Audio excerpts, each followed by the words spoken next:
All right, thank you. Good morning.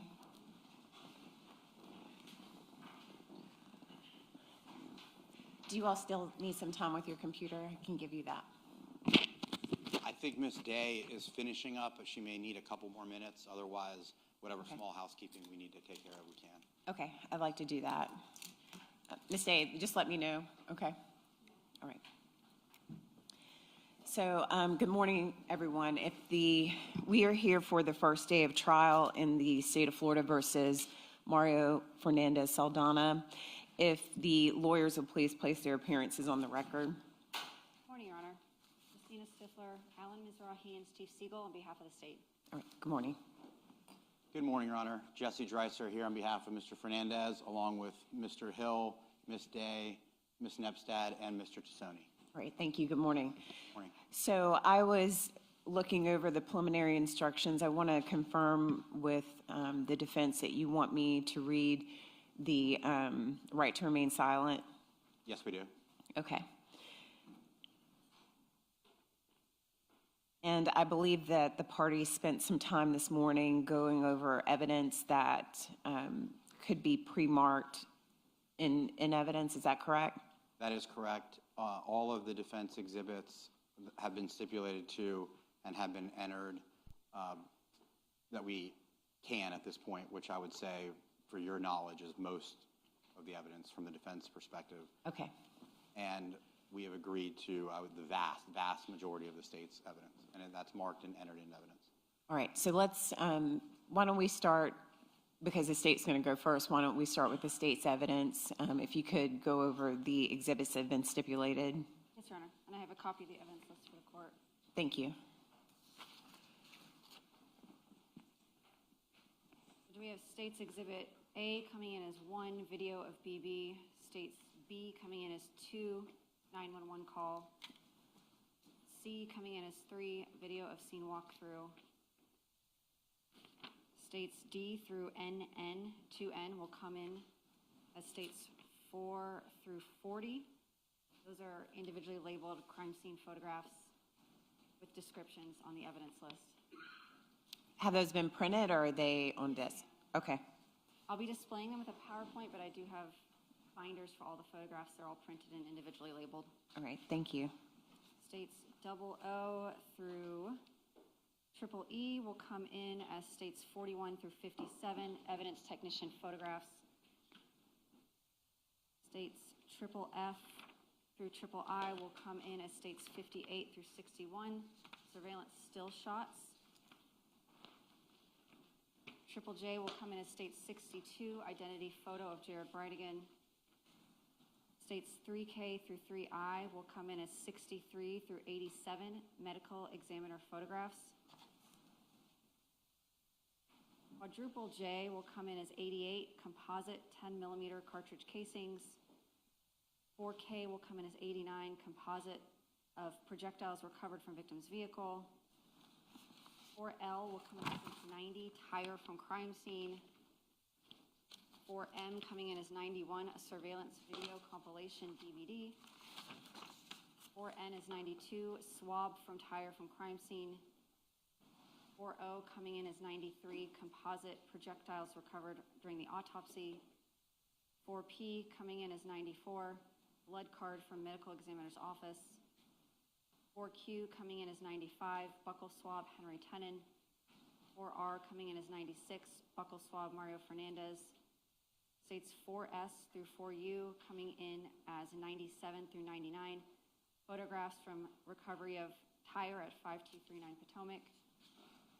4V coming in as 100, tire collected from Potomac.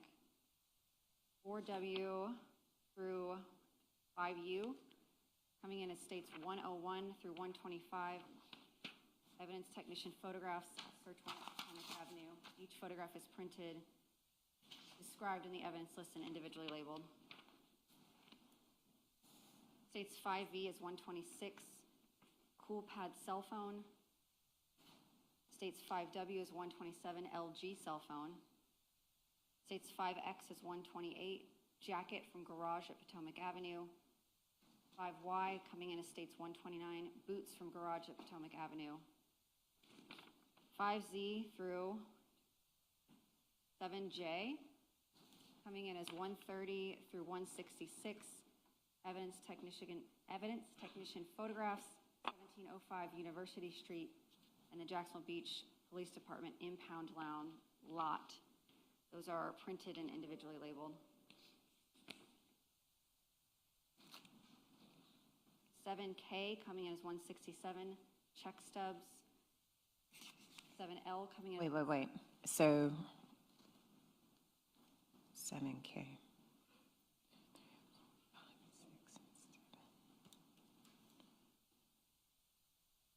What'd you say 7K was? Check stubs.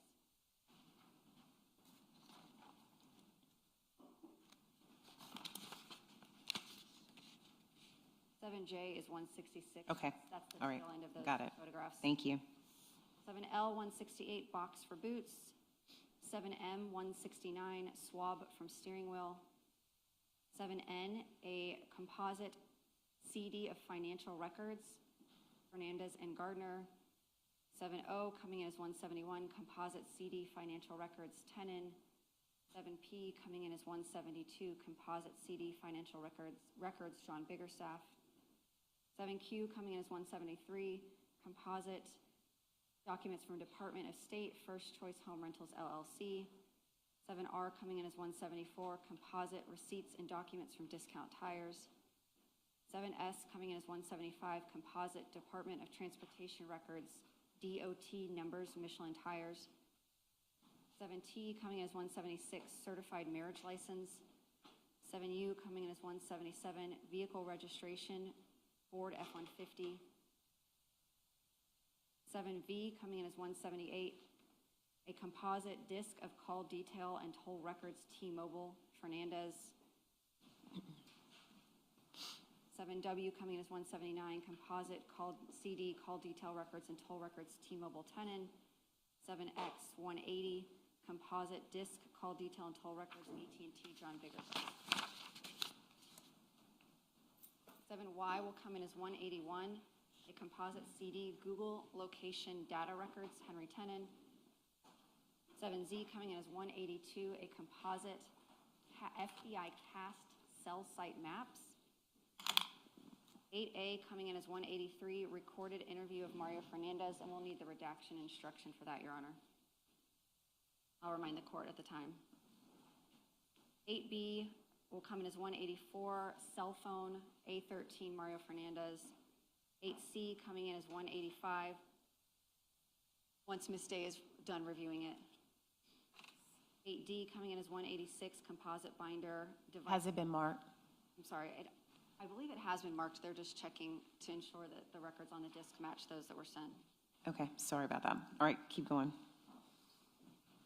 So you were on 186. 186, Cellbrite device extraction reports and Google reports, Henry Tenon. 8E coming in as 187, a composite binder, Cellbrite extraction and Google reports, John Biggerstaff. 8F coming in as 188, recorded audio from wire intercept, call 557. 8G coming in as 189, recorded audio from wire intercept, call 1035. 8H coming in as 190, firearms inventory sheet. 8I coming in as 191, a composite ATF certified firearms trace and purchase records. 8J coming in as 192, vehicle keys for Ford F-150. 8K coming in as 193, swab of keys. 8L coming in as 194, composite DVD, body-worn camera footage, Henry Tenon. 8M coming in as 195, composite receipts from Walmart, Pennsylvania. 8N coming in as 196, composite family law docket and filings, St. John's Clerk of Courts. 8O coming in as 197, composite exhibit, notebook and paperwork recovered from garage at Potomac. 8P coming in as 198, Google Map, Jacksonville Beach. 8Q coming in as 199, Google Image, Potomac Avenue House. 8R coming in as 200, booking photograph of Henry Tenon. 8S coming in as 201, photograph of Shanna Gardner. 8T coming in as 202, Google Image of Sanctuary, Google Map. 8U coming in as 203, DVD surveillance flash drives with DVD surveillance clips. 8V coming in as 208, Google image route Wendy's to Marsh Inlet. 8W coming in as 205, Google image Marsh Inlet House. Wait a minute. So 8V, you said 208. 204, Okay, I'm sorry. all right. Google route to Wendy's to Marsh Inlet. 8W 205, Google image Marsh Inlet House. 8X coming in as 206, phone number chart. And then 8Y coming in as 207, photograph of Fernandez and Gardner.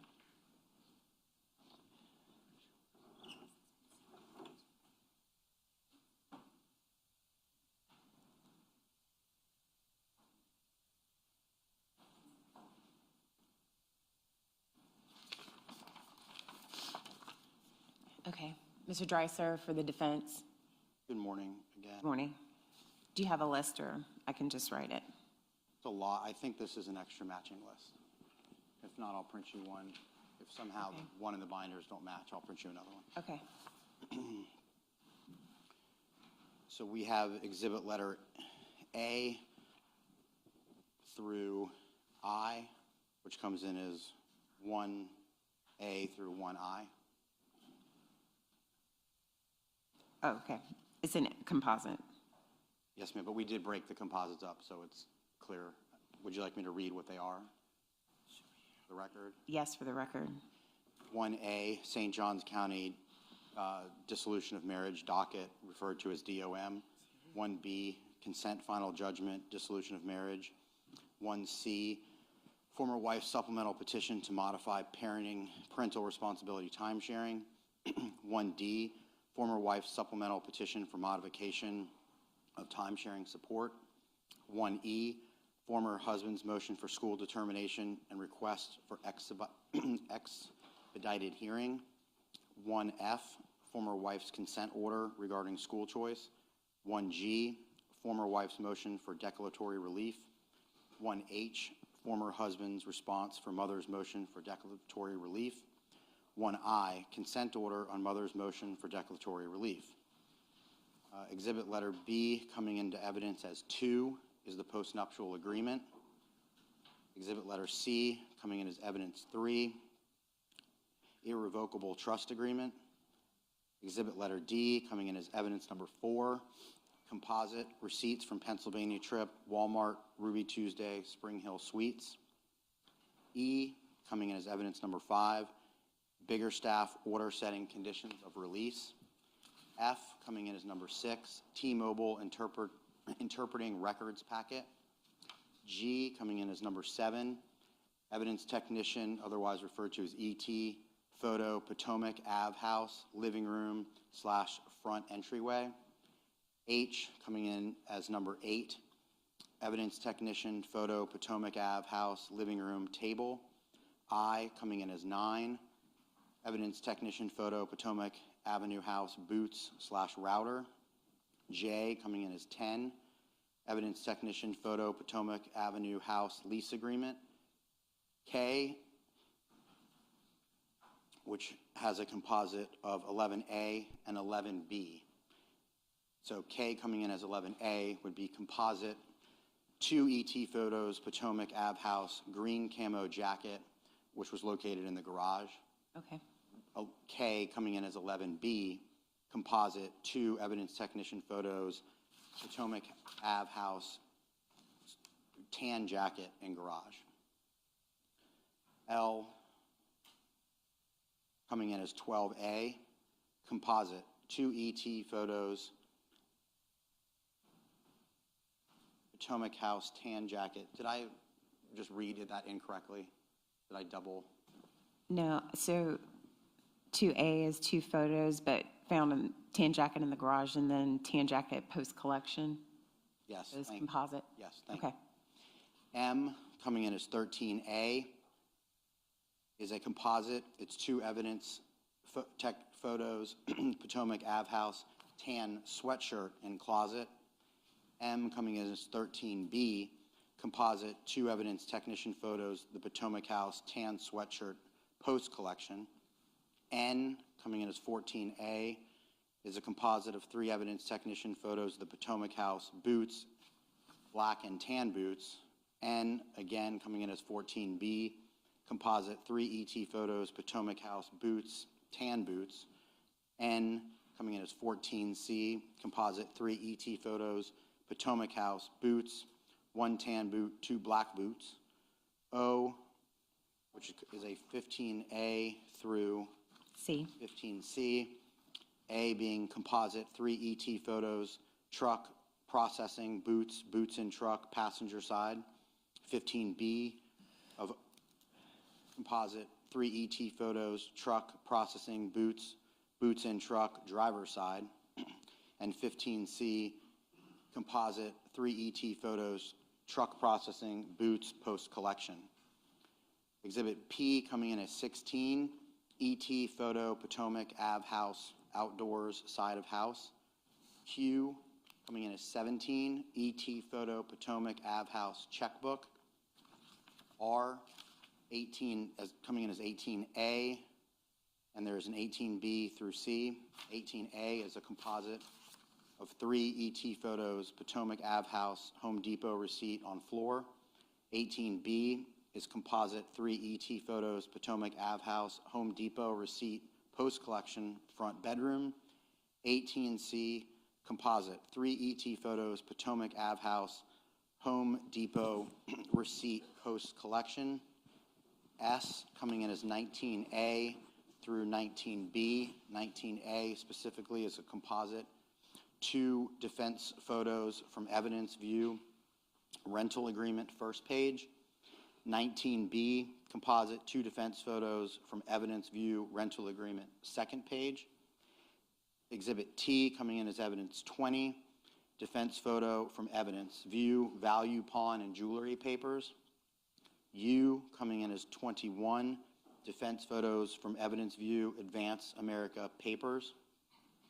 V, which is comprised of 22A through 22E.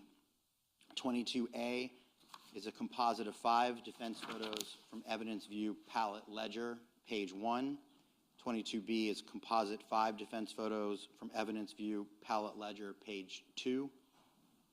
22C is a composite of 5 defense photos from evidence view, palette ledger, page 3.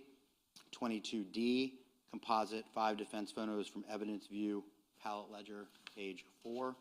And 22E is composite 5 defense photos from evidence view, palette ledger, page 5. W, coming in as evidence number 23, is a defense photo from Sanctuary Boulevard, Jacksonville Drive. X, coming in as evidence number 24, is defense photo from the intersection of Sanctuary Boulevard and Jacksonville Drive. Y, defense number 25, defense photo from scene, described yellow sign. Z, coming in as evidence number 26, defense photo from Pablo Hamlet parking space. Double A, coming in as 27, defense photo from Pablo Hamlet neighboring complex. BB, coming in as 28, defense photo from Pablo Hamlet smoking area. CC, coming in as 29, defense photo from Pablo Hamlet main building. DD, coming in as number 30, defense photo from rear of Marsh Inlet property. EE, 30, coming in as 31, composite external pole camera surveillance. Just so the court's aware, there is a composite of terabytes of pole camera. We admitted all of it, and then specifically we identified the clips that are likely to be shown as exhibits and small clip exhibits. So you'll see, I think that'll make sense later, but all of it's in, and then it's identified per what we expect to show the jury at trial. Okay. So FF, coming in as exhibit number 32, is a composite. It's 3 clips from Potomac pole camera, August 27th through August 29th, 2022, and it's labeled Biggerstaff because we believe that Mr. Biggerstaff is present for those poll camera clips. GG coming in as 33, composite 20 clips from Potomac poll camera August 9th through September 13th, 2022, Fernandez. HH coming in as 34, a composite 16 clips from Marsh Inlet poll camera March 13th through April 9th, 2022, Fernandez. II coming in as number 35, a composite 3 surveillance clips from 25 Fairway Lane, 2/16/22 between 6 p.m. and 7 p.m., between 7 and 8 p.m., and 8 p.m. and 8:37 p.m. JJ coming in as 36 is a composite of 6 surveillance clips from 65 Fairway Lane on 2/16/2022. You don't have to go through the times, I don't think. Yes, ma'am. KK coming in as number 37 is a composite of 4 surveillance clips from 101 Penman Road South, which is the police station, on 2/16/2022. LL coming in as number 38 is surveillance clip from 882 13th Avenue South on 2/16/22. MM coming in as 39, surveillance clip from 901 7th Avenue South, Jack's Refrigeration, 2/16/22. NN coming in as 40, surveillance clip from 1200 Shetter Avenue, Public Storage, 2/16/22. OO coming in as 41, surveillance clip from 1202 12th Street South, Builder's Choice, 2/16/22. PP coming in as 42, composite 2 surveillance clips from 1600 Shetter Avenue, Pablo Hamlet, on 2/16/22. QQ number 43, a composite of 4 surveillance clips from 1712 Beach Boulevard, which is Taco Lou, on 2/16/22. RR coming in as 44, a composite 3 surveillance clips from 2705 American Avenue, 2/16/22. SS coming in as 45, composite 3 surveillance clips from 2720 America Avenue, 2/16/22. TT coming in as 46, composite 3 surveillance clips from 2743 America Avenue, 2/16/22. UU coming in as 47, composite 3 surveillance clips from 3521 America Avenue, 2/16/22. VV coming in as 48, surveillance clip from 3724 Sanctuary Way South, 2/16/22. Additionally, I don't know that, and then there's some that's electronic that was contained in that and some that was paper. Okay.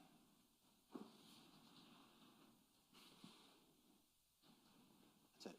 And so from WW on, it doesn't, 2W. I'm not sure I understand it. My list continues. Okay. WW is a composite of 13 exhibits. I'll hand it back. Yeah, we added this morning, so that's probably not the additional ones that have been added. They're in, I assume. May I see that? Yes. I think you just have the updated list. Okay.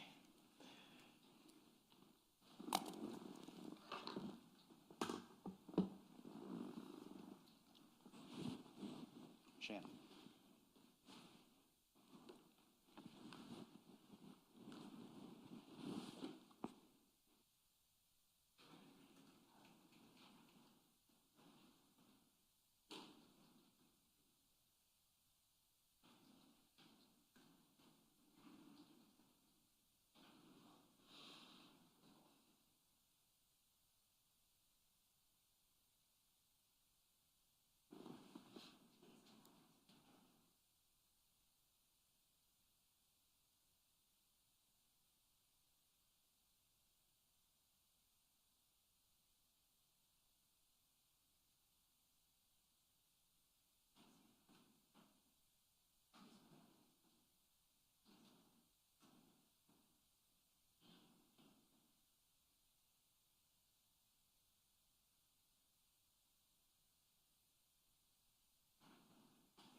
weren't adding anything. That wasn't a, Okay.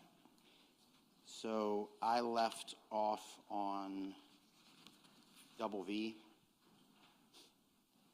I believe so, yes. Double W, coming in as 49. Composite, 13 surveillance clips from 3940 Grande Boulevard, 21622. Double X, coming in as 50. Composite, 3 surveillance clips from 4067 America Avenue, 21622. Double Y, 51. Composite, 6 surveillance clips from Ocean K, HOA, 21622. Double Z, coming in as 52A through 52K. 52A, composite, 11 ET photos of swabs taken from the Ford F-150 steering wheel. 52B, composite, 11 ET photos of swabs taken from Ford F-150 back passenger door. Double 52C, composite, 11 ET photos of swabs taken from Ford F-150. 52D, composite, 11 ET photos of swabs taken from Ford F-150 driver's back seat. 52E, composite, 11 ET photos of swabs taken from Ford F-150 driver's headrest. 52F, composite, 11 ET photos of swabs taken from Ford F-150 driver's seat. 52G, composite, 11 ET photos of swabs taken from Ford F-150 front passenger headrest. 52H, composite, 11 ET photos of swabs taken from Ford F-150 front passenger headrest zoom out. 52I, composite, 11 ET photos of swabs taken from Ford F-150 driver's side window panel. 52J, composite, 11 ET photos of swabs taken from Ford F-150 rear driver's side headrest. 52K, composite, 11 ET photos of swabs taken from Ford F-150 driver's seatbelt. AAA, coming in as 53, a composite, Google searches, bigger staff. 54A, a composite, 7 ET photos from scene, shell casings 1. 54B, composite, 7 ET photos from scene, shell casings 2. 54C, composite, 7 ET photos from scene, shell casings 3. 54D, composite, 7 ET photos from scene, tire zoomed out. 54E,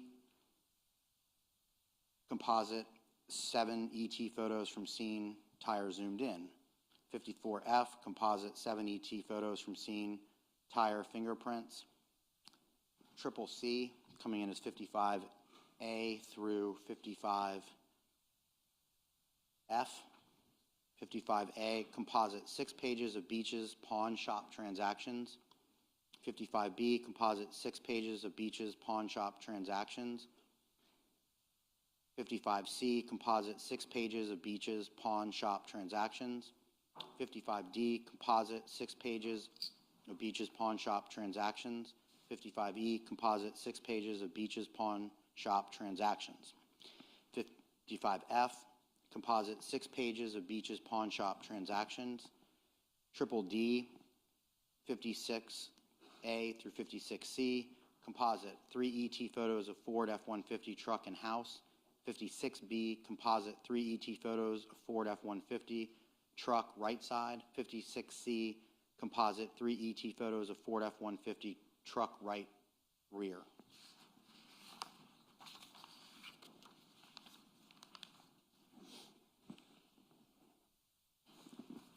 All right, thank you. Is there anything else that we need to take up prior to bringing in the jury? Just that, Your Honor, Mr. Dreiser and I had agreed to stipulation and admission of evidence prior to opening statements. I know the state is using very few, but a few slides of photographs, and I think Mr. Dreiser has a PowerPoint. I just want to let the court know that and make sure that that is all right with the court. Absolutely. Same. Okay, thank you. And for the court, Mr. Hill is doing our opening statement. All right, thank you. Yes, and who's doing the opening for the state? All right, thank you. All right, Ms. Gordon.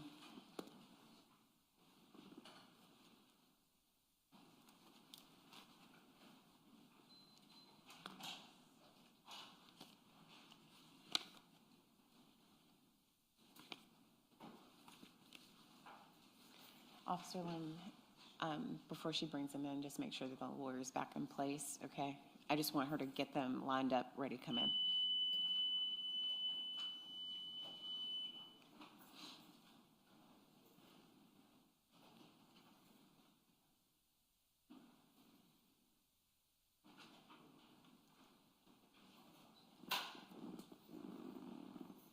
So hold the door until I say so.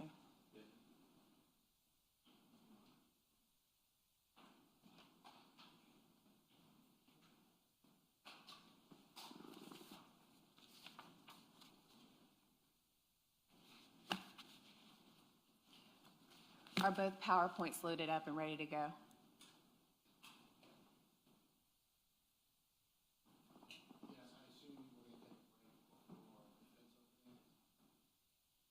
I don't know how, it depends on how long, but it's sure. You need a second, I can. We will need a second, Roger. Okay, I'll do that then.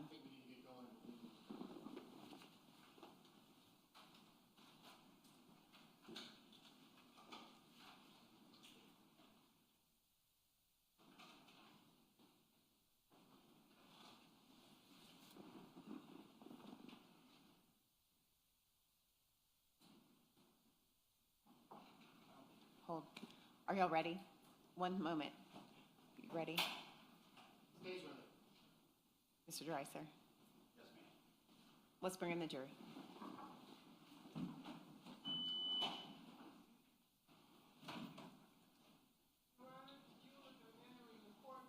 Thank you.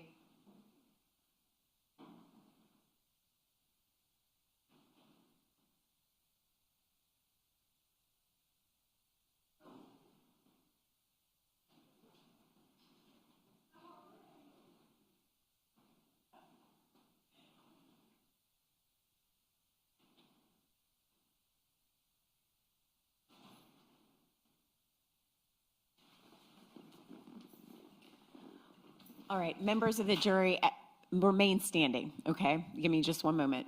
The gallery and the parties may be seated. Members of the jury, you were sworn in before we left at our last session. Does everyone still reaffirm their oath? All right, you may be seated. Good morning.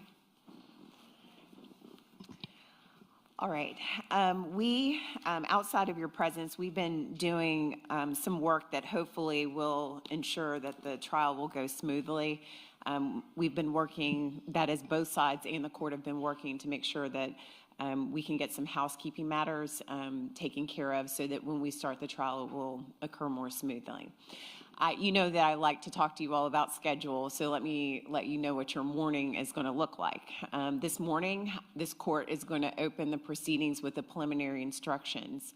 After I read those to you, the lawyers, if they wish, will give an opening statement.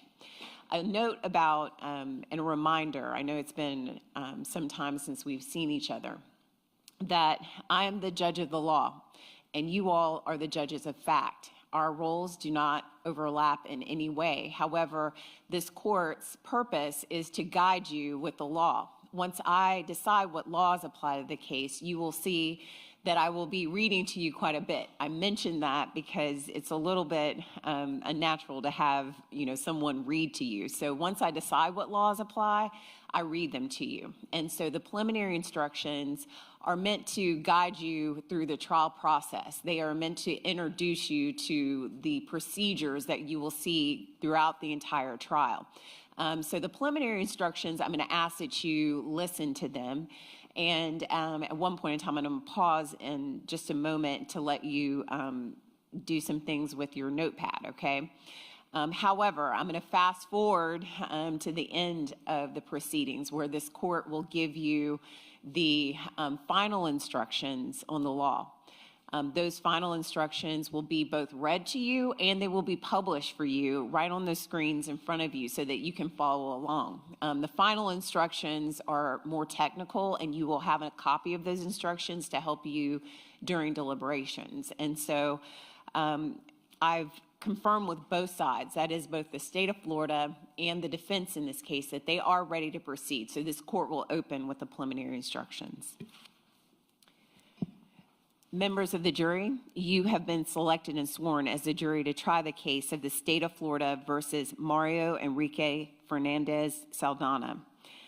This is a criminal case. The defendant has been charged with the crimes of murder in the first degree and solicitation to commit a capital felony. The definitions of those crimes will be explained to you later.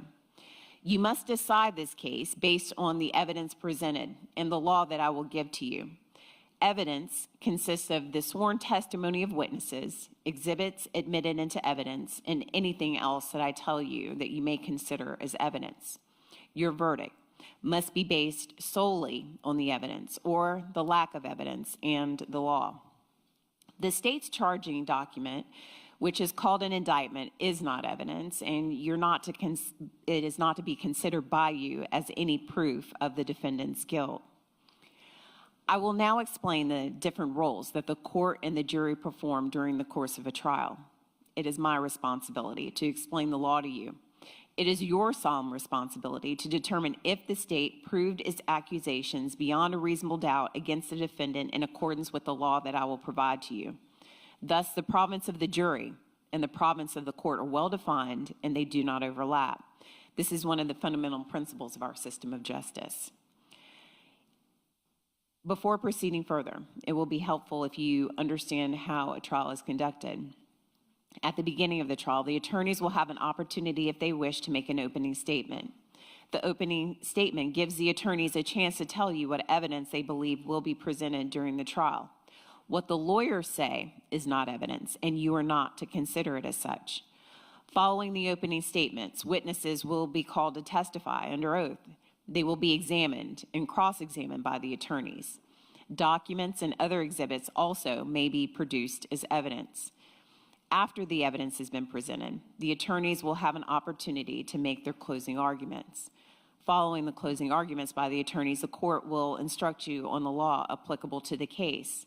After the final instructions are given, you will then retire to consider your verdict. In every criminal proceeding, a defendant has the absolute right to remain silent. At no time is it the duty of a defendant to prove his innocence. From the exercise of a defendant's right to remain silent, a jury is not permitted to draw any inference of guilt, and the fact that a defendant did not take the witness stand must not influence your verdict in any manner whatsoever. The attorneys are trained in the rules of evidence and trial procedure, and it is their duty to make all objections that they feel are proper. When an objection is made, you should not speculate on the reason why it is made. Likewise, when an objection is sustained or upheld by me, you must not speculate on what might have occurred had the objection not been sustained, nor what a witness might have said had the witness been permitted to answer. During the trial, it may be necessary for me to confer with the attorneys outside of your hearing to discuss matters that require my consideration alone. It is impossible to predict when such conferences may be required or how long it will last. When such conferences occur, they will be conducted so as to consume as little of your time as necessary for a fair and orderly trial of this case. Please feel free to stand and stretch if you need to while I'm talking to the attorneys. You all have been provided a notepad and a pen for your use if you wish to take notes. If you would like to take notes during the trial, you may do so. On the other hand, of course, you're not required to take notes if you do not want to. That will be left up to you individually. But regardless of whether you choose to take notes, if you would please put your name on the first page of the notepad that's been provided. If you please do that now.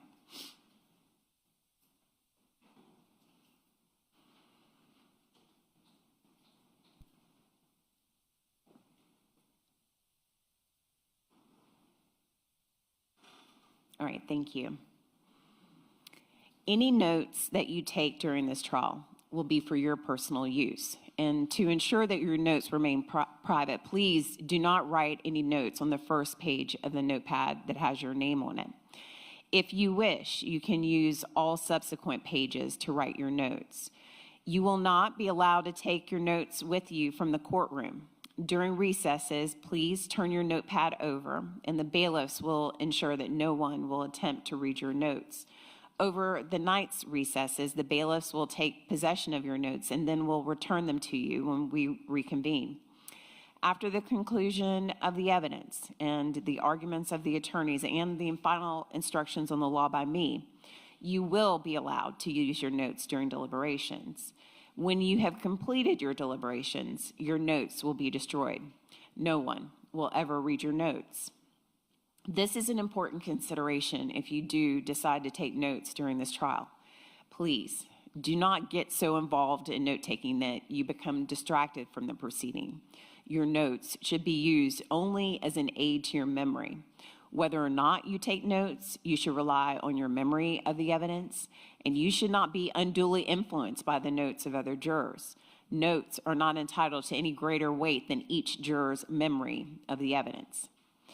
Members of the jury, I'm going to now reread and remind you of the communication rules that you've been instructed on previously. And you must follow these rules until you are discharged from your service as a juror. Jurors must decide this case, and that's without distraction and only on the evidence presented here in the courtroom.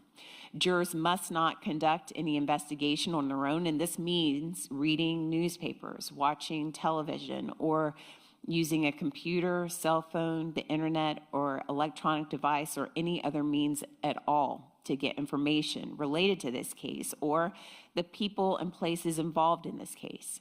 You may not visit the places mentioned during this trial or use the internet to look at maps or pictures to see any place discussed during this trial. You are also not permitted to communicate about this case, and that's with anyone, including your spouse, your family members, friends, neighbors, and even your fellow jurors. The communication with your fellow jurors about this case should only occur when the court instructs you to begin deliberations. During the trial, the court will take recesses, and you will be permitted to separate and go about your personal affairs. It is important to remember that this prohibition on communicating about this case applies during these recesses, whether you're in the courthouse or elsewhere. If at any time you find yourself in a situation where others are discussing this case in your presence, please leave that situation at once and immediately report the matter to the bailiff, who will then advise me. You cannot have your cell phones or other electronic devices here in the courtroom while court is in session. However, you may use these devices during recesses, but you still must follow these communication rules. To ensure your privacy as a juror, please do not take photographs, video recordings, or audio recordings of your fellow jurors while deliberating. You must not communicate with anyone outside the jury room. The jury room has all the electronic equipment that you will need to view the evidence. The jury room does not have a phone or internet capabilities. I know I've explained it, but I'm going to say it one more time. What are the reasons for these rules? If you investigate, if you research, or you make inquiries on your own, I have no way to make sure that the information that you obtained is proper for this case.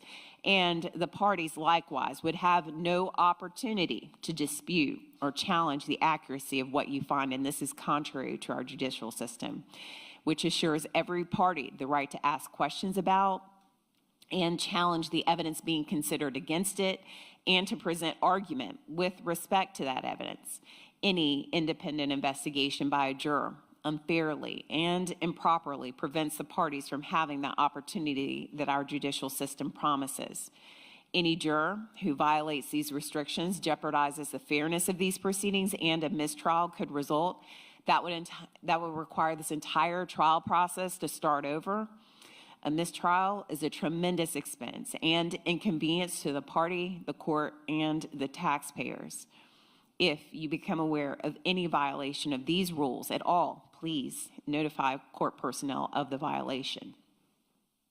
In conclusion, You should not form any definite or fixed opinion on the merits of this case until you've heard all the evidence, the arguments of the attorneys, and the law, and the instructions on the law by me. Until that time, you should not discuss this case amongst yourselves. You must follow the communication rule. This case must be tried by you only on the evidence presented during this trial, in your presence, in the presence of the defendant, the attorneys, and me. Members of the jury, that concludes the preliminary instructions. I turn the case over for opening statements. State of Florida. May it please the court. Ms. Stifler. Counsel.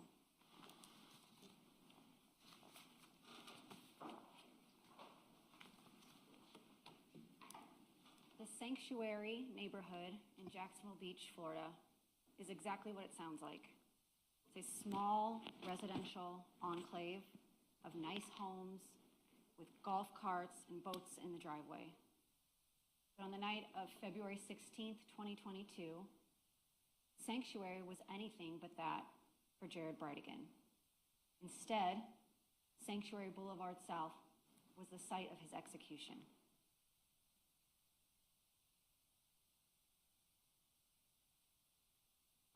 Jared had just dropped off 2 children that he shared with his ex-wife, Shanna Gardner, at her home at Marsh Inlet, about 2.5 miles north of what would be the site of his death. His ex-wife, Miss Gardner, lived there with her new husband, this defendant, Mario Fernandez. Jared dropped his children off and was on his way home to Nocatee, where he lived with his new wife, Kirsten Bridegan, and their 2 daughters. One of his daughters, 2-year-old Bexley Bridegan, was in the car with him. Minutes after he left Miss Gardner's children safely at her home, he reached Sanctuary Boulevard South, where a tire was laying in the road. A dark residential road surrounded on either side by trees with 2 high curbs on each side, one way south, a tree line, and one way north. He put his vehicle in park, put on his flashers, and got out of his car to move the tire. A figure from the darkness stepped out with a firearm and fired 4 10-millimeter bullets, 2 of which went into the vehicle, the passenger compartment, inches from where 2-year-old Bexley Bridegan was strapped in her car seat. 2 of those bullets went into Jared Bridegan. He ended up face down on the pavement of that cold, dark road. He lay there, and Bexley Bridegan remained strapped in her car seat, a seat designed to keep her safe, now held her, unable to move, for nearly 7 minutes until anybody arrived. Due to his injuries, Jared could not get up, and he could not reach her. Every parent's worst nightmare: to die not knowing if any of those bullets had hit his daughter, to die not knowing if she was safe. The person who shot Jared disappeared into the night. There were no witnesses other than Bexley. Nothing. 7 minutes after those gunshots, vehicles started to back up behind Jared's stopped vehicle. 2 people, Shane Borgia and Janelle Cruz, happened to be passing through the area. They got out of their vehicle and walked up to Jared's car with its driver's door open and his flashers on. Shane saw the car, the flashers, and Jared laying face down on the asphalt. Thought it could be a car accident, until he saw all the blood and until he saw Bexley in her car seat. He unbuckled her, pulled her out, took her to Janelle. Despite being only 2.5, Bexley was an articulate and intelligent child. Despite it being a warm night for February, she was shaking.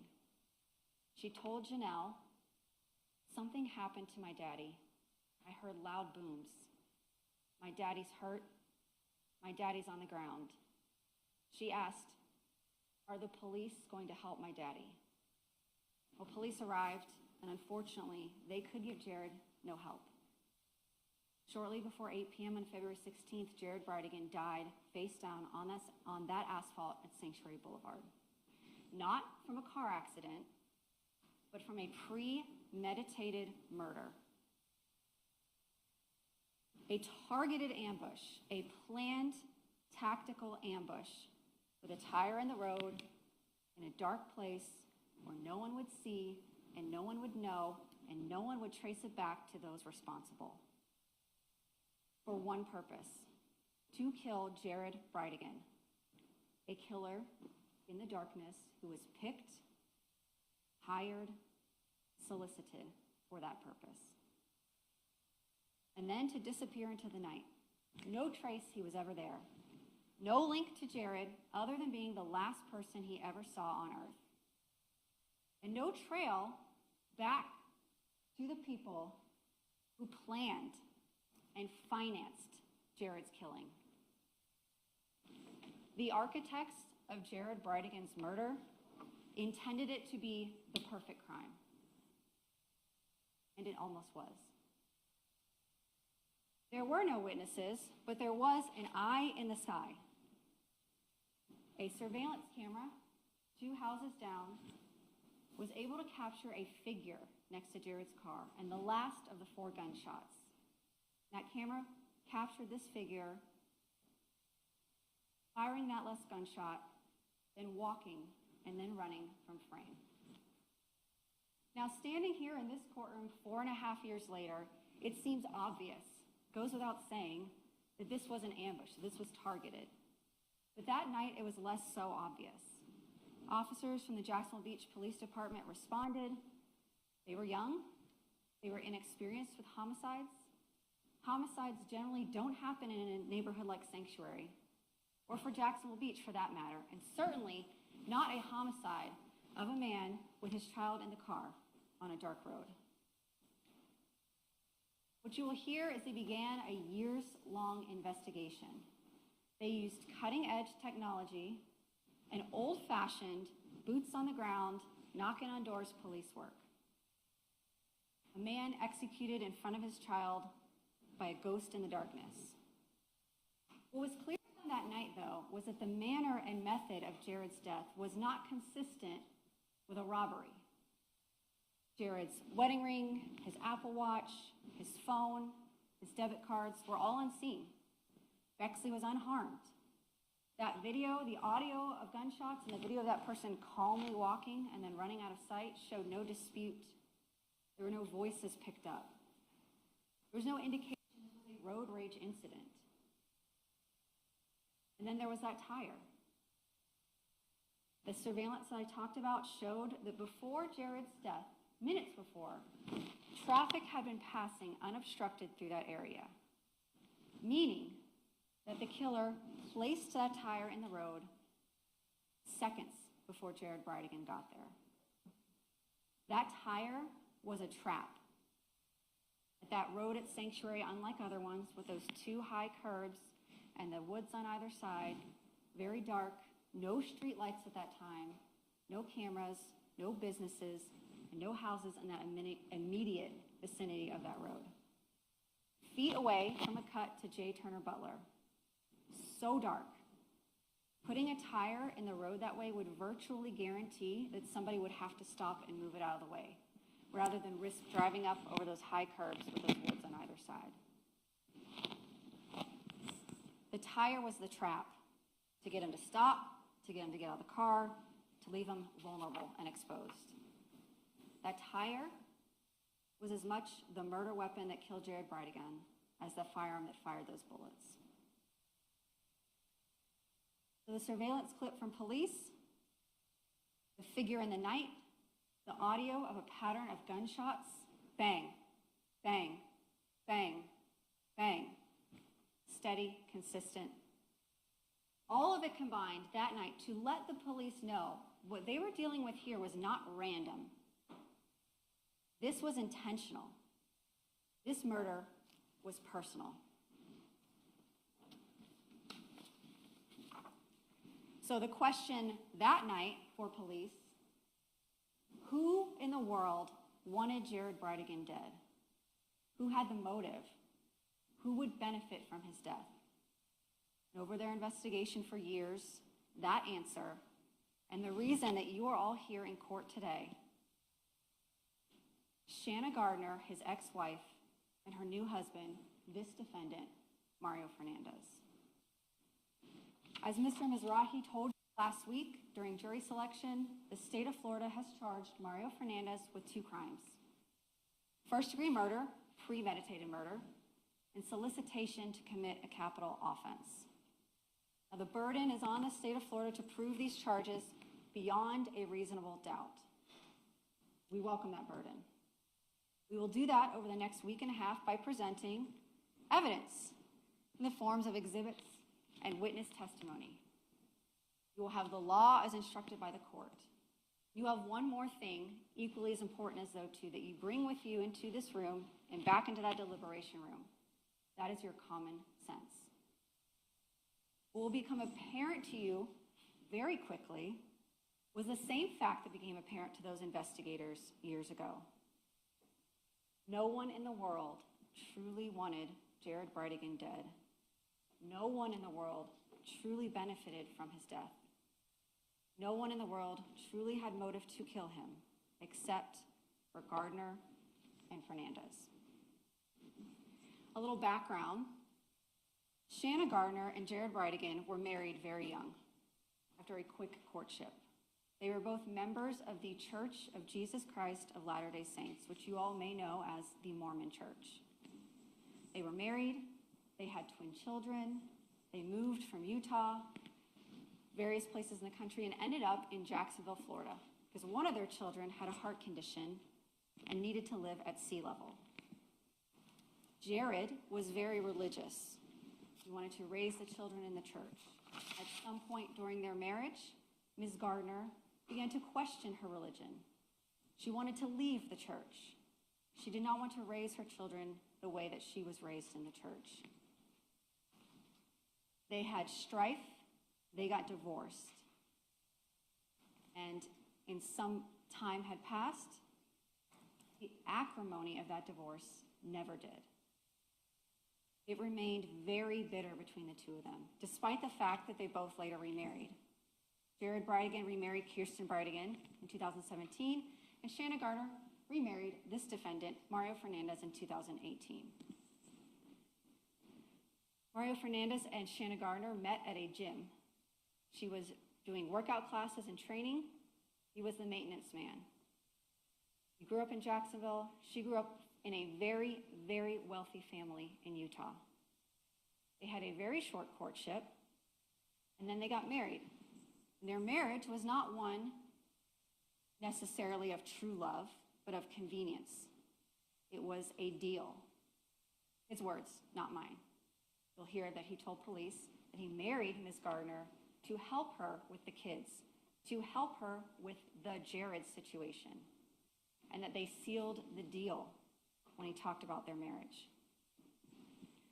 The two couples co-parented. They did not do so amicably. You will see the court filings. You will see they were in and out of court for years. Big issues, medical treatment, where the kids went to school, small issues, who's going to pay for this, who's going to pay for that. They fought over everything. Can she dye her hair? Who pays for the oxygen tank? They got to the point where they would only communicate, the four of them, in writing. Separate parent-teacher conferences, separate doctor's appointments.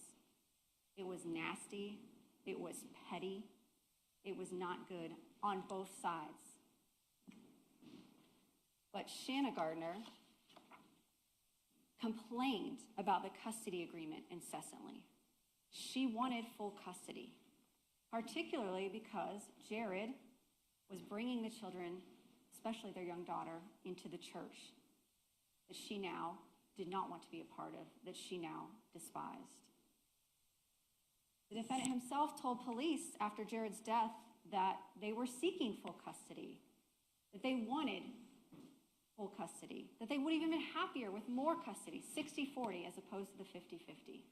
The defendant, after Jared Bridegan's death, told police that the kids were better off without him. And the money. Ms. Gardner was from a very wealthy family, and her parents, in order to protect her assets, set up a trust fund for her, the Shanna Gardner Irrevocable Trust Fund. And this defendant was the trustee.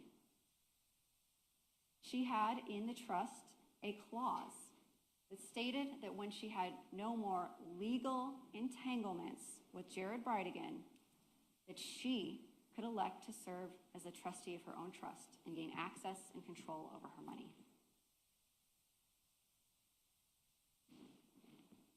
Before Jared's death, you may hear evidence that Gardner and Fernandez, this defendant, were planning to separate and divorce. He would no longer be trustee over her finances and live in the nice house at Marsh Inlet that her parents bought for them, and drive his Toyota Tundra that was purchased for him during the marriage. They had also decided to separate. They were not in love. This marriage of convenience had run its course. And then Jared Bridegan was murdered. And Mario Fernandez and Shanna Gardner remain legally married to this day. 4 months after the death, the defendant remained the trustee on her trust.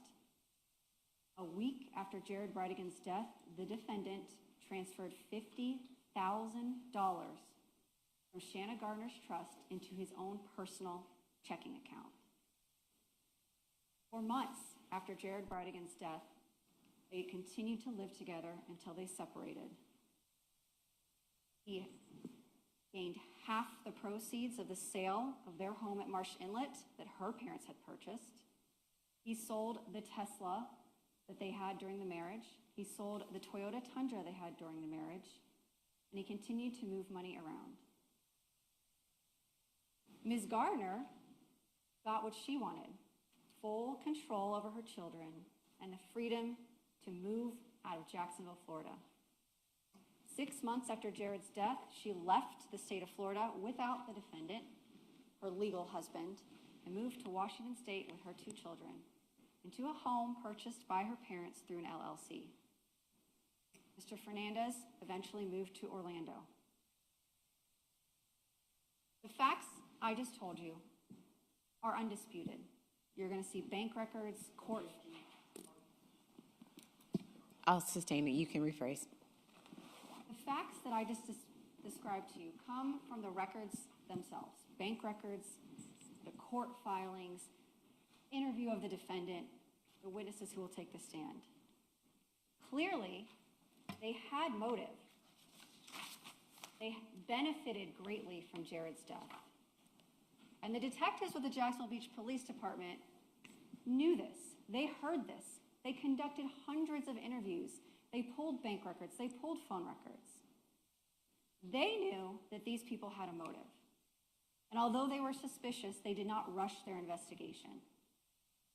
They looked at every possible lead, which were few and far between, given the nature, the method, the manner of Jared's death.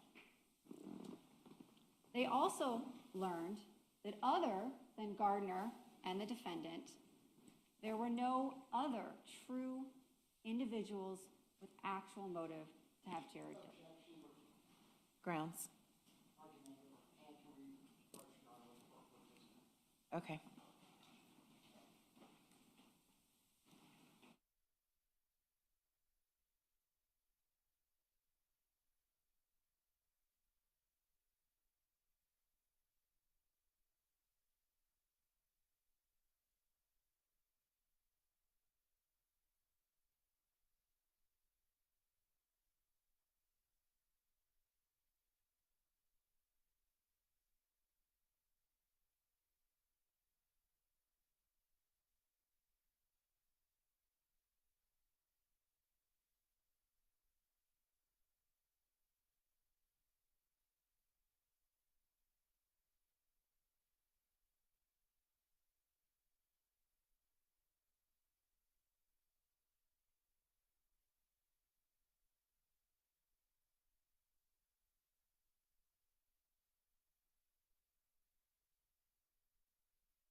that better?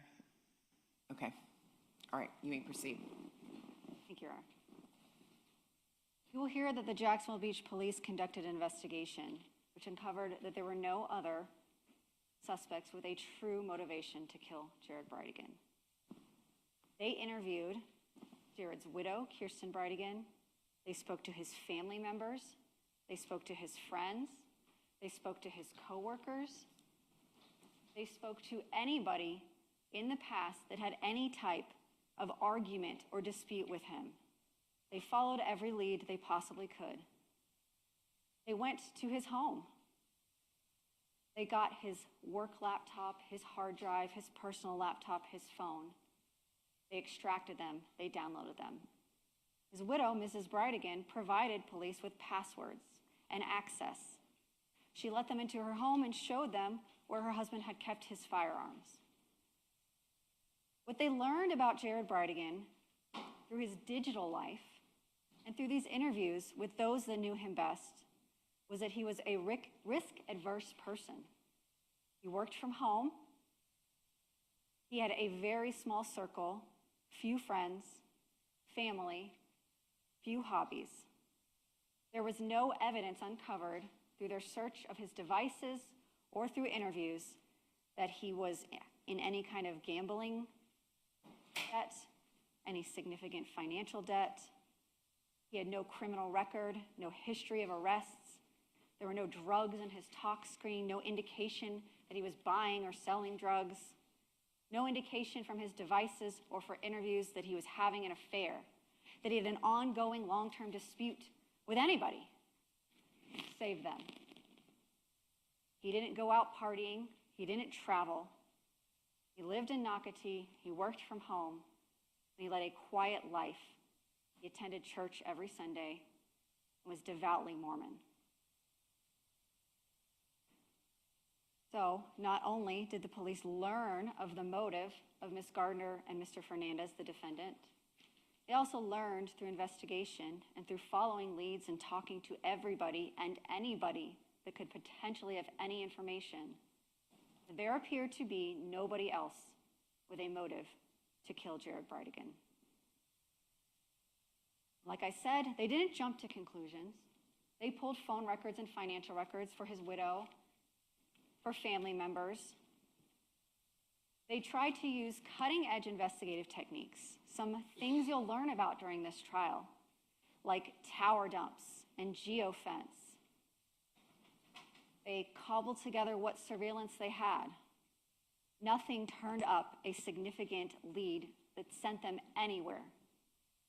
They went door to door to door through the miles of homes in Jacksonville Beach, knocking, looking for eyewitnesses, looking for surveillance video. Nobody saw the murder. Nobody could give them a suspect description. They had nothing but a shadowy figure on the screen. They had the manner of death, that this was personal and targeted.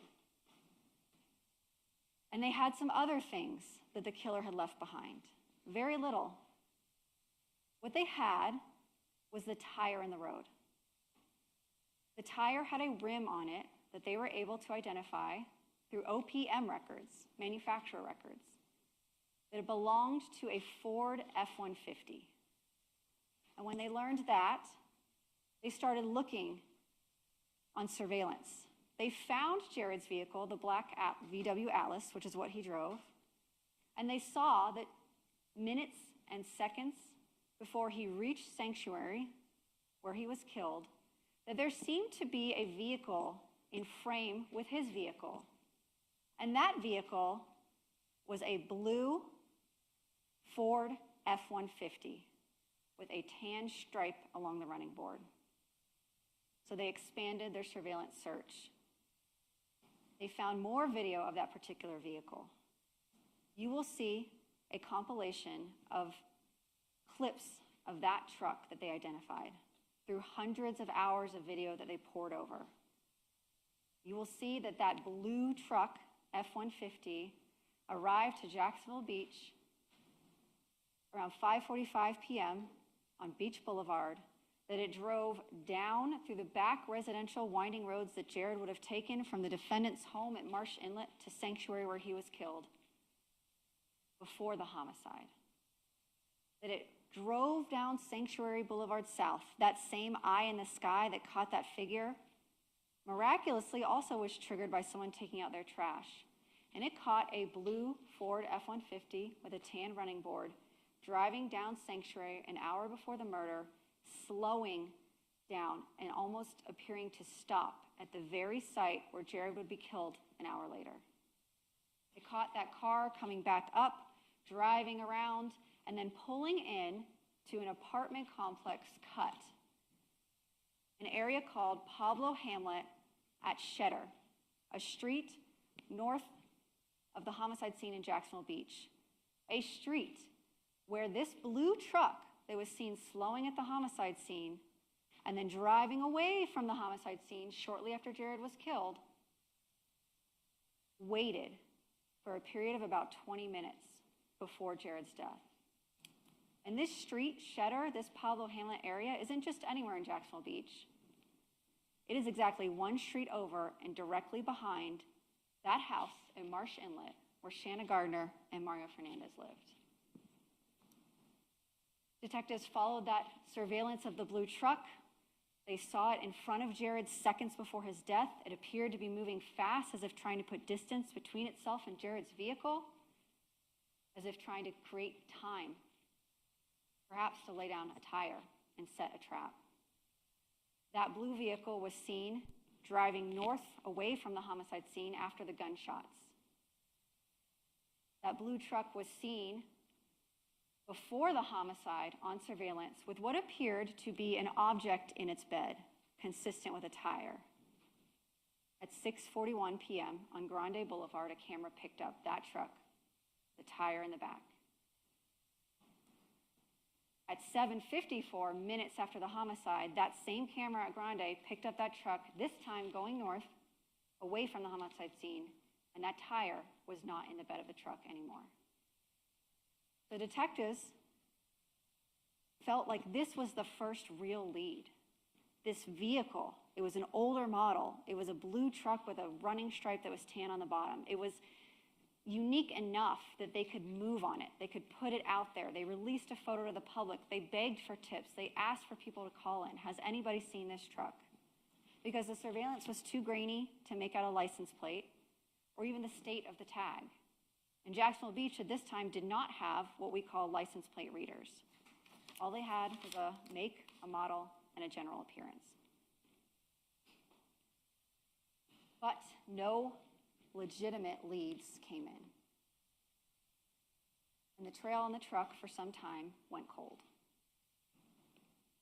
The other piece of evidence that the killer left behind was the expelled cartridge casings from the firearm used to kill Jared Bridegan. When you fire a semi-automatic handgun, the cartridge, or what we in layman's terms usually say bullet or ammo, the projectile is expelled, and the cartridge, or shell casing, as some people might call it, is ejected. In this case, the killer took the gun with him when he fled, but he did not pick up the shell casings. So those 4 shots, 4 10-millimeter cartridge casings, or shell casings, or shells, were left behind at the homicide scene. And detectives had something to work with there, because although there are 10 millimeters manufactured and distributed, it is not the most common caliber firearm. It's not like a 9 or a 40. It gave them something to look into. And not only was it a 10 millimeter firearm used and 10 millimeter ammunition, an expert from the Florida Department of Law Enforcement will tell you that they are able to determine it most likely came from a Glock 10 millimeter firearm. Because when it's shot, it leaves a certain pattern from the firing pin, consistent with a Glock, consistent with their proprietary design.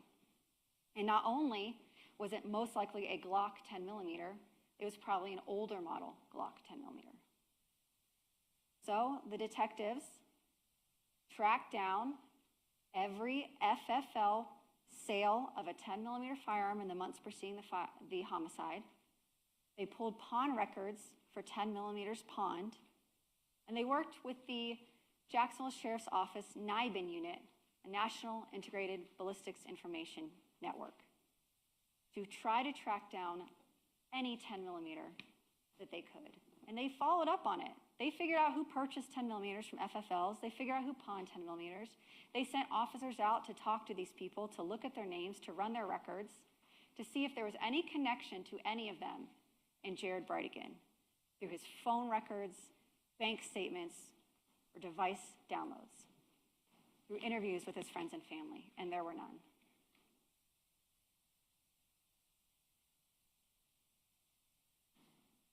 And lastly, they had the time and place of Jared's death as a clue. Although not physical evidence, that gave them information as well. Because the path that Jared Bridegan took from Marsh Inlet to Sanctuary is a windy path through a residential area. It's a cut through. Unless you live in the neighborhood or are familiar with it, most likely you're not driving that route. And they knew that the tire had not been in the road until moments before Jared's death. So they knew the killer had to have known, one, that Jared Bridegan would be in Jacksonville Beach that night, even though he lived and worked in Nocatee. Two, that he would be driving a black VW Atlas.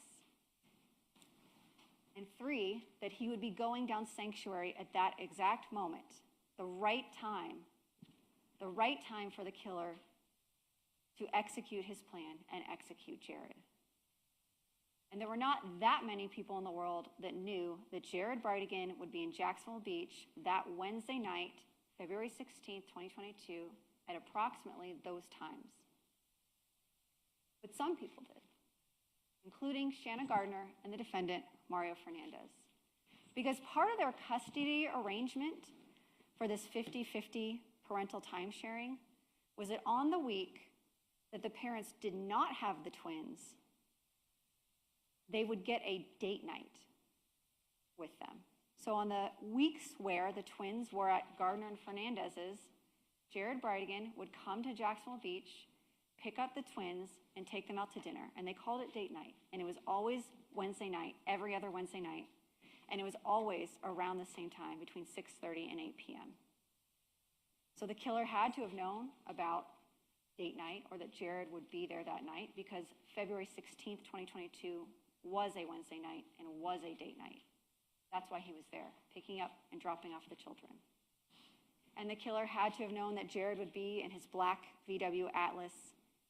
And in order to kill Jared Bridegan and leave no witnesses behind, the killer would have known that Jared would be with his daughter Bexley, but that his wife, Kirsten Bridegan, would not. That she had given birth to their second daughter 6 months ago and had not been going on date night for the past couple months. So the killer had a blue truck, a tire, a 10mm firearm, and information about Jared Bridegan's whereabouts in order to successfully carry out the plan to kill him. And the detectives followed these leads as best they could, and the trail ran cold. And they kept coming back to the names Shanna Gardner and Mario Fernandez as they eliminated other possibilities.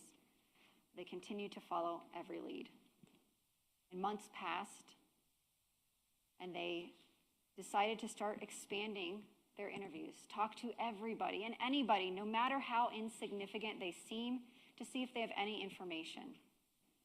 When doing this in July of 2022, a few months after Jared's death, and a month or two after the trail had gone cold, they ended up at a residence in the Jacksonville's northwest side, 5239 Potomac Avenue, just near Edgewood and Kings Road, a little north of the Paxton area, if you're familiar.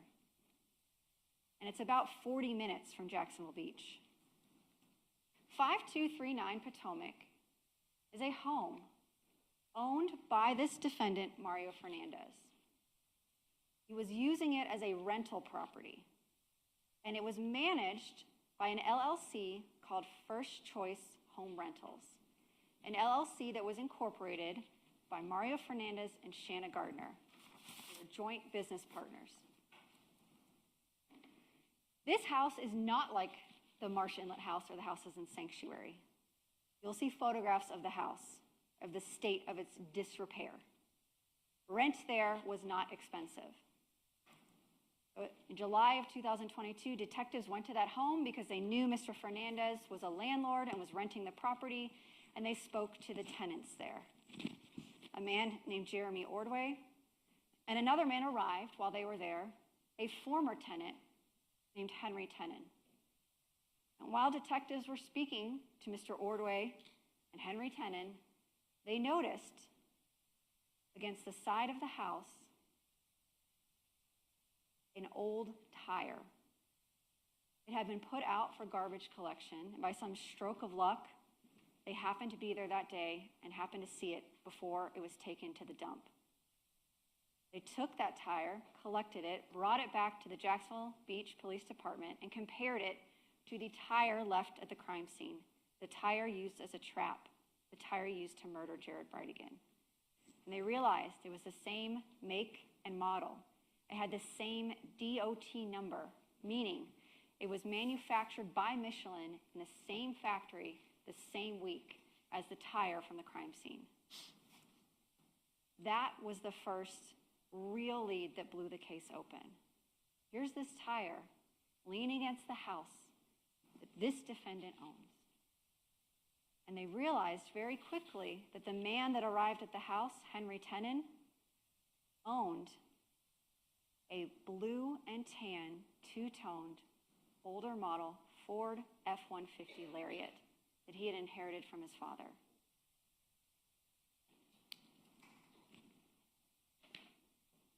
Who is Henry Tenen? Oh, I wish I could have the picture.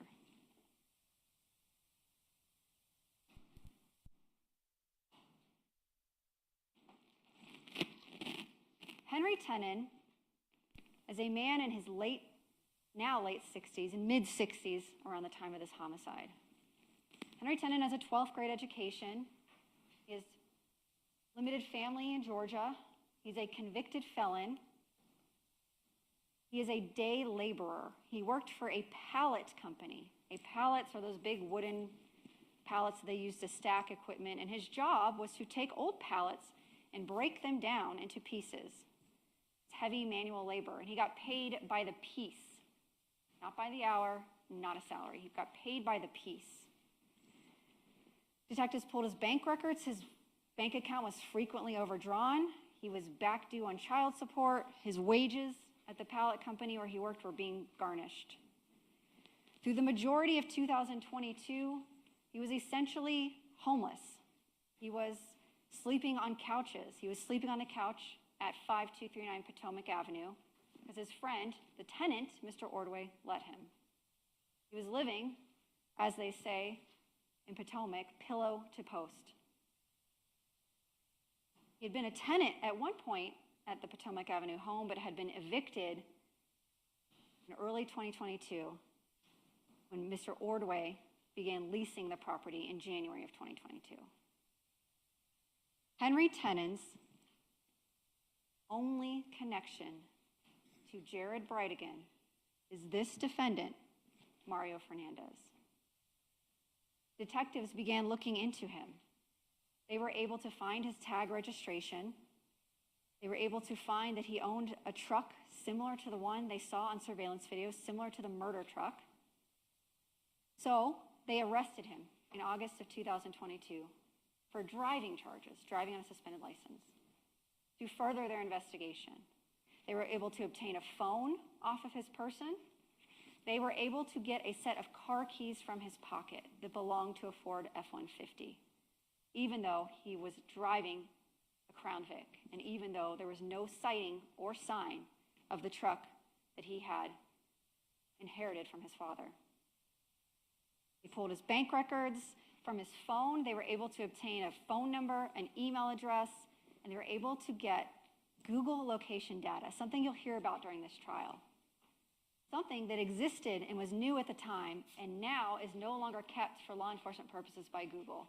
A moment in time, detectives were able to get this information. And what it told them was that Henry Tennant's phone number, email address, linked to his Android phone were in Jacksonville Beach the night of February 16th, 2022.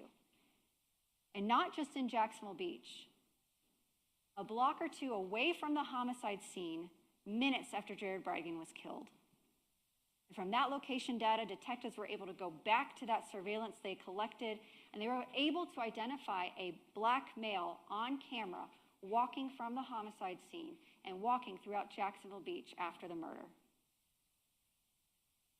And in that video, they were able to determine that the person had a jacket and a pair of boots that looked very, very, very similar to a jacket and a pair of boots that they collected from 5239 Potomac Avenue belonging to Henry Tennant. They eventually found his truck in the yard of a family friend. Henry Tennant's vehicle. A vehicle that looked very similar to this vehicle before the homicide, driving on Grande Boulevard with a tire in the back bed, leaving the homicide scene after the murder with no tire. Most importantly, they got his DNA. His DNA came back on the steering wheel of this blue vehicle.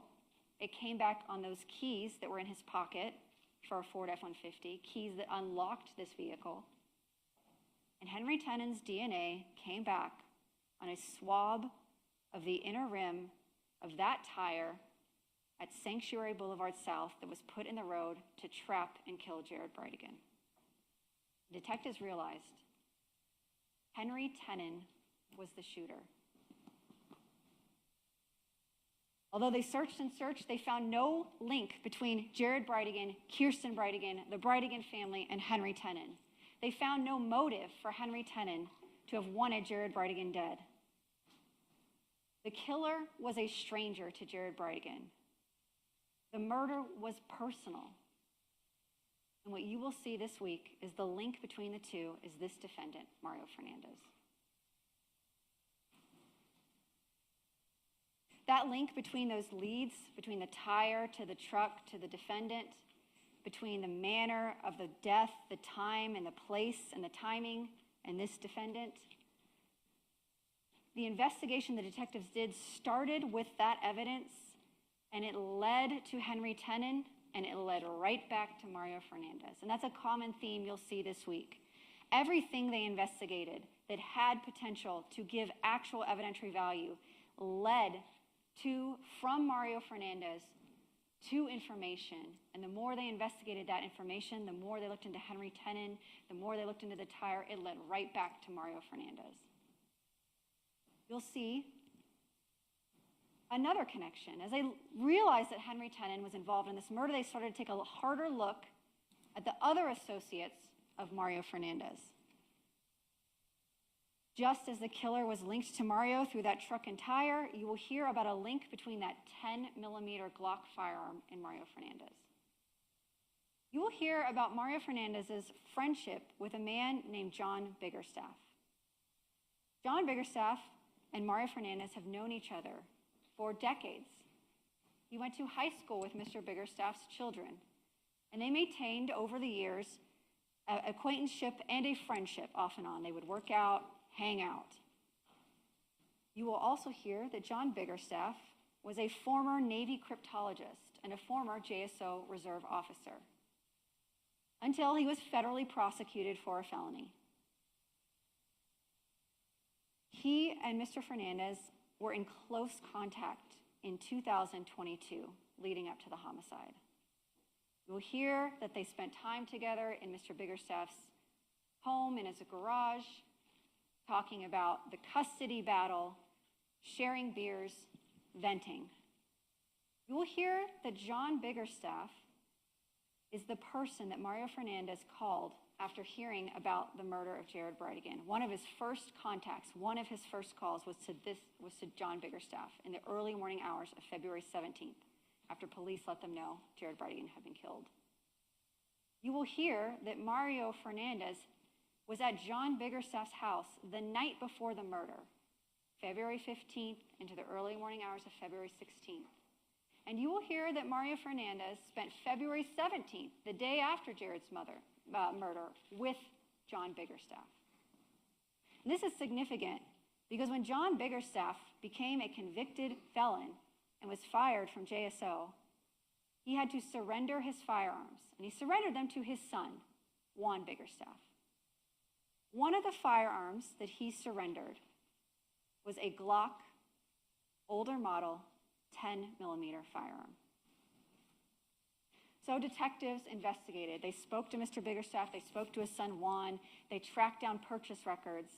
They were trying to find this firearm. You will hear from the Florida Department of Law Enforcement expert that if you have shell casings left behind on a scene and you have a firearm, you can test fire it, you can compare those casings, and you can scientifically determine if casings on a scene were fired by a certain gun.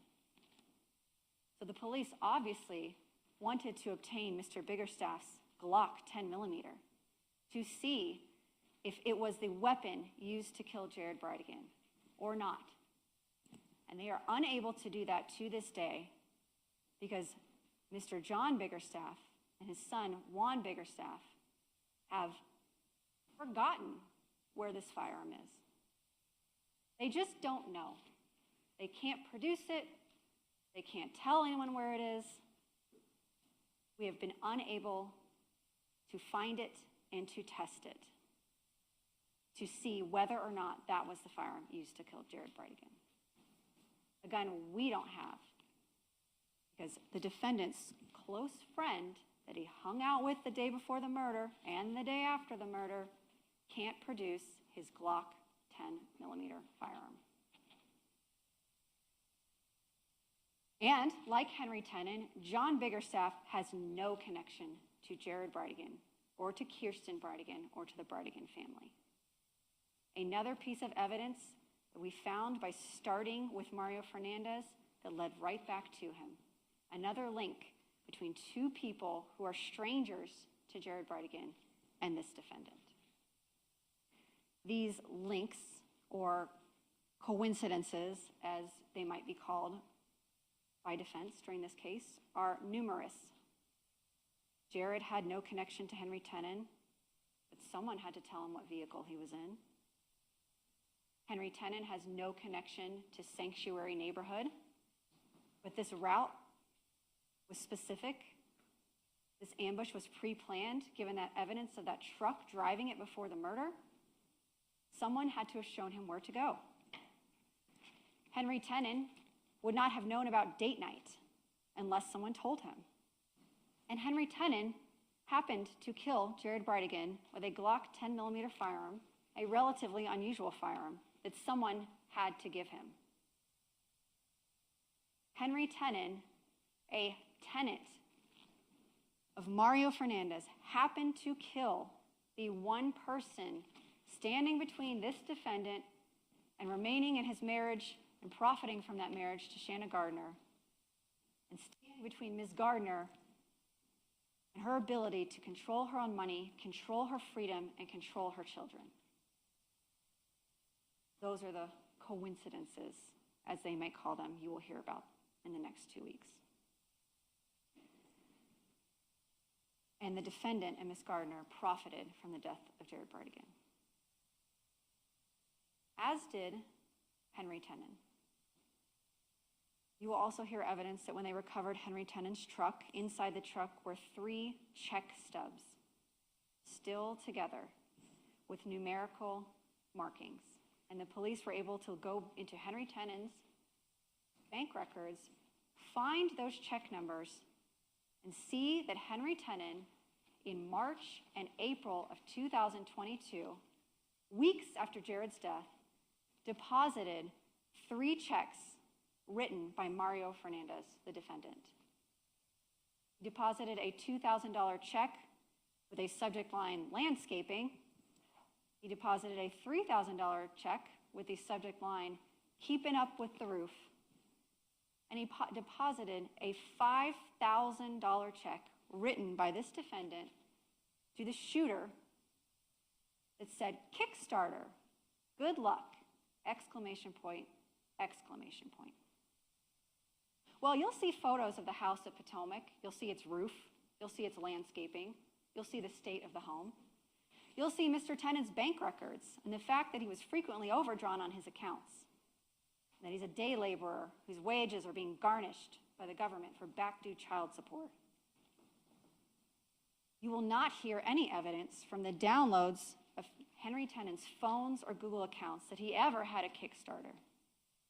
And you will see very quickly that there are no way these are legitimate payments. You will have Mr. Fernandez's Google download, which contains his business dealings with First Choice Home Rentals as it relates to 5239 Potomac. And you'll see the difference between the legitimate expenditures he's giving to LLCs and air conditioning companies with invoices and estimates and scheduled times and emails versus these checks that just magically appeared out of nowhere for $10,000 to a man who earns $15,000 a year breaking down pallets. These checks were a way to hide money for a murder hidden in plain sight to make it look legitimate, with the hope that Henry Tennant would never be identified and no one would ever look that deep. Nobody during this trial is going to be able to take the stand and tell you about the conversations between Henry Tennant and Mario Fernandez regarding this murder. Henry Tennant has been charged. He will not be testifying as a witness, nor will Ms. Gardner. And you will hear evidence from phone records that Henry Tennant, despite not being a tenant of Mr. Fernandez past January of 2022, had multiple text messages and phone calls with the defendant in February and March of 2022 when he wasn't a tenant. Multiple phone calls and texts. I'm talking 70 text messages and calls in February 2022. You will hear that none of those text messages, the content, the call logs, exist on Henry Tennant's phones or devices. Henry Tennant deleted his contact with this defendant, Mario Fernandez. You will also hear that shortly after Henry Tennant was arrested in August 2022 on those driving on a suspended license charges unrelated to the murder, that Mario Fernandez, this defendant, factory reset, wiped his cell phone. Not just deleted. You'll hear from a forensic expert what it means to wipe your phone. What you lose, all the apps, all the passwords, financial records, banking records, every photograph someone has ever taken on their phone, gone, wiped. After his tenant, ex-tenant, is arrested on unrelated charges. You will also hear from his Google return that Mr. Fernandez deleted Henry Tennant as a contact in his Google Cloud, that he deleted over 6,000 records from his Google account. This is what we call consciousness of guilt. It's evidence you can consider this week as you evaluate what the state has presented. But you will not hear someone come in and say, Mario Fernandez paid me to kill Henry Tennant. Two people can keep a secret if one of them's dead, and for purposes of this trial, Henry Tennant is dead to you. He is not on trial. Shanna Gardner is not on trial. But the evidence of their consciousness of guilt is evidence of this defendant's guilt. We can't say where Mario Fernandez was during the time of the homicide. We know from surveillance, and you will see on the surveillance, that Henry Tennant is on foot for hours in Jacksonville Beach after the murder, about an hour and a half, trying to get out of Jacksonville Beach. You will also see surveillance that the blue truck with that tire in the back that left the homicide scene without that tire is separated from Henry Tennant, which means two people were there that night. One driving the truck, one person, Henry Tennant, murdering Jared Bridegan. Mario Fernandez's cell phone has the ability to tell us where he is through cell site location, your tower. And you'll hear a lot of evidence this trial about it from a lot of experts. But what you will hear is that Mario Fernandez has no cellular data or location data for the time of the murder. And again, you may hear argument of coincidences and network connectivity. But there's data before the murder, there's data after the murder, and there is no data during the murder. And because Mario Fernandez wiped his cell phone, the expert who would have been able to go in and look at his phone and say it was on airplane mode, it was off, it was on, it was at home using Wi-Fi, does not have that information to tell you that definitively. There's no DNA putting Mario Fernandez at the crime scene. There are no eyewitnesses. There's no video footage that captures the individual in the truck clearly enough to make them out. These things are all true. The phone at home, lack of DNA, no eyewitnesses. But it cannot change the fact that there is no connection between the shooter and Bridegan other than this defendant. It cannot change the fact that this defendant paid a man $10,000 for work that didn't happen and a Kickstarter that doesn't exist. You will also hear about some activity on the defendant's phone and Mr. Tennant's phone before the murder, about a trip that Tennant's phone took to St. Johns County, to Nocatee, to the street where Jared Bridegan lives, 2 weeks before the homicide. A trip in a blue two-tone truck from Potomac to Jared Bridegan's house, to the crime scene and back to Potomac. A trip that Henry Tennant took while Mario Fernandez's phone was at the house at Potomac Avenue, not being used, stationary in one cell tower coverage area. No link between Henry Tennant and Jared Bridegan other than this defendant.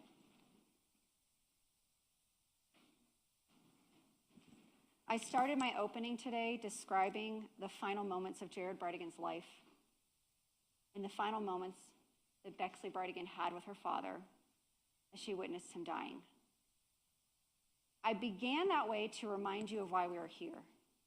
Mr. Dreiser talked at jury selection about this case and media attention and the popularity of verdicts.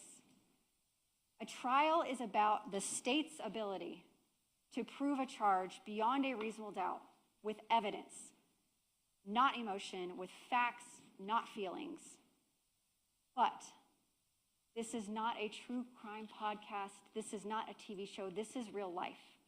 And the reason I started that way is so that does not get lost on you this week.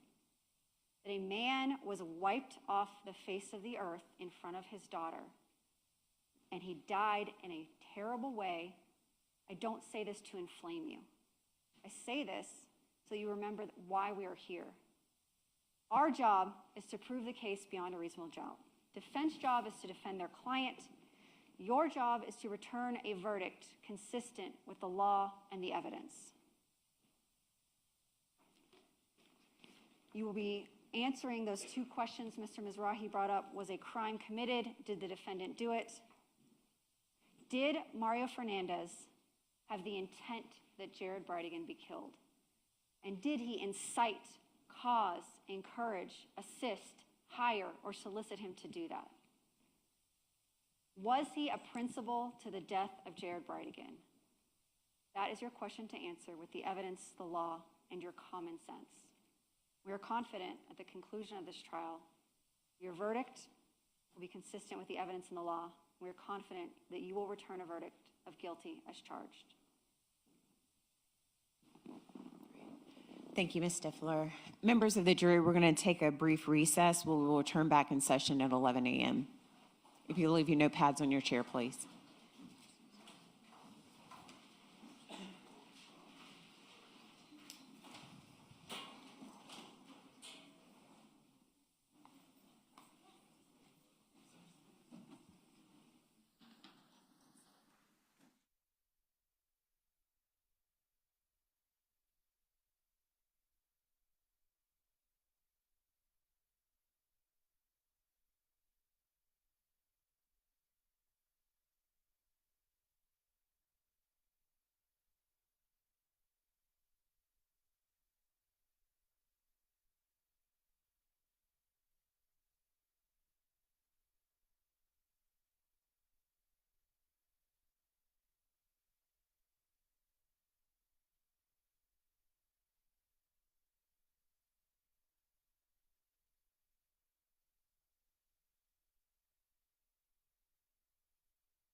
The defense will now present their opening statement to you. The court reminds you that this gives the attorneys a chance to tell you what evidence that they believe will be presented during the trial, and what they say is not evidence and you're not to consider it as such. You may proceed, Mr. Hill.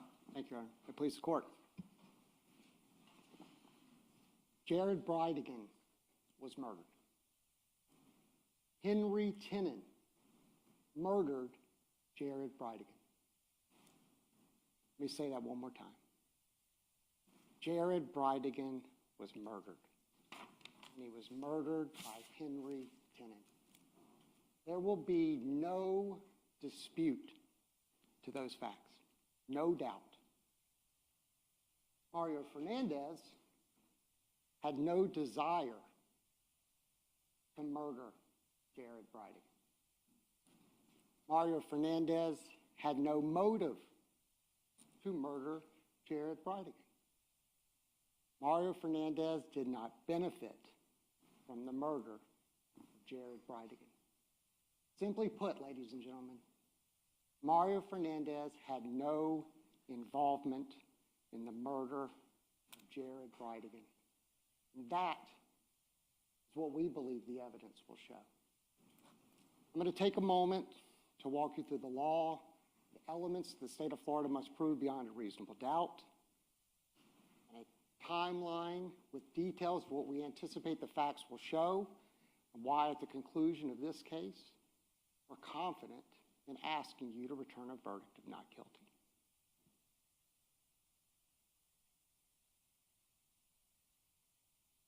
Ladies and gentlemen, the first charge in the indictment, murder in the first degree. As to count one, to prove the crime of first degree premeditated murder, the state must prove the following three elements. But actually, they will only have to prove two. Element one, Jared Bridegan is dead. There is no dispute and no doubt to that element. The death was caused by the criminal act of Mario Enrique Fernandez-Saldana. We anticipate there will be no evidence to support that whatsoever. Henry Tennant murdered Jared Bridegan. Element three, there was a premeditated killing of Jared Bridegan. The evidence will show that Henry Tennant had a premeditated killing of Jared Bridegan. As the state mentioned, they said Henry Tennant is the shooter. There will be no dispute to that fact. So they will seek to prove this case by claiming that Mr. Fernandez is a principal to first-degree murder. That instruction that the court will provide you is that if Mario Enrique Fernandez-Saldana helped Henry Tennant commit a crime, the defendant is a principal and must be treated as if he had done all the things the other person or persons did, if the state proved beyond a reasonable doubt the following two elements. Number one, that Mario Fernandez intended Jared Bridegan to be murdered. And number two, that Mario Fernandez did some act or said something that was intended to and that did incite, cause, encourage, assist, or advise the other person or persons to actually commit the crime. To be a principal, the defendant does not have to be present when the crime is committed. Ladies and gentlemen, you heard Ms. Stifler. You will never hear a witness in that witness stand, see a text message or an email, any communication between Mario Fernandez and Henry Tennant intending that this crime be committed, inciting, causing, encouraging, assisting, or advising Henry Tennant or any other person to commit the crime of murdering Jared Bridegan. Second charge, criminal solicitation to commit a capital felony, to wit, first-degree murder. In essence, to get to the first charge, you have to go through the second charge. As to count two, to prove the crime of criminal solicitation, the state must prove the following two elements beyond a reasonable doubt. Mario Enrique Fernandez-Saldana solicited Henry Tenen to commit an offense prohibited by law, to wit, first-degree murder. Solicit means to ask earnestly or to try to induce another person, Henry Tenen, to engage in specific conduct. And number two, that during the solicitation, that Mario Enrique Fernandez-Saldana commanded, encouraged, hired, or requested Henry Tenen to engage in specific conduct which would constitute the commission of first-degree murder or an attempt to commit first-degree murder. Ladies and gentlemen, that's the evidence the state has to put forth to you. They have to prove each of those elements, just like Mr. Dreiser said in jury selection when he gave a hypothetical about the links in a chain. And if none of those links are actually established, then the whole chain falls apart. That's what we believe the evidence will fail to show, are those links in the chain. Now, Ms. Stifler started this case, and she ended her opening statement with her statements of why we are here. We're here because a man was murdered by Henry Tenen with his child in the car. There's no doubt about that, and it's terrible. But I give credit to Ms. Stifler. She was correct. When you retire to that deliberation room, you have to leave a lot of your own human emotions here in this courtroom. The judge will provide an instruction, rules for deliberation. These are important. Asking you to do something that's not natural. But I want to touch on a couple of those. I think it'll aid in the process of the next 2 weeks. This case must be decided only upon the evidence that you have heard from the testimony of the witnesses and seen in the forms of exhibits and evidence in the instructions that the court will provide. This case must not be decided for or against anyone because you feel sorry for anyone or angry at anyone. Your verdict should not be influenced by feelings of prejudice, bias, or sympathy. Your verdict must be based on the evidence and the law contained in these instructions that the court will provide you. What that means is you will be angry. You will have sympathy. You will feel sorry. There are victims on both sides of this courtroom, outside of this courtroom, around the country, quite frankly, around the world. When you retire to that deliberation room, you cannot allow the sympathy, sorry, and anger to influence your decision. Now, ladies and gentlemen, no need to read this slide. This is just an illustration that there is a lot of history between these people. And it starts April of 2010. Shanna Gardner and Jared Bridegan are married. 2 years later, they have twins. You've heard that one of those has a medical condition that'll likely come into evidence throughout the next week and a half, 2 weeks. And then in February of 2015, Shanna Gardner files for divorce in St. Johns County, where they resided at the time, and a number of months later, they were divorced. The state made a point to tell you that the evidence is going to suggest that this was a nasty divorce, nasty custody battle. We believe the evidence will show you the opposite, that they resolved their divorce by what's called a consent final judgment. For those of you lucky enough not to have gone through that process, that means that they reached an agreement by consent of both parties, including their custody. In Florida, they call it time sharing. That it was equal on both sides. 2017, Jared Bridegan marries Kirsten Bridegan. The state said that there was short courtships. You'll see that that is somewhat of a theme, short courtships and fast marriages. That doesn't mean that they're not valid marriages. The state would want you to believe that the evidence is going to suggest that Mario Fernandez and Shanna Gardner had a marriage of convenience. Sometimes marriage is convenient, and you'll see that Mario Fernandez will be a good stepfather, and that he'll do an equal role. That's what the evidence will show. But once these parties were married, now with 2 separate households co-parenting these twins. You're going to hear it wasn't always perfect, and the state was correct. You can take your common sense back there. 2 parties have divorced. They're now shifting 2 children back and forth. Would they have arguments? Certainly. Would they argue over school choice and medical devices and child support, hair colors? Yes.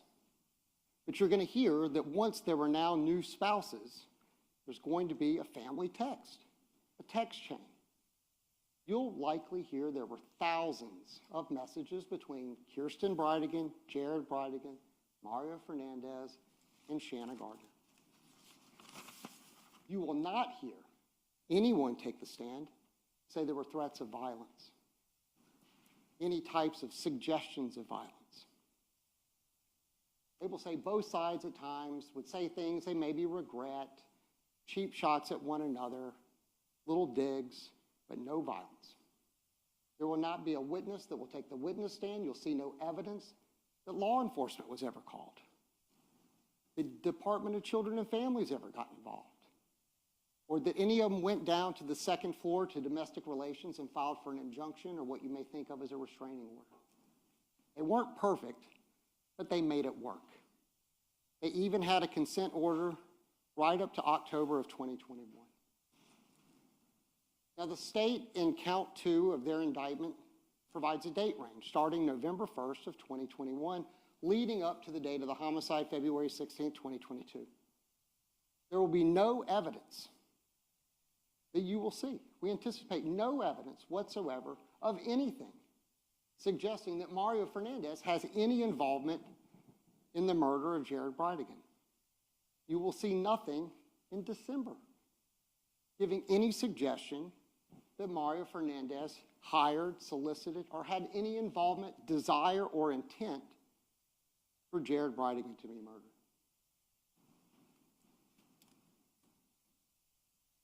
I anticipate the state is going to call an FBI agent named Bobby Blythe. And he's going to testify to forensic data. He's a CAST agent, meaning he will take cell phone data and he will try to plot maps with arches and graphs to try to give an idea of where a device is. He will not be able to tell you this is where a person is, but this is where a device connected to that person is. And he'll tell you that a device that's associated with Henry Tenen travels to Jacksonville Beach on January 5th of 2022. You'll likely see a map with little plots, much like you would using your own navigation apps. It'll show him in Jacksonville Beach area. It'll show him travel down by the Jacksonville Beach golf course. He will not go all the way down to where the homicide scene is. He'll briefly go down the road that Shanna Gardner and Mario Fernandez live on, but he will not testify that the device ever stopped at that location. And certainly there will be no evidence, no witness, no data that will be presented to say that Henry Tenen, the murderer, had any communication or connection with Mario Fernandez or Shanna Gardner. Now, Shanna Gardner's name was mentioned at least a dozen times. She's not on trial here. Mario Fernandez is. And the indictment alleges solicitation of Henry Tenen, not Shanna Gardner. You have to be focused on Mario Fernandez. John Biggerstaff. The state actually did a really good job of explaining, kind of stole my thunder, of who John Biggerstaff is. It is correct, and it'll be undisputed, that Mario Fernandez went to school with John Biggerstaff's kids, his daughter and his son. And he's known him for decades. They both served in the military.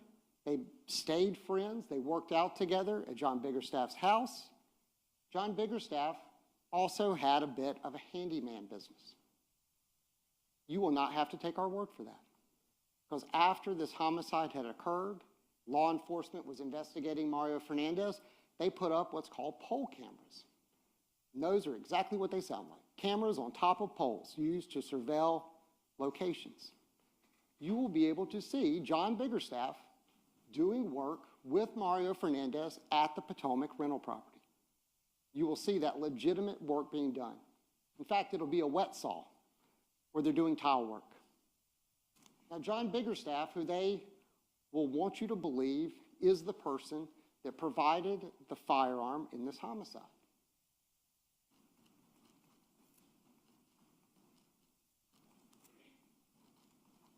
John Biggerstaff did own a 10 millimeter. FDLE will come up on the witness stand and tell you they believe it's a Glock 10 millimeter. They'll also tell you that those have been in production since 1991 and that there's 3 models of Glock that's been produced. And he cannot identify which model it was. And Glock is a for-profit business. You'll hear they produced thousands of these firearms. But they're focused on John Biggerstaff's 10 millimeter. He did own one. The ATF did run what's called a firearm trace summary once they looked at John Biggerstaff. And in June of 2016, 6 years prior to the homicide, John Biggerstaff did purchase a 10 millimeter. It's a 40 Gen 4, probably. It's what's called a bear gun. It's generally used for hunting. But later in 2010, as the state mentioned, John Biggerstaff is arrested for a federal felony. And as a result of that, he was required to turn over all of his firearms. Starting in October of 2016 until the day that he dies, you will learn that he cannot possess firearms. It would be a federal and state crime if he were to possess firearms. But how will you know that he didn't have the firearm? Because his son will come in and testify that as a result of those release conditions, he helped fill out a firearms inventory, an affidavit, and I've highlighted number 7 on that affidavit, which will show you a Glock 40 Gen 4 10 millimeter with the serial number BBG L770. Later that year, he becomes a convicted felon. John Biggerstaff will take the witness stand and said he did not possess a firearm. He will also tell you that they offered him immunity. And his statement remains the same.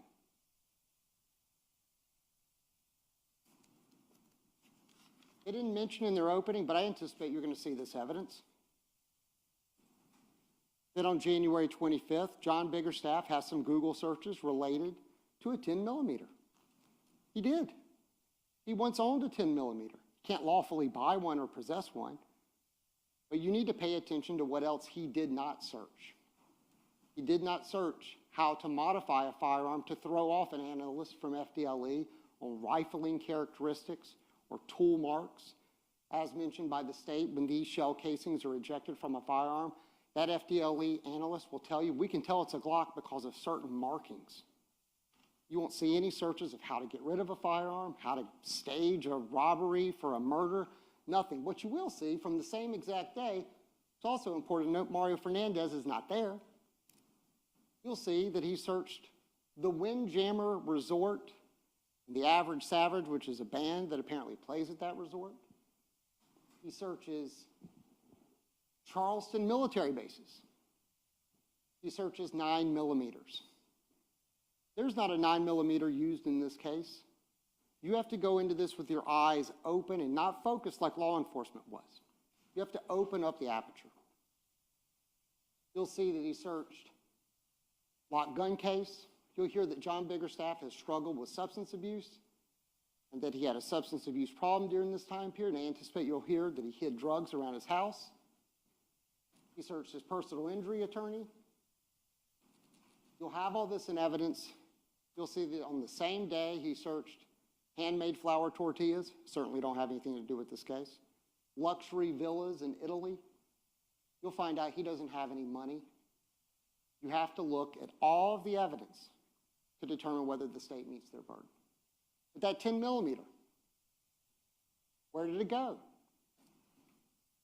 In 2016, Juan Biggerstaff will come in and testify that after filling out that affidavit, he then loaded 20 firearms into his vehicle. His dad said you can keep 4. Didn't include the 10 millimeter, shotgun, rifle, a couple pistols. He takes them to his sister's house, Stephanie Atkinson, where they remain until she calls and says that she is buying a house. Juan, please come get the guns. He goes and retrieves the guns. he will take the witness stand and tell you, my dad never touched them. Also, he'll tell you, they offered him immunity, but that will be his testimony. Both of these men have been offered full immunity from prosecution in a homicide that has no statute of limitations. And their testimony will be, we have not seen those guns since 2017, because once he picks them up from his sister, he then has them. He's at UNF, Juan Biggerstaff, studying, and he gets recruited to be a police officer in Irvine, Texas. And on his way out of town, with the 16 guns that he doesn't get to keep, he goes to a family friend's house, Fred Martin, takes them in bags and in gun boxes, and puts them in a closet. And both of those men's testimony will be, that is the last time they saw those guns. And the state will want you to believe this is part of some sort of conspiracy. John Biggerstaff has never been arrested. Juan Biggerstaff has never been arrested. They have been offered full immunity from prosecution in a first-degree murder case. And their testimony will be 5 years before the homicide was the last time we saw that gun. And FDLE will say, I cannot say that it's that gun. All I can say is it's a 10-millimeter Glock, and there are thousands of them. Agent Blythe will come in and talk about timing advance records. As was mentioned, tracking plots on a map. And Mario goes to Potomac. That is his rental property. There will be no dispute of this. He goes there on January 29th. But you'll find out why he's there. As I mentioned, Henry Tennant, the man allegedly paid for this homicide, apparently can't afford the rent, and as Christina Stifler said, a rundown property on the other side of town. A man hired for a homicide who can't afford his rent is evicted from the property from the man who hired him to commit a homicide, is what they suggest the evidence will show. You will see a copy of the lease agreement between Mario Fernandez and Jeremy Ordway. You can use your own common sense about a landlord going to a property right before a new tenant moves in, and you'll hear testimony about it. And what Agent Blythe will tell you is that studies will suggest, and again, use your own common sense, that most people are within an arm's reach of their cellular device, unless they're sitting on a jury, I suppose. But otherwise, the devices are near them or on them. But the state will try to suggest through the evidence that you'll see that Mario Fernandez travels with Henry Tennant, or I should say Henry Tennant's device, to Nocatee and then out to Jacksonville Beach on what they will likely refer to as a dry run, scoping out the scene in order to plan and premeditate this homicide that Henry Tennant committed. The evidence will show that Mario Fernandez's device is at Potomac. And in fact, Agent Blythe and any other law enforcement officer, they will not be able to say that Henry Tennant and Mario Fernandez actually saw each other, only that their devices were in the general area. But there will be no dispute that Henry Tennant's device travels south down 95, goes to the Nocatee area, the Beacon Lake area, and up to Jacksonville Beach, all while Mario Fernandez's device remains at his rental property.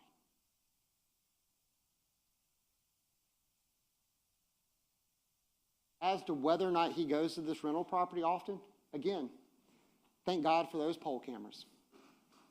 You'll see Mario Fernandez countless times at his property, coming and going, tenants coming and going, air conditioning companies coming, him doing work at his property. There will be no dispute of that. Ms. Stifler mentioned that things were not rosy for Shanna Gardner and Mario Fernandez, and in fact, that was the case. You'll hear from administrators and teachers from the school that the twins attended. And they'll testify that, yes, we were told things weren't going great. They'd done some marriage counseling, but things were rocky, and they anticipated getting divorced. They were going to get separated. This was at the beginning of the school year in January of 2022. But what they will also testify to is that Mario Fernandez, in this so-called marriage of convenience, was an active and involved stepfather, that he would attend parent-teacher conferences. And they'll tell you, despite what the state said about this acrimony in this child custody issue, is that it is very common, and they accommodate divorced couples. And they gladly do separate parent-teacher conferences. Not uncommon. This was not a result of just Shanna and Jared having problems. This is something that happens because far too many Americans do get divorced and do have to raise children. But they'll testify that Mario Fernandez helped with homework, school projects, he picked children up, he dropped children off. He was involved. February 15th, the day before the homicide. Mario Fernandez, once again, back to Potomac, as he normally does. He is not an absentee landlord. He's involved. It's not a high-profile, wonderful, beautiful house out at the beaches. It's a rental property for lower-income people. And what he would do is go over and do work and try his best to make this property as best as he could. And he would hire people to help him. Henry Tenen will be there and leave. Again, there'll be no evidence submitted to you that there's any type of agreement, contract, solicitation, incitement, encouragement, nothing to suggest that Mario Fernandez has done anything to get Henry Tenen to commit this homicide.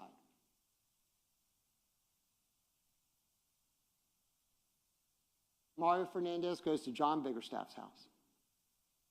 What the state did not tell you, but will be in evidence, is you will actually see why Mario Fernandez was there. You will hear testimony of why Mario Fernandez was there, because 4 days later, Juan Biggerstaff is getting married. He's going to be driving back from Texas with his fiancée on February 16th and getting married on February 19th. And that Mario is going to help with tables and chairs. He drives a truck. Nothing nefarious about it. The state did not mention that in their opening, but the evidence will actually show you that. You'll hear from John and Juan, who will tell you, we've known Mario for decades. He was kind enough to help set up tables and chairs for the wedding that was going to occur 4 days later for a police officer and his new wife. There will be no evidence at all of a firearm or anything to suggest involvement in a homicide. Juan Biggerstaff will walk through that door. John Biggerstaff will walk through that door. They've never been arrested. Their story has always been the same, despite being offered that immunity.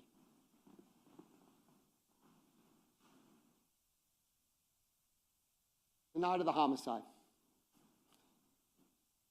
Agent Blythe will testify that Mario Fernandez's device enters Jacksonville Beach and goes to Marsh Inlet, and there'll be a lot of testimony about that, as to whether or not that device ever left that residence till 9:30 the next morning. Now, ladies and gentlemen, February 16th, 2022. It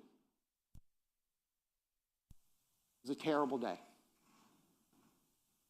There are a lot of people in this courtroom and a lot of people watching. That day destroyed the lives of so many people. We will never, ever say otherwise. What Henry Tenen did that night was unconscionable. And he will be held to account for that at a later date. The state has brought in evidence.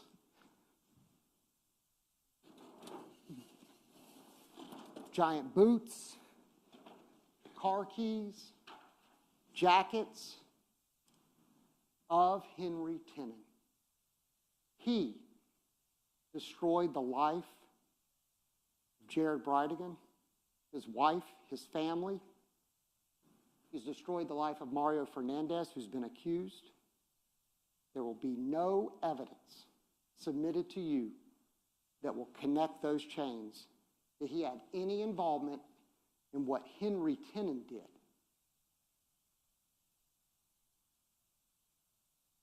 Jared Bridegan came and picked up his children for his date night. You'll see video of this. It'll be heartbreaking knowing where that ends. He takes the children to a Jacksonville Beach barbecue place called the Bearded Pig. They're there for about 45 minutes. He drives them through Wendy's to get them Frosties. He drops them back off. You'll see videos. You'll watch them walk through the parking lot. And then you're going to also see videos of that blue truck owned by Henry Tennant, which will not be in dispute. These are little snapshots of all those videos that you will see. But what you will not see is Mario Fernandez. You'll see videos of that blue truck driving past people walking down the street. This thing gets blasted over the media. They are looking for any witness they can. There will be no witness, no evidence, nothing to suggest Mario Fernandez is in that truck. What you will see from 7:46 to 9:14, 7:46 is just shortly after dropping the twins off. You'll see the blue truck, as Ms. Stifler said, trying to give some distance. She's driving down 5th Avenue South through Sanctuary, turns into Fairway Lane. And you'll see that black VW Atlas driven by Jared Bridegan with his daughter in the back seat. And you'll see a muzzle flash. And you'll see a figure, which will be Henry Tennant. And you'll see video of him walking all the way from the homicide location down 9th Street, which is South Beach Parkway, and then turns into 9th, all the way down to Shetter, up Shetter, right past the police station. Ms. Stifler talked about coincidences. They do happen. And you know why we know they happened? Because a terrible, ironic fact that you will see is that as Henry Tennant is walking past the police station after this murder, Kirsten Bridegan and I believe her mother show up at the police station. They are caught in the same frame. So ladies and gentlemen, you will see that coincidences do happen. Mario Fernandez can know a wrongdoer and not be a wrongdoer. Ms. Stifler suggested that there's going to be data in this case that Agent Blythe will testify to that will suggest that Mario Fernandez had his cell phone off during the time of the homicide. However, what Agent Blythe is going to testify to is he cannot say that. He can say it's either off, airplane mode, or other. What's happening, timing advance is simply records produced by your cell phone carrier, and what it is to make sure your cell phone works, that you have good signal strength, and it knows when to hand off to another tower. But he's going to read to you a disclaimer from T-Mobile. Even if call records are found, there may be times when no timing advance records are available. Please exercise caution in using these records for investigative or prosecutorial purposes.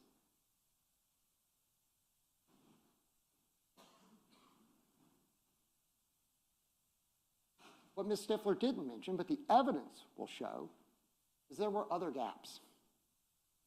1205 to 1243, and there's going to be a lot of gaps. You'll hear testimony. Mr. Dreiser will cross-examine Agent Blythe. There'll be another expert that will testify. This happens all the time. But the reason 1205 to 1243 will be significant is at 1236, Detective Lamont and Detective Burrell from the Jacksonville Beach Police Department are now under the unfortunate task of notifying next of kin that Jared Bridegan had been killed. They will testify they left Jacks Beach Police Department at 1236 and that Marsh Inlet is just a couple blocks down the street.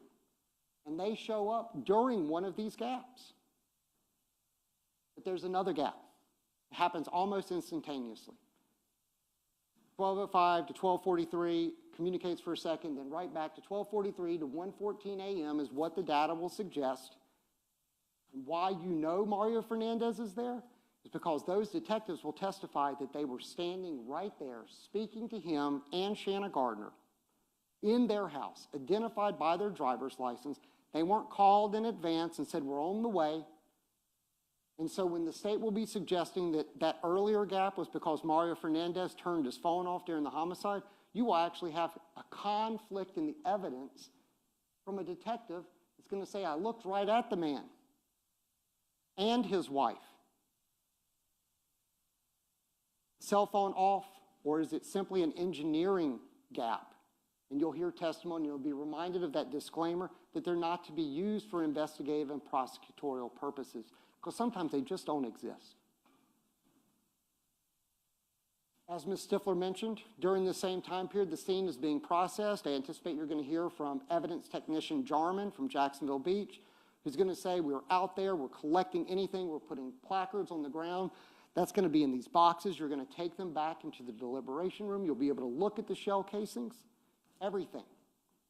They did find evidence that night of Henry Tenen. You're going to hear they found DNA on the tire placed in the road of Henry Tenen, not of Mario Fernandez. They swabbed everything. You're going to hear, in fact, we asked them to swab something. We have no burden. But we asked them at our own peril to swab something they found that wasn't tested.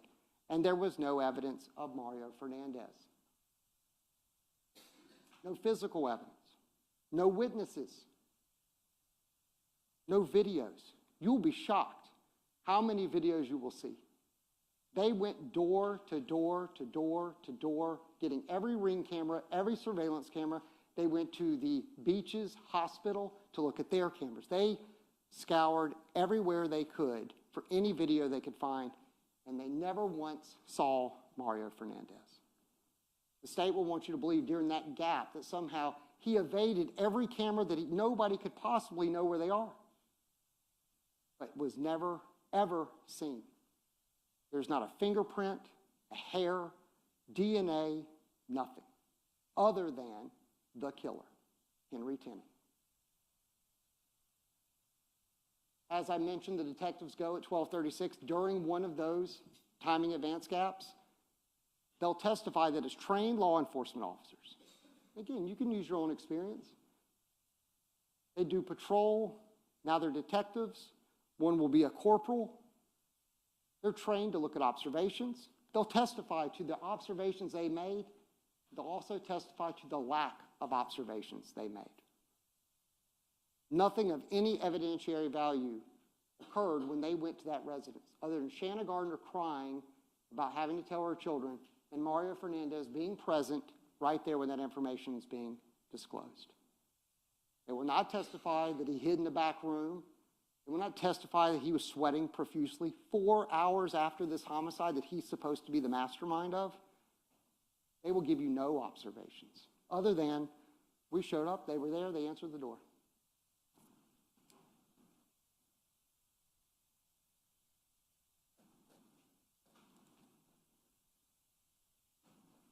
And yes, later that day, Mario Fernandez does what he said he was going to do. He goes to John Biggerstaff's house to help with the wedding. And you'll hear that from those witnesses. You'll hear that Mario Fernandez and Shanna Gardner go in for a voluntary interview. As the state said, there were deletions of Google information. They won't tell you what it is.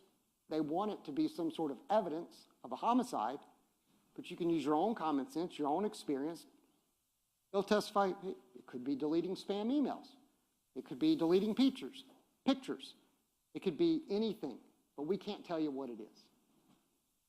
You have to look at this with your eyes wide open and use your own common sense. State did not mention this in their opening, but they, I anticipate, will make some sort of feature about this.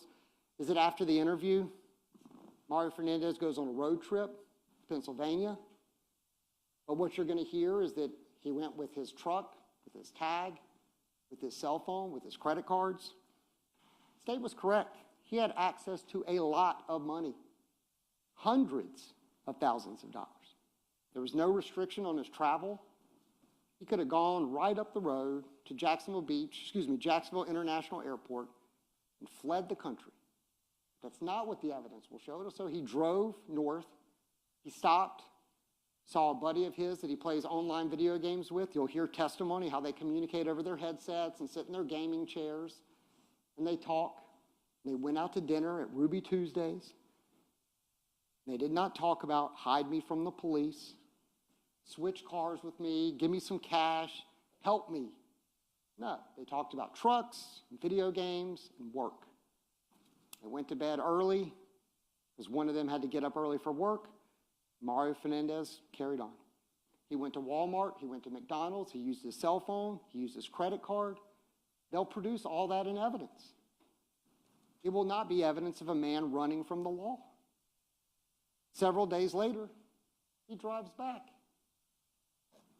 Straight route to Jacksonville. Right back to Jacksonville Beach, to his home that he shares with his wife, a couple blocks from the police station. And again, there will be no evidence that he's trying to disguise himself, hide his location, or anything. He goes right back to where the police came to see him the very first time. And then on March 9th, they released to the media the blue truck, blasted everywhere. Every news station, social media, every law enforcement officer in North Florida is looking for this blue truck. You'll see the videos of it driving through Jacksonville Beach. Then they start to look for the 10 millimeter. The state suggested that they looked everywhere. They went to a pawn shop in Jacksonville Beach. They went to Beach's Pawn on 3rd Street. They found 6 transactions. For a gun that's not supposed to be that common, at a pawn shop, they found 6 of them. Henry Tenen was also going to a pawn shop. Guess what they didn't do at that pawn shop, which was look for a 10 millimeter. They did not expand this search. They looked in Jacksonville Beach, and they looked at Mario Fernandez. Because as the state tried to say, who else would have the motive to do this? They don't know who's driving the truck. They don't know who actually solicited Henry Tenen. There'll be no evidence to suggest they do. It took them 30 minutes to get to Henry Tenen in their opening. Payments. They want you to believe that Henry Tenen was hired on credit. That a man that doesn't have 2 nickels to rub together, he makes $15,000 a year breaking down wooden pallets. He's evicted from the property that Mario Fernandez, the guy that's supposed to have hired him, they're going to suggest that he's been paid. He does get paid. He gets paid in the form of checks, 2 checks on the same day. One for landscaping, one for roof work. Boy, thank God for those poll cams.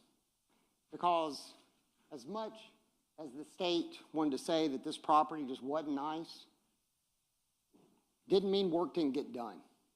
And you're actually going to hear a recorded phone call that I'll get to in a moment that will actually hear Mario, not even knowing that he's being recorded, commenting on how good of a day laborer Henry Tenen is, and that this was during COVID, and that called out a contractor to take down a tree, and they wanted to charge $3,000 for one tree. You'll hear the phone call. It'll be in evidence, and you can listen to it in the back between 2 people who didn't know they were being recorded.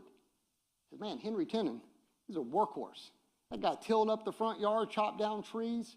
You'll actually see video of him unloading tile from the back of his truck at Potomac doing work. And my law partner was nice enough to get up and grab a piece of evidence that you're going to have back there, which is a journal found in the truck of Henry Tenen. And the state said, oh, well, there's a check and it says Kickstarter, good luck. But we didn't find a Kickstarter account. Kickstarter just means that somebody's giving money to help kickstart somebody's business. Henry Tenen is a worker. Mario Fernandez has hired him to do work, not murder, tree work, roof work, landscaping, tile work. You're going to have Mr. Tennant's business plan because he wanted to be his own boss. You'll hear from his girlfriend. You'll hear from other people that say Henry wanted to start his own business. He wanted to do his own pallet business. He was tired of working for somebody else. He wanted to work for himself. And he wrote out a business plan that you'll be able to take back there and go through page by page with prices and what he anticipates his revenue to be. Mario Fernandez, who had at the time access to hundreds and hundreds and hundreds of thousands of dollars, gave money to a guy that had helped him around his own house and invest in his business that he wanted to start. That's what the checks say. That's what the poll cameras will show. You'll never see any tie to a homicide. And after that last check, you'll never see any other payments. They want you to believe that the evidence is going to show he got hired on credit and took 3 checks. They were hiding in plain sight. Mario Fernandez's name is on the check. The business, the LLC he has with his wife is at the top. It's got his account number. It's written to Henry Tennant. It's a contract for work, not for homicide. Mario Fernandez, Shanna Gardner go in for a second voluntary interview, and Mario Fernandez provides his DNA voluntarily. There's a jacket you can't see over in the corner. There's these boots down here. There's keys over here. Everything beautifully put in these boxes. They'll be great for Henry Tennant's trial. They have no relevance whatsoever for you to consider the elements in which you have to decide to see if the state has overcome their burden, because nothing on these connects to Mario Fernandez. Mario Fernandez could probably fit half his body in those boots. They will have no evidence to suggest it has anything to do with Mario Fernandez and the homicide of Jared Bridegan. Henry Tennant gets pulled over, as they said, was for investigative purposes. He gets arrested for driving on a suspended license. They find an old rusty shotgun in the trunk of the car. Has nothing to do with the homicide, but as they said, Henry Tennant's a convicted felon. He goes to jail. They go to Potomac. They notify Mr. Ordway that Henry Tennant has been arrested in connection to a homicide. They search Potomac. These are photographs from evidence technicians. You'll be able to look at them. How they determine these are the boots, that's for you guys to figure out, because you're going to see all sorts of different things they recovered from that residence, including the lease agreement between Jeremy Ordway and Mario Fernandez, signed on January 27th, when Henry Tennant, the so-called paid-for murderer, is getting evicted from the home of the guy that the state wants you to believe is paying him to commit a murder. Then the truck is recovered. There were likely a lot of high fives on that day.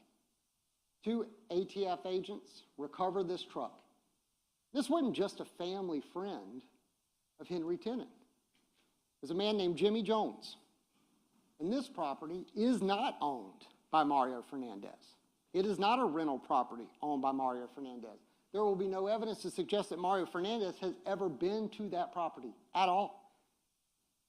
They talked to this man. He said, "Oh man, Henry, he rolled this thing up into my yard, said the timing chain was broke, don't work anymore."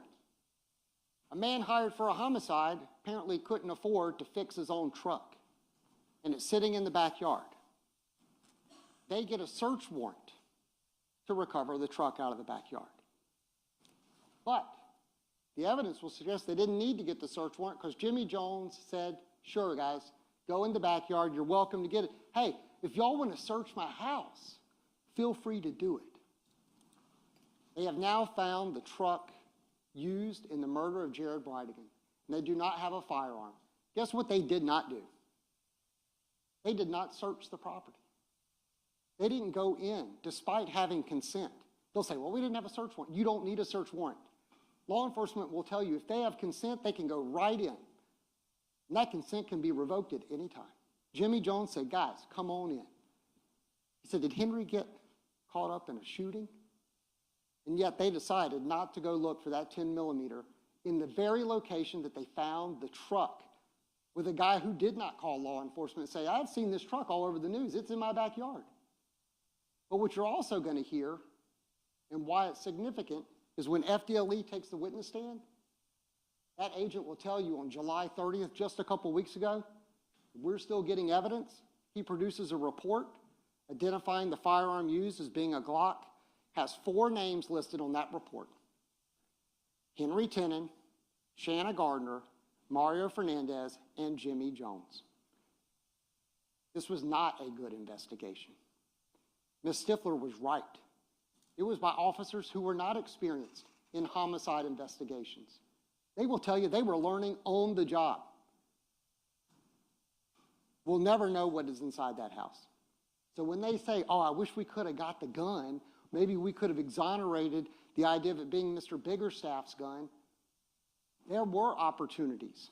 They only looked where they wanted to look. And they did not look in a house that they were given consent to look. They recover the truck.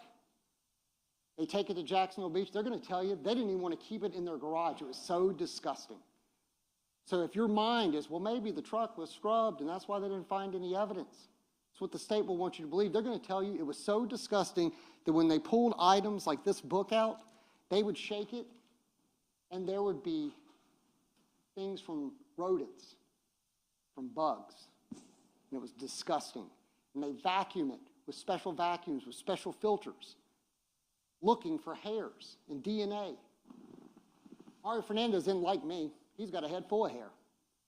They didn't find one hair, one fingerprint, DNA, skin cell, anything. Nothing related to Mario Fernandez. The active wiretap I mentioned, you're going to hear it. A witness named Carlos Fong, he goes by Sonny. He's a friend of Mario Fernandez. He sees on the news about this homicide. And it was Shanna Gardner's ex-husband. You're going to hear these recordings. Oh, my God. Yeah, me and Shanna, getting separated. It's terrible. He's going to say, yeah, I still drive the truck. Oh, it's a nice truck. They talk a lot about trucks and why he likes his Toyota. Talks about his dogs. And why I mention the dogs is because the trip to Pennsylvania, the state will likely make a big deal of. He didn't take his beloved dogs. And you'll hear on the phone call, man, my dog has outlived his life expectancy. But I tell you, when I get him up and moving, he's great. And he also talks about Henry Tenen. Man, you know Henry Tenen? He doesn't distance himself because, yeah, guy did all sorts of work for me. Chopping down trees and tilling up the front yard and doing landscaping. He was a workhorse. You'll hear the phone call of 2 people that did not know they were being recorded. They eventually search Mario's vehicle. They seize his phone. No evidentiary value. Now, ladies and gentlemen, as I started this opening, as you started your jury selection and you heard the indictment being read, the state of Florida has the sole and exclusive burden to prove each of these elements. Element 1 will not require any proof. And I should take a moment and tell you, there's going to be lots of witnesses called in this case, specifically to do what the state is required to do, which is an order of proof. Unfortunately, they have to prove that Jared Bridegan is dead. So when there are witnesses that take this stand, and Judge Kite looks over and says, Mr. Hill, Mr. Dreiser, any cross-examination, and we say no, trust me, we could get up and talk for hours and ask all sorts of questions, but you've devoted 3 weeks of your life to answering these questions. So if we do not get up and ask questions, it's because there is no evidentiary value for answering these questions for Mario Fernandez. We will not need to ask questions of the really kind citizens that comforted that little girl in the back seat. We will not have to ask questions of the law enforcement officers trying to give CPR. We certainly will not have to ask questions of the medical examiner who determined the death of Jared Bridegan. When we do ask questions, we ask that you pay attention. And I know you will. You've committed so much to this. The only questions you have to answer is not, was this a terrible night that has scarred so many people? You have to answer these questions, which is that the death was caused by the criminal act of Mario Enrique Fernandez-Saldana. whether or not it was premeditated killing of Jared Bridegan, you will certainly find that Henry Tenen did exactly that. They will show you all that evidence. But you will have to determine whether or not Mr. Fernandez intended for that murder to occur, and whether he did some act or said something that was intended to and that did incite, cause, encourage, assist, or advise the other person, Henry Tenen, or others to commit this crime. They don't have to prove he was there, but they have to prove those two elements, both of them, in order to convict him. As to criminal solicitation, the burden rests at this table to prove that Mario Fernandez-Saldana solicited Henry Tenen, the murderer, to commit an offense to which first-degree murder, and that during the solicitation that Mario Enrique Fernandez-Saldana commanded, encouraged, hired, requested Henry Tenen to engage in specific conduct which would constitute the commission of first-degree murder. That is their burden, to prove beyond and to the exclusion of a reasonable doubt. And the judge will read you this instruction. You will carry it with you back there. We talked about it in jury selection. The defendant has entered a plea of not guilty. This means you must presume or believe the defendant is innocent right now, innocent. This presumption stays with the defendant as to each material allegation in the indictment through each stage of this trial, unless it has been overcome by the evidence to the exclusion and beyond a reasonable doubt. To overcome the defendant's presumption of innocence, the state has the burden of proving the crime with which the defendant is charged was committed, and the defendant is the person who committed the crime. The law does not require proof beyond all doubt on the part of the jury before it returns a verdict of guilty. A mere possible, speculative, imaginary, or forced doubt is not a reasonable doubt. A reasonable doubt is not a guess or mere conjecture. Rather, it is based upon the reasoning, common sense, after careful consideration, impartial consideration of all the evidence in this case. A reasonable doubt as to the guilt of the defendant may arise from the evidence, conflict in the evidence, or the lack of evidence. If, after careful and impartial consideration of all the evidence, you have a reasonable doubt as to the guilt of the accused, it is your duty to find him not guilty. On the other hand, if after careful and impartial consideration of all the evidence, you are convinced beyond a reasonable doubt that the defendant is guilty, it is your duty to find the defendant guilty. It is to the evidence introduced at trial and to it alone you are to look for that proof. You have to be convinced that he did each element of each charge. Otherwise, as you stated in jury selection, it is your duty, it is the law that you would return a verdict of not guilty. Ladies and gentlemen, you have paid attention to me, you've paid attention to the state, you sacrificed all last week. In the next 2 weeks, we don't want to waste any more of your time. Thank you so much for your attention, and we look forward to showing you our case. Thank you. Thank you, Mr. Hill. Members of the jury, it is noon. We will take our lunch recess at this time. Please leave your notepads on your chair. You're going to retire to the jury room, and we'll bring it out as soon as we have it set up, okay? Court's in recess.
Okay.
Ready?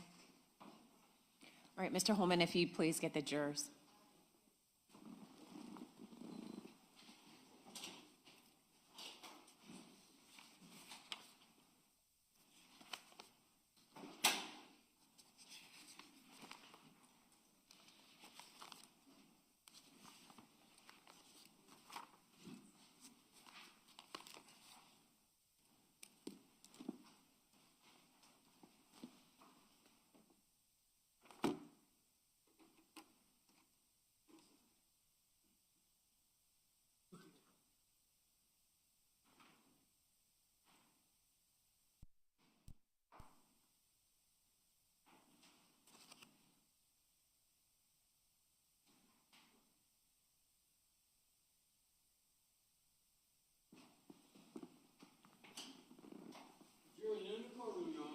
Thank you.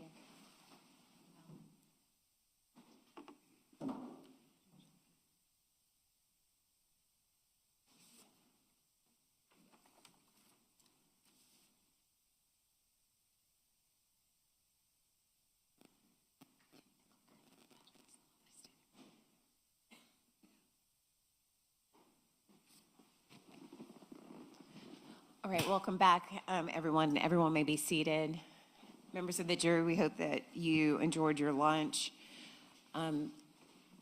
Just to remind you where we are procedurally, the state and both the defense have given their opening statements. I turn to the state of Florida to open its case by calling its first witness. Your Honor, the state calls Janelle Cruz. Janelle Cruz, please.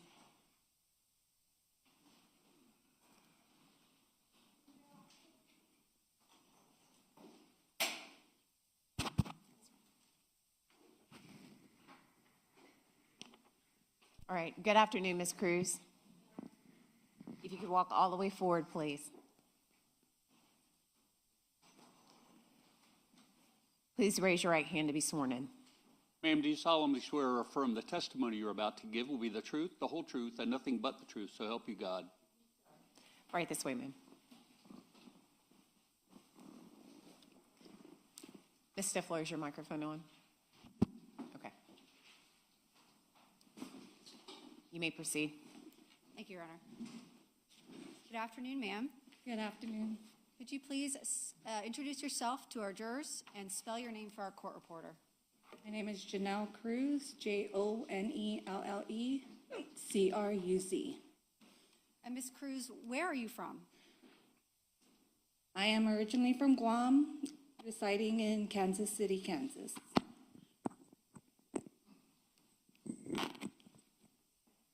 And are you in a long-term relationship with someone? Yes, ma'am. Who is that person? Shane Borja? And do you have any children? Yes, I do. How old are they? I have a 27, 24, and 13-year-old. And Ms. Cruz, could you tell the jury what your prior work history is? I worked with Baptist Primary Care in a medical clinic doing front desk clerical work. And how long have you been in a relationship with Mr. Borja? 5 years. I want to talk to you about February of 2022. Yes, ma'am. Were you and Mr. Borja living together in Jacksonville back in February of 2022? Yes, that is correct. What area of town were you living in at the time? South Side? And specifically, I want to talk to you about a night, February 16th, 2022. Do you remember that night? Yes, ma'am. And in that night, were you in the sanctuary area of Jacksonville Beach, Florida? Yes, I was. Prior to arriving at that particular location, what had you and Mr. Borja been doing that evening? We had gone to return a motorcycle to one of his friend's house in Jacks Beach.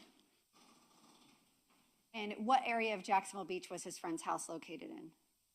The house was located across the Baptist Hospital and that school that's located there. And when he went to drop off the motorcycle, what did you do? As he dropped off the motorcycle, I followed him to the house in my vehicle. He got down, returned the motorcycle, and then I just remained in my vehicle and we headed back home from there. When you were leaving that house near the Baptist beaches, what route did you take to get back to your home on the south side? We went through the neighborhood. And were you from that area at all? No, ma'am. How did you find your way from that house out to, I presume, JTB to get back to the south side? Shane was directing me. Okay. Would you have found your way out if he had not been directing you? No, ma'am. Can you describe for the jury what that neighborhood is like, the route that you took that night? There was a couple turns just full of homes, and then when we got to the left turn, it was just like a dark road. Do you remember about what time of night it was when you were leaving your friend's house? About shortly before 8 p.m. And I want to talk to you about you and Mr. Borja coming across a vehicle on Sanctuary Boulevard South. Do you remember that? Yes. Can you describe what the lighting conditions were and the conditions that night to the jury? It was dark. The only thing I remember the light being that I was able to see was the flashes on the vehicle. Were you driving or was Mr. Borja driving? I was driving. And as you drove, were you able to continue down the road or explain to the jury what it was that initially caught your attention? So as I took the left turn, we obviously had to stop because there was a vehicle in the middle of the road, blocking the road. So it was dark. It was just flashers that I was able to see, and another vehicle that was right behind that vehicle. Did you see anybody get out of the vehicle behind the vehicle with its flashers on? No. Do you know who was in that vehicle? No. Were they also individuals that remained on scene while police arrived later? I did not see anybody. I'm going to show you a photograph that's been marked and entered into evidence as State's Exhibit 4. Do you see an image on your screen in that witness box? Yes, ma'am. And is that the vehicle, as it appeared to you that night, you saw with the flashers on? Correct. And where we are situated from this vehicle, about how far would you say you and the other car stopped in front of you were from this vehicle? I cannot recall. Were you right up close to it, far away? I understand you don't have to give me an approximation, but Pretty far away. when you saw the vehicle with its flashers on, I want you to tell the jury what happened next. So I stopped the vehicle. Shane had exited the vehicle to go see if they needed help. So he got down. I remained in my vehicle, and then he walks up asking if help was needed. And then I see him walking back towards my vehicle, and he says to call 911. And at some point, he says there's a guy on the ground. And so as I was starting to call 911, I had exited my vehicle, and he took a turn around the backside of the victim's vehicle to check if there was, any other things going on, And he found the little girl. Okay. I'm going to go back and ask you a few questions. You mentioned that you made a 911 call. Yes. Prior to today's trial, did you have the opportunity to listen to your 911 call? Yes. And I'm going to play that for you now.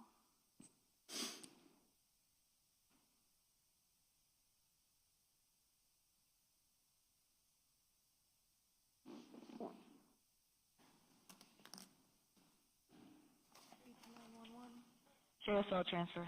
Hi, yes, I'm calling. There's a guy in the middle of the road on America Avenue. And I'm pausing it. This is, for the record, State's Exhibit 2. Ms. Cruz, is that your voice? Yes. Let me inquire. Can the jurors hear that okay? Okay. I'm not sure if somebody else caught it in. Hello? What's he doing? He's, like, the car is open, and he's laying on the ground. I'm not sure what's We're out on going America.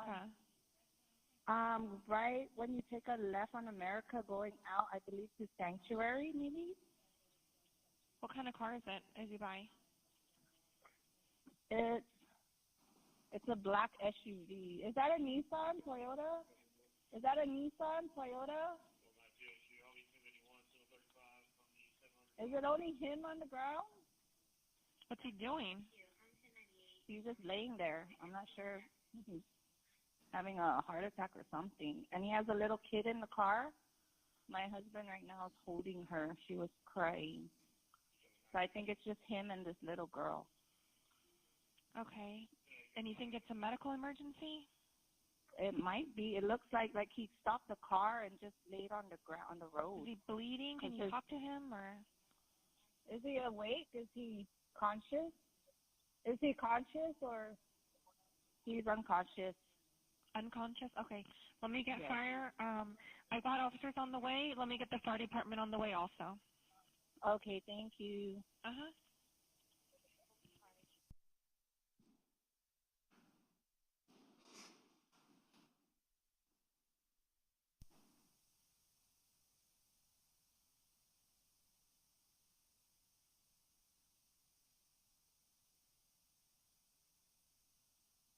Ms. Cruz, when you made that 911 call, did you see anybody lying on the ground? No, I did not. And what you're relaying to the operator, is that what Shane, Mr. Borja, is relaying to you? That is correct. You mentioned the 911 call that your husband brought a child to you. That is correct. Can you describe for the jury her appearance when he brought her to you? She was shaking. She was like panting as if she's been crying. She was very worried about her dad. She kept asking, she was telling us that her dad is hurt on the ground, along those lines, and asking if the police was going to help her daddy. How old did she appear to be to you? To me, she was between 2 to 3 years old. And what did you do to comfort her? So when Shane brought her to me, I took her from him and I grabbed a blanket that I had in the back of my vehicle. I wrapped her in it and we just remained in my vehicle till the detectives came to retrieve her from me. So you mentioned that she made some statements. I want to ask and go through those specifically. Yes, ma'am. Did she say if she had seen or heard anything? She heard a boom. And then she was mentioning her daddy. Did you take that to mean that the man on the ground was her father? That is correct. What did she say specifically about what she saw? Along the lines of, I can say something along the lines of, my daddy's on the ground, my daddy's hurt, and is the police going to help my daddy? That's pretty much what she kept repeating. And were you asking her questions, and was she able to respond to your questions? That is correct. I was trying to distract her from the whole scene. What else did you ask her? I asked her where her mom was, and she replied with, at home with my baby sister. I asked her her name, how old she was, and she had some like dirty mouth, you know. And I asked her, I said, what did you eat? She's like, I had ice cream. Ms. Cruz, while you were with the child, did you take a little homemade video on your cell phone of her? Yes, I did. Can you explain to the jury why you did that? It was just for myself, memory of her, like, you know, she was just the cutest, bravest, strongest little girl I've ever met. Ms. Cruz, prior to today's trial, did you have the opportunity to review the video you took that night? I did. Okay. I'm going to play it for you. It's been entered into evidence as State's Exhibit 1. And I'm showing you on your screen, is that you? That is correct. On the left? Yes, ma'am. And on the right side where my cursor is that the child? Yes, ma'am. And is this the video you took that night? That is correct.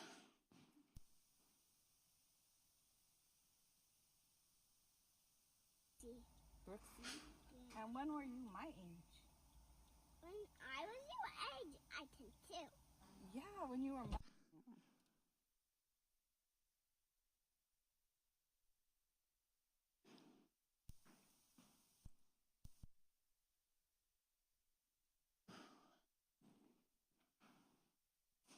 Oh, there we go. All I'm right, going to restart it. yes, ma'am. Publishing State's Exhibit 1.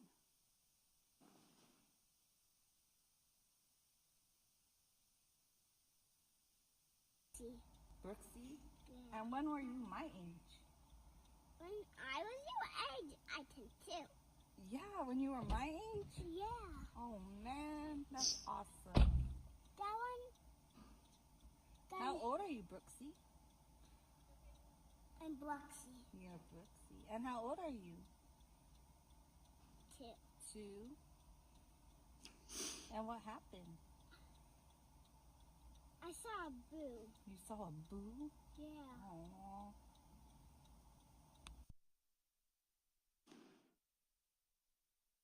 Ms. Cruz, we can see in the video that you're inside of a car. Are you inside of your car? That is correct. And there are flashing lights in the background. At that point, had police arrived? That is correct. And at that point, did you learn that the child's father on scene had been pronounced deceased? No. So no one told you that? No. Okay. So when you're asking questions of Bexley, she hadn't heard any information about what happened to her father. Did you continue to care for her on scene? I did. And did the police allow you to maintain care of her? That is correct. Did you make any statements to the police that night? No, I did not. Did Shane, Mr. Borja, your boyfriend or husband?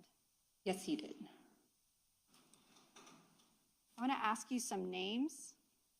Had you ever seen or met the child in this video, Bexley Bridegan, before February 16, 2022? No, ma'am.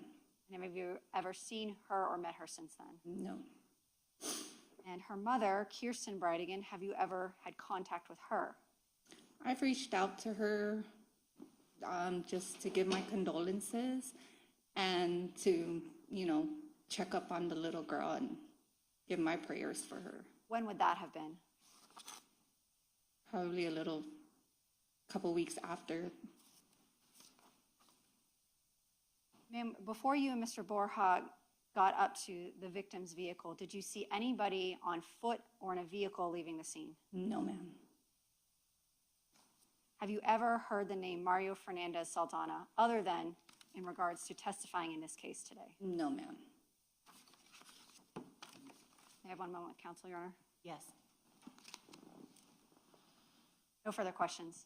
Thank you, Ms. Cruz. All right, thank you. Cross-examination. Your Honor, we don't have any questions for Ms. Cruz. Thank you. All right, thank you. Ms. Cruz, may she be excused? Yes, Your Honor. All right, thank you, Ms. Cruz. You're excused. State, call your next witness, please. State calls Shane Borja. Shane Borja.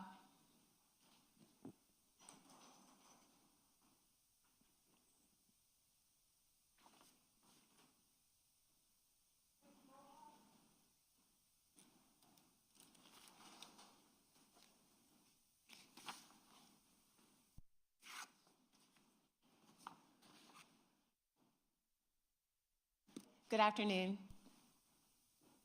Mr. Borja, come all the way forward.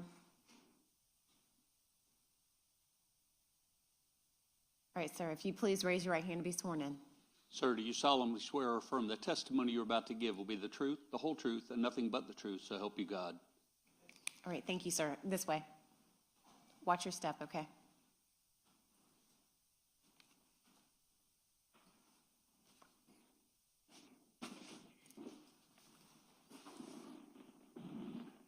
You may proceed. Thank you, Your Honor. Good morning, sir. Can you see me over here? Good morning. Or good afternoon, I guess. Yeah. Could you please introduce yourself to our jurors and spell your name for the record? I'm Shane Borja, Shane Borja. Mr. Borja, what do you do for a living? I drive semi-trucks. And are you currently living here in Jacksonville, Florida? No, ma'am. Where do you live currently? Kansas City, Kansas. And we heard testimony from a woman named Janelle Cruz. Who is that person to you? She's my girlfriend. And how long have you all been together? About 5 years. And were you together back in February of 2022? Yes, ma'am. And back in February of 2022, were you living here in Jacksonville, Florida? Yes, ma'am. I want to talk to you about a night, February 16th, 2022. Do you remember that night? Yes. And were you in Jacksonville Beach that night? Yes, ma'am. Can you tell the jury what it was you and Miss Cruz were doing in Jacksonville Beach that night? So I was returning, we just came from a motorcycle ride that day, and I was returning it to my friend. And yeah, that's when we left her house and then we took a back road and we came across the victim in his vehicle, blocking the road. Your friend, does she live in the Jacksonville Beach area? Yes, ma'am. And you said you took a back route to get out. How did you know about that back route?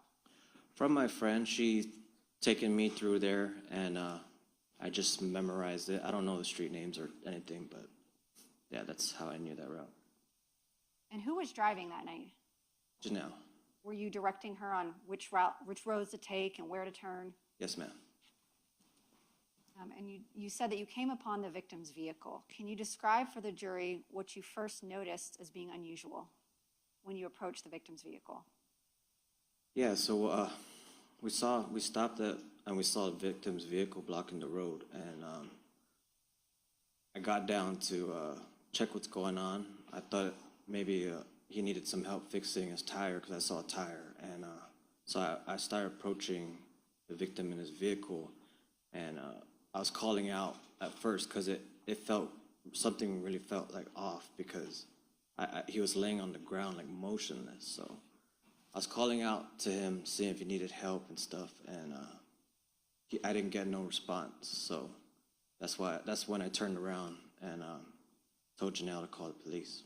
Okay, I'm going to ask you a few questions and go through that step by step. Can you look at the screen in the witness box? Do you see an image on your screen? Yes. This has been entered into evidence as State's Exhibit 4. Does this photograph give a good picture of what you saw when you approached the victim's vehicle that night? Yes. And going to State's Exhibit 33, does this picture appear to be the tire you saw in front of the victim's vehicle that night? Yes. Were there any other cars kind of backed up because the victim's vehicle was blocking the road? Yes, there was one car in front of us. And did you talk to the people inside the car? No. Did you see who was inside the car? No. Did they ever talk to the police that night like you did? I'm not sure of that. When you approached the victim's vehicle, well, how far away were your car and this car from the victim's vehicle? Quite a ways. I'd say like maybe 2 bus lengths. Okay. And as you approached the victim's vehicle, were you alone when you first approached? Yes, ma'am. You mentioned that you saw someone lying on the ground. Can you describe for the jury how he was lying, his position? Yeah, he was face down, like facing towards the driver's side of his vehicle. Yeah, just he was lying motionless in a pool of blood. Was the driver's door open like it is in this picture? Yes. And were the flashers or hazard lights on? Yes, ma'am. You mentioned now that you saw blood. Can you describe for the jury what you initially thought you were coming across? Yeah, I thought, at first I thought it was, he was changing his tire or something, needed help, so I got down to try and help. And then when I saw the blood, that's when I thought that there was a car accident. And did you look around to see if there were any other cars or people in the area that could have been involved? Yes, that's when I started walking around the vehicle to see if there was another car in the woods, see, you know, if maybe someone else needed help, but I couldn't find anything. You didn't see any other cars or any other people? No, ma'am. And then what did you do next? I was just trying to figure out what's going on. I already knew the police were coming, so I was just trying to see, like, if there was an accident, like I said, and if someone needed help. And then I walked around the vehicle, and that's when I saw the little girl in the back seat. I'm showing you it's been entered into evidence as State's Exhibit 35. Is this the interior of the victim's vehicle? Looks like, I believe so. Did you remove the little girl from a car seat in the back of the vehicle? Yes, ma'am. Prior to removing her from the vehicle, you mentioned that you were calling out to the man on the ground. Did you hear any response from him while you were calling out? I didn't get no response, but I did hear, like, I guess, like, the blood and, like, gurgling. Yeah. He was not able to answer your questions or give you any information, though. No, I knew that, like, I knew he wasn't there anymore. Like, When you got the little girl out of the car, can you describe to the jury what her demeanor was like? she was, like, panting, and she seemed very in shock, and she knew something happened to her father. She was saying, like, my daddy on the ground. I couldn't really make it out, but I knew she's trying to explain to me. And what did you do with the little girl?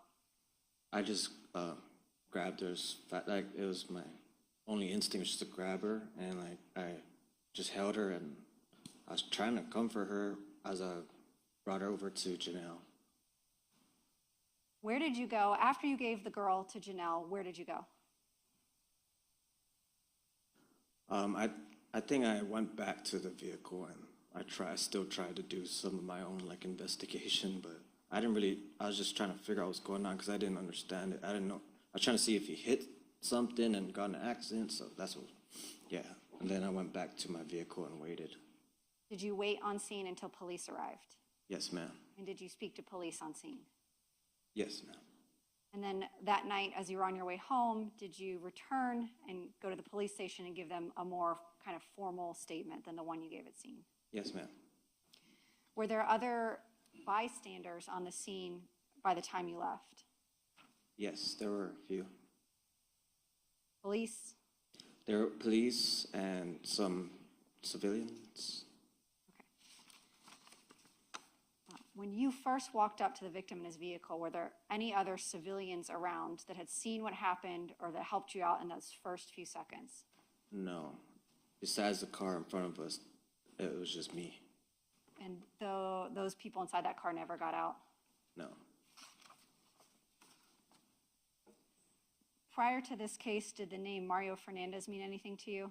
No, ma'am. And prior to this case, did the name Jared Bridegan or Kirsten Bridegan or Bexley Bridegan mean anything to you? No, ma'am. Or the name Shanna Gardner No, ma'am. or Henry Tenen? Who? Okay, yeah, I think that answers that. We have a moment with counsel, Your Honor. Yes. No further questions. Thank you, Mr. Borja. Thank you. Cross-examination. We have no questions for Mr. Borja, thank you. All right, thank you. Mr. Borja, may he be excused? Yes. Okay, thank you, Mr. Borja. You're excused. State, call your next witness. State Car Sergeant Lawrence Smith. Lawrence Smith.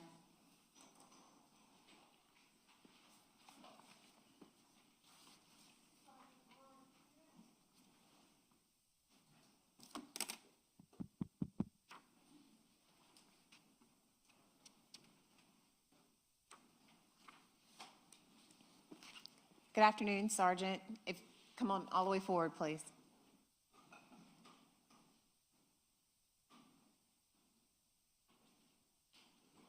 Please raise your right hand to be sworn in. Sergeant, do you solemnly swear or affirm the testimony you're about to give will be the truth, the whole truth, and nothing but the truth, so help you God? All right, this way, sir.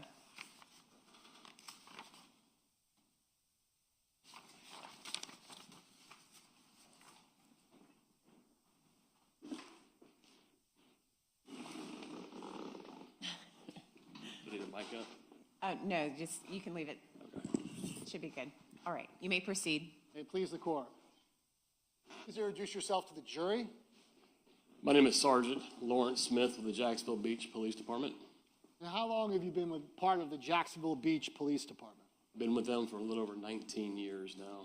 Give the jury an idea of your training and experience that allows for you to be a sergeant in the Jacksonville Beach Police Department. There's a process. Becoming a sergeant, you have to be a corporal first, and there's processes you have to go through to kind of prove yourself to be able to supervise and lead others in all aspects of law enforcement. That would be the way you became a supervisor, but it also goes back to your own training, personal training. Are you a sworn law enforcement officer? I am a sworn law enforcement officer. Did you graduate from the police academy? I did graduate from the police academy, yes. And in the beginning of your career, what kind of work were you doing? At the beginning of my career, I started off as a patrol officer, and I also was very interested from day one in crime scene investigations, so I joined the department's crime scene unit. At the time, we were called evidence technicians. We have since changed that name to crime scene investigators. But I joined that, and I was kind of the boots on the ground investigator for about 5 years until I was promoted.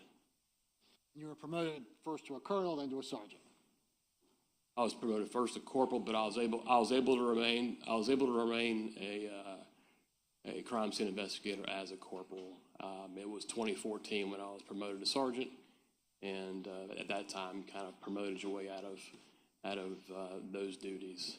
Explain for the jury who's probably familiar with the Jacksonville Sheriff's Office, is the Jacksonville Beach Police Department part of the Jacksonville Sheriff's Office? No, we're not part of the Sheriff's Office. We're a total separate entity from the Sheriff's Office. We work hand in hand with the Sheriff's Office, but most of all of our investigations are investigated in-house with the in-house with our general investigations unit, but also we could use other entities like the Sheriff's Office, and even we use federal agencies like DEA or ATF. Is it fair to say that the Jacksonville Beach Police Department is much smaller than the Jacksonville Sheriff's Office? It is much smaller. It's a smaller land area, and I believe you have 71 sworn officers that are in Jacksonville Beach, which is about a 5 square mile area of land. But it's surprisingly, we can go from, I believe we have about 23,000 citizens, but on the weekends, the beaches out there, we can go up to probably 50,000. So we wind up policing more than just our citizenry. Thank you, Sergeant. If you could just please pull the microphone up a little bit higher, since you're so tall, I may have a hard time capturing your voice. Just keep your voice up. There is no microphone. Oh, there's a body mic there. There you go. That works much better. All right. Thank you. So the small 5 square mile area of Jacksonville Beach, is that still part of Duval County, Florida? That is part of Duval County, Florida. It's one of the I guess there's 4 counties: Duval, Jacksonville, which is considered a county, considered a city, Atlantic Beach, Neptune Beach, and Jacksonville Beach, all part of Duval County. So I want to turn your attention to February 16th of 2022. Were you working that evening? I was. And when did you first become aware that there was an incident in Sanctuary Parkway in Jacksonville Beach? I believe it was late. It was around 7:50 or so in the evening. It was either dusk or becoming or dark as it was. We were on the north end investigating a domestic dispute. The majority of the squad was there on that call, and we started receiving dispatch calls to somewhere in South Jacks Beach. The calls, I would say, the dispatchers knew something was going on, just couldn't quite pinpoint it, but they were receiving enough 911 calls to realize that something was happening, so they started dispatching us down there until things got figured out while we were en route, basically. And did you hustle down there? First call came out, I believe, might have been a vehicle assist. Wouldn't respond. You wouldn't hustle down over a vehicle response, but the frequency of the calls picked up, and by the time I got to where I was, to about Beach Boulevard and 3rd Street, I was going in emergency mode based on the information that we were getting from dispatch. So were you the first or one of the first police officers to arrive on the scene? Yes, it was. Nobody could really describe exactly where this occurred. It was everywhere from, we were dispatched kind of to a general area of a quarter mile, I would say. Every different call, nobody quite knew exactly how to describe the road that it occurred on. And I went down, I happened to be the first to come across the road that it was on, which was Sanctuary Boulevard. And Sanctuary, I guess if you're going south on it, it dead ends into Butler Boulevard. Yes, Sanctuary is a feeder from the residential area of Jacksonville. It's a feeder road into J. Turner Butler Boulevard. I guess the other side of Butler, just a little bit further south, turns into St. Johns County. Yes, very, very close, very close. It was close to not being in Jacksonville Beach. It's very close, quarter mile. Describe for the jury what happened when you arrived at this vehicle, what you saw. Well, I guess you have to kind of describe the road to make this understand. It was a 2-lane, one lane road, if that makes sense. It was a north and south travel lane, but each lane lane was wide enough for one car, and there's curbs on each side.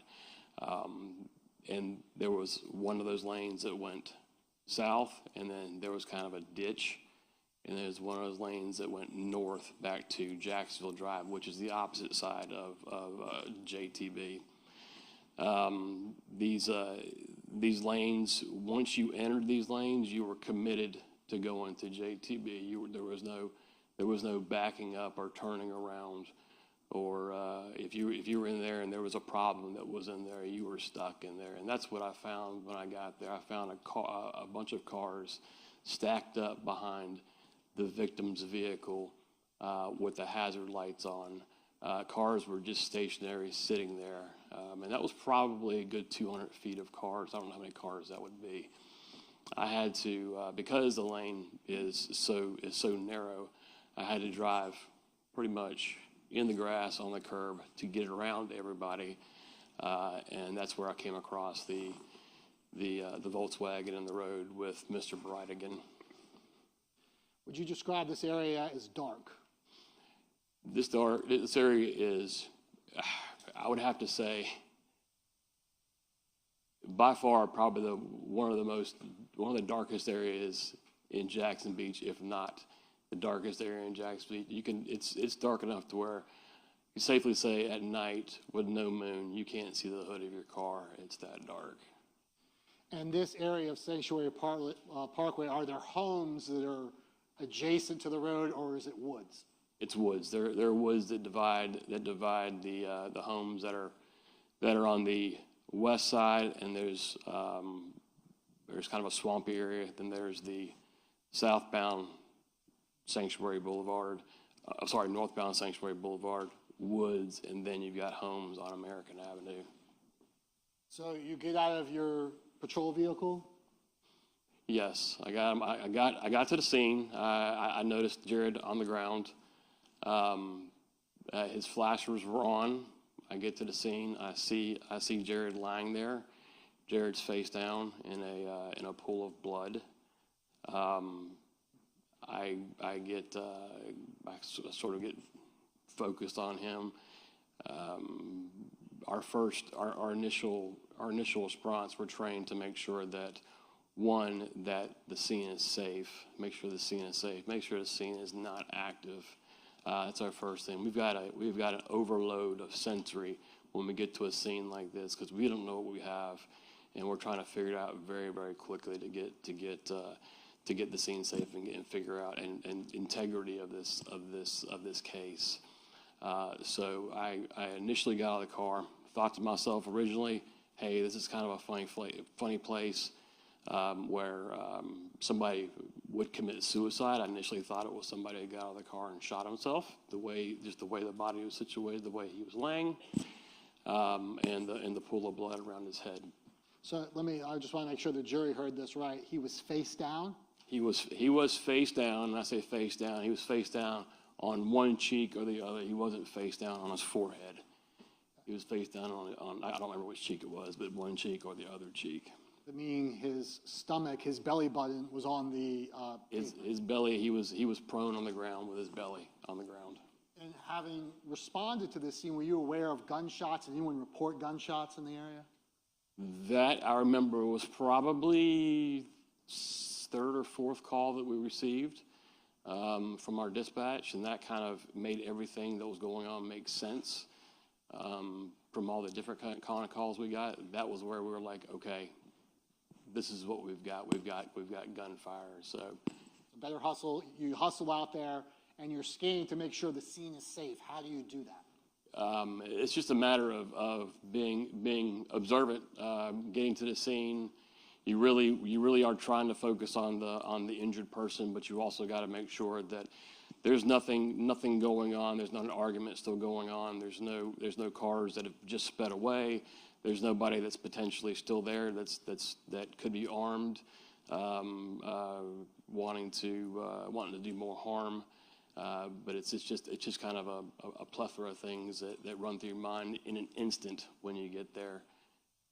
So were you able to quickly determine that there was likely no other danger in the imminent vicinity? Yes, when we got there, there was no signs of struggle. There was no yelling, no cars speeding away. We didn't get any information of cars speeding away.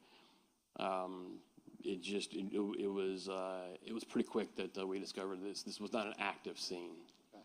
So once you make sure other lives are safe, do you focus on trying to help the victim? Yeah, now it's time. Once everything's safe, now it's time to focus on the victim, trying to save his life. What did you do? I went up to Mr. Bridegan, checked his carotid artery, did not feel a pulse. I then rolled Mr. Bridegan over and began CPR on Mr. Bridegan on the side of the road. I did that for a minute or so until my partner came up, and he actually came up and told me that there's a child in the car. That's what I heard. There's a child in the car. He actually said there was a child in the car. I heard there is a child in the car. So he said, let me take this over. You need to do what you need to do supervisory wise. So I passed off my portion of the CPR. I passed off to him. He continued CPR. I went to the car. There was no child in the car. And come to find out the child had been taken out of the car just prior to us being there, and he saw the child being carried back from the scene. I never saw that. I never saw the child. Okay, so you're no longer doing CPR because you're kind of the senior officer on the scene. Yeah, he knew that I had things I had to do right now. Things were calm. We're working on CPR. That's usually a one person job until you get relieved. You relieve yourself through the process of it. But he did CPR until Jack's Fire Rescue arrived. You've already described how quickly everything's happening and how you're getting little pieces of information. What kinds of information were you gleaning while you were doing CPR on Mr. Bridegan? Well, like I said, my initial thought was that he committed suicide. I don't know why. I don't know why that came to my head, but it was my initial instinct. And as I rolled him over, I noticed 2, if not 3, shell casings under or near his body. And at that point, obviously, I realized that it was more than just a suicide. Typically, people don't shoot themselves multiple times. Absolutely not. Okay, Yes. fair enough. And there was no gun on the scene. Didn't see a gun. Did you notice anything on his hands? Yes, I did notice. Well, I've got. Excuse me. Yes, sir. Take your time. I've dropped the mic a dozen times. It's still on? Did I break it? Okay. When Jack's Fire Rescue, when they come out and they pronounce somebody deceased on a scene, out of dignity for the person, they usually put a sheet over the deceased body just to cover him up out of respect. This sheet was over his body, but his left hand was still out of the sheet, and I noticed the ring on his left finger. I noticed his wedding ring on his left finger hit me in a way that an emotional way for me. I've married 30 years. I saw that ring, and I just thought, wow, we're about to give somebody the worst information of their life. Okay. Did you also, during this process, notice the pockets of Mr. Bridegan and whether or not he had been turned out? In other words, was there any sign of a robbery? There was no sign of a robbery. I believe his phone was still in the car. I believe his wallet was attached to his phone. His pockets were not turned out. There was no indication. I don't think any time, as when I was there, I thought that robbery was even part of this incident. Didn't know what happened, but I didn't think robbery didn't take a priority on this one. So at that point, you see the multiple shell casings. It's a homicide. Someone's calling the phone, because you mentioned the phone was in the car. Do you recall that someone kept repeatedly calling Mr. Bridegan's cell phone that was in the car? There are on this is almost 5 years ago, and there are memories that kind of come and go, but there are very few vivid memories I have of this case. They were all kind of emotional. One being the ring on the finger, and 2 being when Kirsten started calling. When I saw on the infotainment center, the center console, where you have your music and all that stuff, somebody calls, their name pops up. I saw Kirsten's name pop up. And then probably 3 or 4 minutes later, I saw the name pop up again. It stuck with me that her name is very close to my wife's name. So I kind of read that as my wife's name. So it touched me in a way. And then as the evening or as the scene progressed, the frequency of those calls came in more and more, almost like you can tell it was a panicky, where are you? You should be home by now. What's going on? Mr. Mizrahi? I think it's relevant to show who's calling the victim when he's been shot and killed, so I think that's relevant. Okay. Let me see you at sidebar.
Does the blood in the car indicate that the victim was in the vicinity where that blood was located when some of the bullets hit him? Yes, and some of the bullet strikes in the car would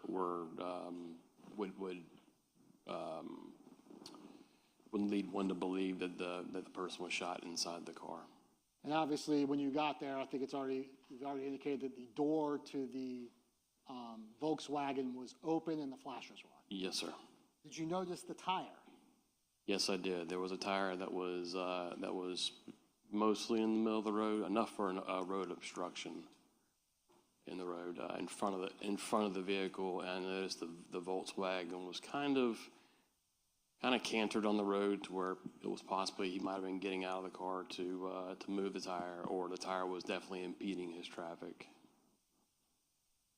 And you don't know whether the tire had been moved by the victim to any extent, if at all? No idea. We'll go through a few of the pictures so you can describe what you've already described so the jury can get a visual of them. Okay. We'll go through them relatively quickly. We're going to call another witness to go through them in detail. But was a video, a walkthrough video conducted by one of your evidence technicians at the scene? There was, yes. Is that what we see here in State's Exhibit 3? I'm not seeing it moving, but I believe it is. It's not moving, but that's a still of it. Okay, so yeah, more likely that is. With the flashlights, it was so dark back there, you had to use flashlights to kind of light the scene for the camera. So the flashlight would make it, yes. Now that I hit the button, you can actually see it moving. Yes, and there's a lot of flashlights going around.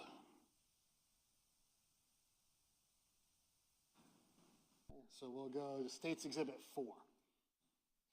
You were describing the two lanes. If you could use your picture up on your screen to show the jury the southbound lane, they can see obviously the vehicle, and then the northbound lane. Is it a touchscreen? It is a touchscreen, just like Okay, 99. so this is going to be the southbound lane, kind of curves around and goes out to JTB. And this is the grass median right here that I talked about, kind of a swampy area here, about 20 feet or so of grass. It gets wider and it gets narrow in certain spots. And here is the northbound lane. You can see the two curbs here that would make it possible for anybody, this is happening on the same side, make it possible for anybody to either turn around or go around somebody. And now we're going to fast forward to some pictures that show Mr. Bridegan, albeit with the sheet covering him. Just for everyone to know. Showing you State's Exhibit 8 and then State's Exhibit 9. What are we looking at here? We're looking at Mr. Bridegan's body next to the vehicle. This is after he has been rolled over by me for life-saving try or life-saving attempts. What stands out with this, like I said earlier, his ring finger was outside of the white sheet, kind of near the curb. So I actually requested another blanket just to cover his hand.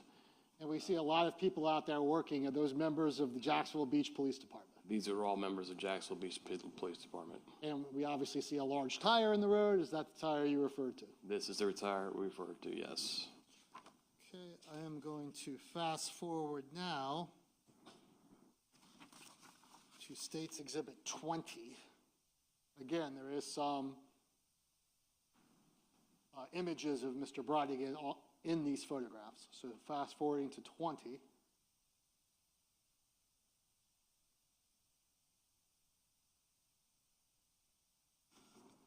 What are we looking at here? Are we referring to his left leg?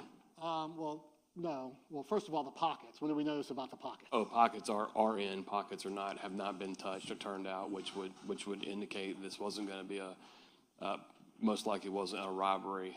You think pockets be turned out, wallets be taken, cars. See that rescue had tried some additional life-saving measures. That's not something you did. That's something rescue did. That's rescue does to check for any sort of life or any sort of, I'm not sure what they're looking for, but See some placards here. Is that going to be marking of potential evidence like shell casings and projectiles? Very well could be. I'm not sure. It might actually be the marking of his body there, but you can see in number 4, that's a shell casing. So that's what you described when you got there. You're like, oh, wait a second, this isn't a suicide. Yes, this is when I rolled him over and I started seeing these things, and it really kind of brought it together. Fast forwarding to 25. Is that the ring finger that you described? That is the ring finger I described, yes. Fast forwarding to 28. Is that going to be the marking of a projectile that was found underneath the victim's body? That is a projectile, and that is a very unusual projectile. It's not something we see commonly with pistols, with handguns.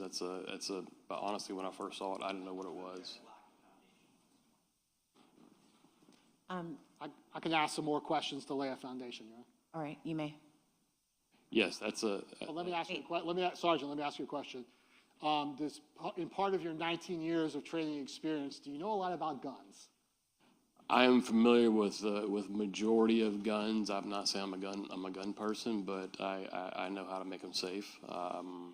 I've seen most guns use pretty similar ammunition, and this is not one of those guns. And in the course of your training experience of being an evidence technician, do you come across projectiles at crime scenes that you have to photograph and collect and things like that? Projectiles are extremely important on crime scenes. Projectiles can lead a bullet, or a projectile being a bullet that's expelled from the shell casing. That can lead back to a gun, which can lead back to a suspect. And we have experts that will be coming later, but just based on your first glance of this, you thought it was an unusual type projectile, excuse me. I originally did not know what that was. And then fast forwarding to number 36, stage 36, what are we looking at here? That is blood in the car, and up near the steering wheel, there is a bullet strike. Okay, so the red, what you've just circled is a bullet strike. If you could go now and circle where you see blood. Down here is where I'm seeing the blood in the car. And that's obviously on the inside where the gear shift is and away from the door. That is, yes, that is the center console. It would be where the driver's right side would be. And then I guess we can go back to stage 36, excuse me, 34. Do we also see some blood here? Yes, there was obviously there's blood here, and there was blood, I believe, that was kind of up in this area here, but there definitely was blood along this B-pillar / door frame.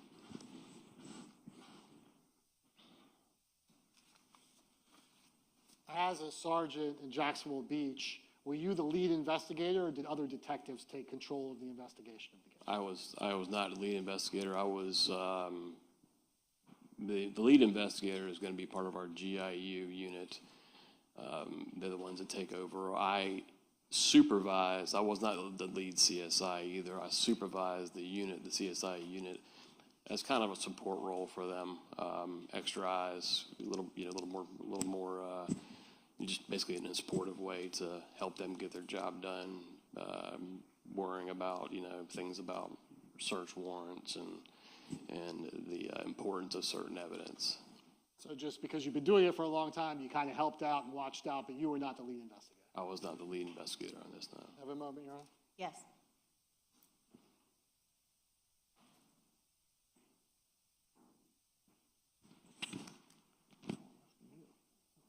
That's all the questions I have, Your Honor. All right, thank you. Cross? Good afternoon, Sergeant. Good afternoon.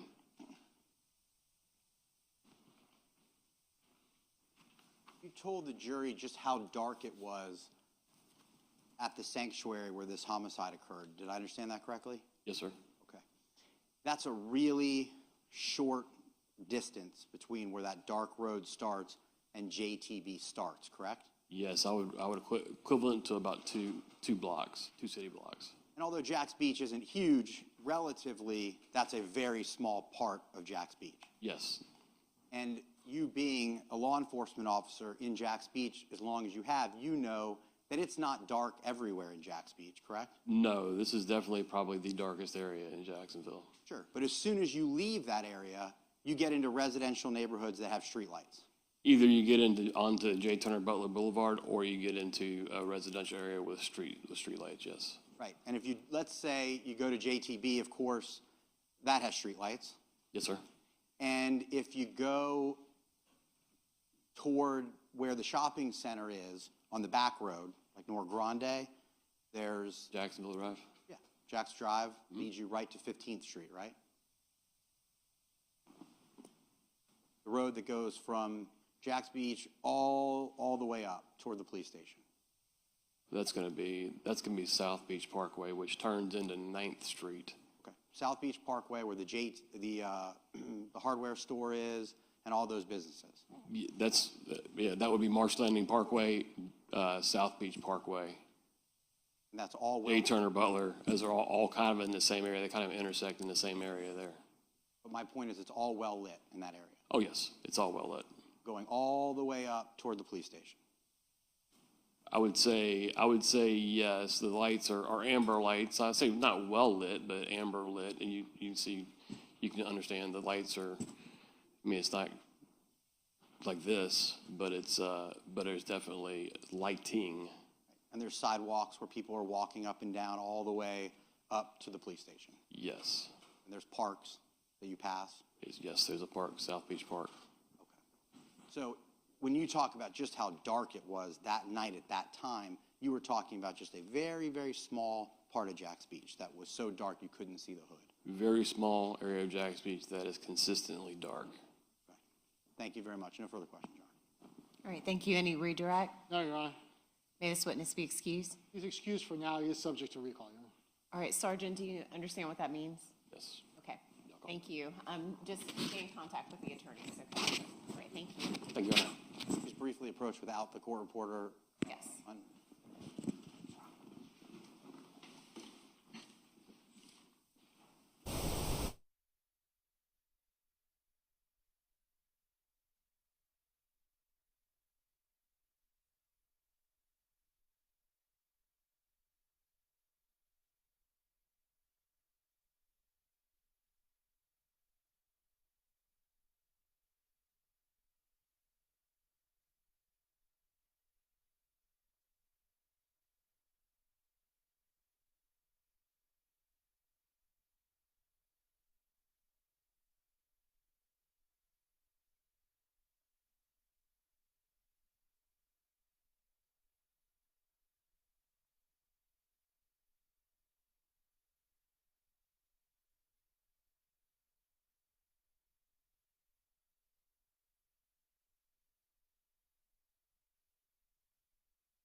All right, members of the jury, we're going to take a 15-minute break. Remember, I told you had to break about every hour, so we've been going for about an hour. So let's call this 2:10, and we'll come back at 2:25, okay? Leave your notepads on your chair, and see you in just a moment.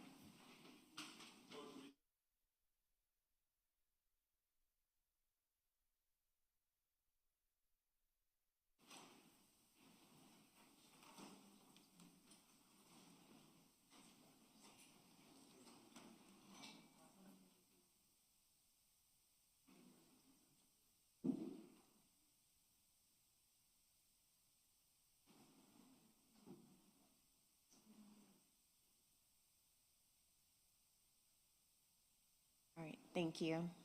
All right, please let the record reflect that the jury has left the courtroom. Anything that we need to take up from either side?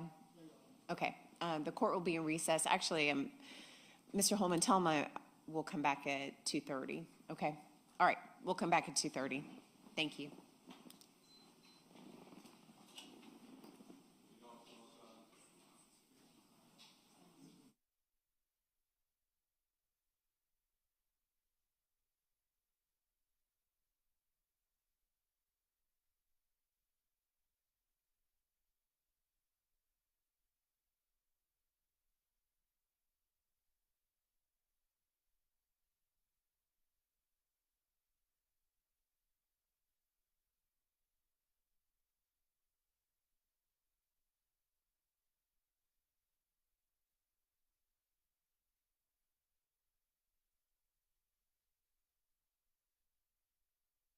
Matters, it was the understanding of the parties that the rule had been invoked. Is that correct from both sides? Yeah, I always tell them this is whether the rules. Are you invoking the rule? That's what I'm asking. I have no objection to it being invoked. Sure. I'm not. We would invoke the rule, Your Honor. Thank you. The only thing that I will put things on the record is Mr. Bridegan and I did agree for the rule, our experts can watch our experts. Okay. Right, Marcy's Law. Okay, thanks. We're in recess.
can have it back.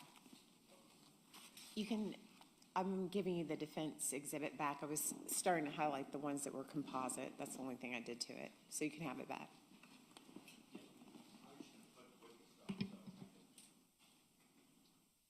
Do you have one or no? He's going to scan it and email it to us, so we'll have a copy. At least I'll have one binder, just for whatever reason. I'm sure just from the error. Stop. Okay. Okay.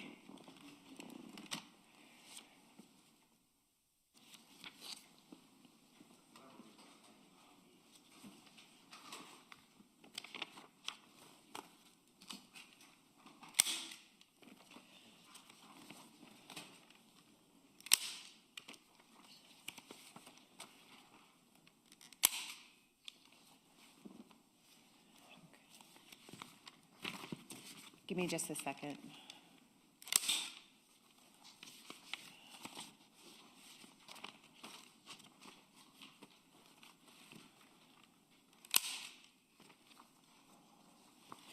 Mr. Dreiser, I think that you do probably need a clean copy. I did highlight something on there. At some point, you want to replace it, okay?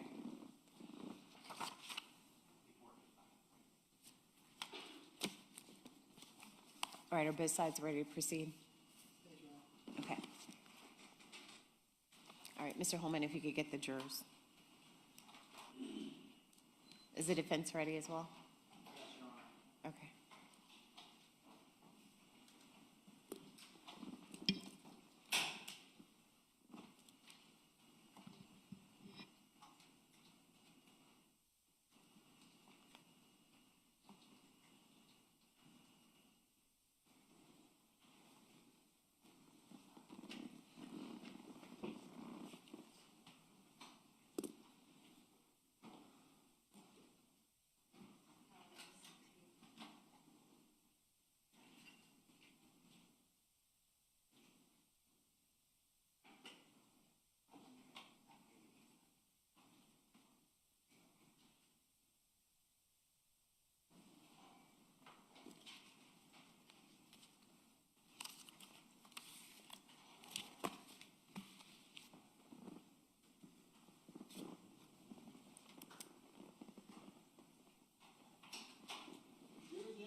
Thank you.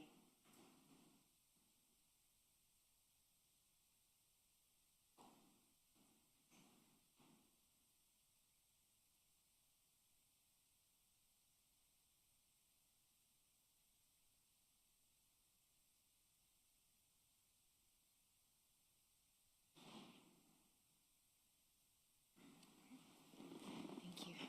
Welcome back. Everyone may be seated.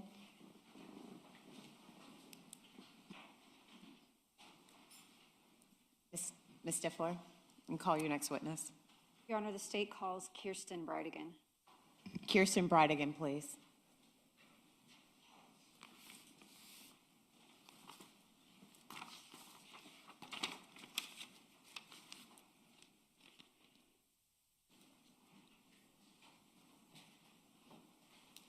All right, good afternoon.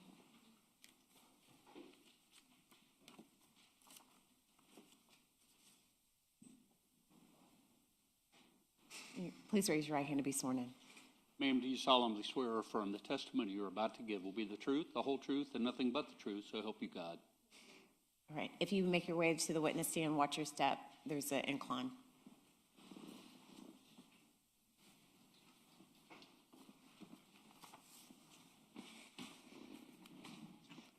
You may proceed. Thank you, Your Honor. Good afternoon, Mrs. Bridegan. Good afternoon. Could you introduce yourself to our jury? My name is Kirsten Bridegan. And Ms. Bridegan, are you the widow of the deceased victim in this case, Jared Bridegan?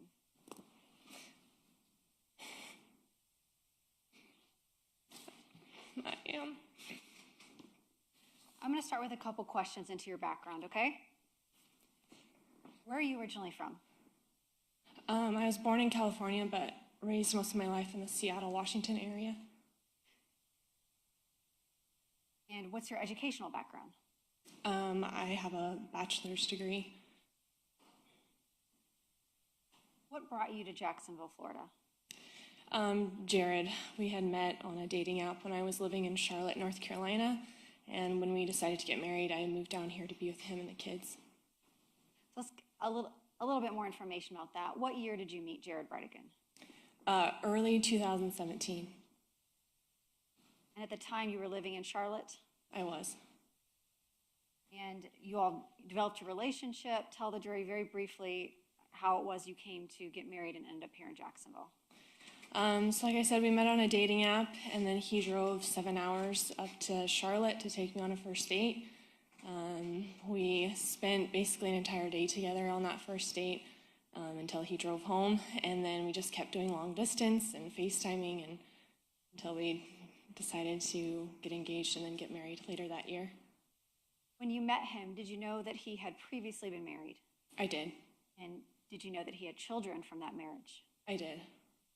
Before you got married, did you have the chance to meet them and get to know them? I did. We spent a lot of time after he and I had kind of established a relationship, spending time with his kids to make sure that that would be a good fit for all of us. So after you and Jared were married, you moved here to Jacksonville, Florida. And where in Jacksonville did you live? We moved into a home in Nocatee that he had already owned when we got married, and then we later moved a few minutes down the road just outside of Nocatee. And did you have children with Mr. Bridegan? I did. We had two daughters. And what are their names and ages? Bexley Bridegan, who is currently 7, and London Bridegan, who just turned 5. I want to ask you a little bit about the time leading up to your husband's death. Specifically, I want to ask you about your co-parenting relationship with Shanna Gardner and a man named Mario Fernandez, okay? Mm-hmm. Do you know Shanna Gardner and Mario Fernandez? I do. When you walked into court today, did you see Mr. Fernandez? I did. Can you identify him for the record by where he's sitting and an article of clothing that he's wearing? He is sitting to the right of me wearing a gray suit and a reddish tie. May the record reflect the witness has identified the defendant. Yes. When you first married Jared, was he still involved in litigation from his divorce and leading into child custody issues with Ms. Gardner? Yes, they were arguing, I believe, about child support around the time of our wedding. And when did you get married? In October 2017. At the time you got married, was Ms. Gardner married to Mario Fernandez? She was not. And had you ever met Mario Fernandez before then? I had not. At some point, did Ms. Gardner marry Mr. Fernandez, to your knowledge? Yes, I remember we got a text while in church letting us know that they were married now. Can you explain to the jury, from the time that you and Jared got married up until his death, what your agreement was with Ms. Gardner regarding sharing custody of Jared's children? So we had 50-50 custody, so it was every other week, 1 week with us, 1 week with her and him. And then there was a date night once a week on the off week. So if we didn't have the children, we'd have a date night with them. And if we had the children, then Shanna and Mario would have a date night with them on that week. The jury is going to get the opportunity to look at the filings from the family law case. Were you involved in any of the litigation between Mr. Bridegan and Ms. Gardner? Yeah, I don't think I was named in most of them, but we did work together on all of that. What types of issues were your family litigating with Ms. Gardner in regards to the children? There's all sorts of things. It was where they went to school after Ms. Gardner and Mr. Fernandez moved addresses. It was who would pay for medical expenses, especially an oxygen machine that my stepson needed for his health. There was a lot of things that were litigated. Could you describe what the co-parenting relationship was like between the four of you? Would you consider it civil, amicable, petty? It was pretty terrible. What do you mean by that? There's absolutely no trust, so everything was in writing, text, email. We did not speak in person, like at school events. didn't do phone calls. We felt that everything needed to be in writing so that it could be shown, like there was no miscommunication there. Was any of that reflected or would be reflected in the court docket for the family law case? It could be. How were you hearing about, or where was the information coming from that was letting you know that there were problems with the children going back and forth between the homes? Emails, texts, just not agreeing on things, then it ended up in court quite a few times. Did you and Jared ever talk to the children about any of these issues with Ms. Gardner and Mr. Fernandez? We tried our hardest not to. Sometimes they would bring up things to us that they had told us had been spoken to by the other side, and we would address it. But we tried to keep that stress off of their shoulders.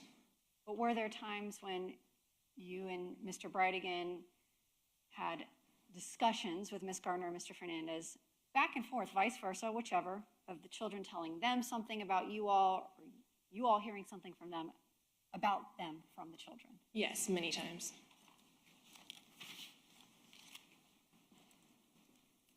And you mentioned that everything was in writing.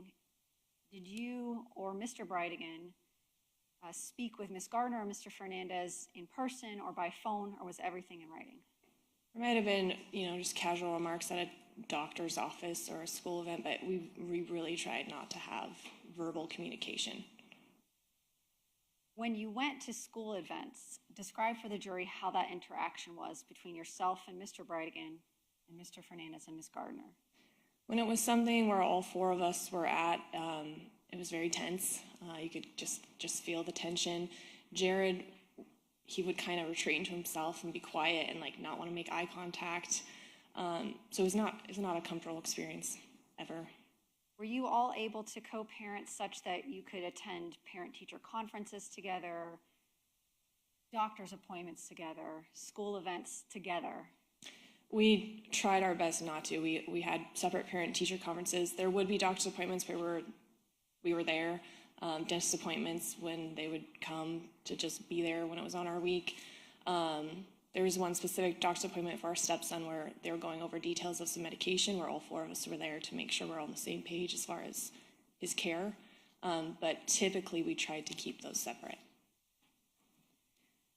Was there ever a point in time where the co-parenting relationship was improved or better, or was it generally always tense and difficult?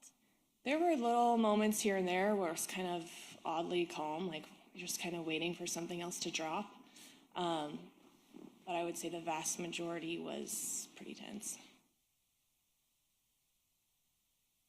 When you had your own children, starting with Bexley and then London, did that cause any kind of improvement or difference in the relationship with your co-parents?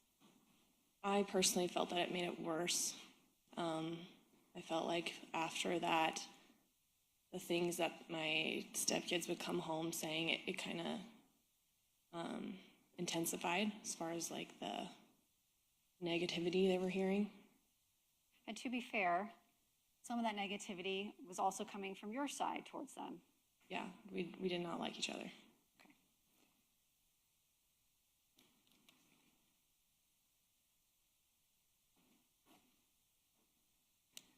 Tell me about you mentioned the custody agreement.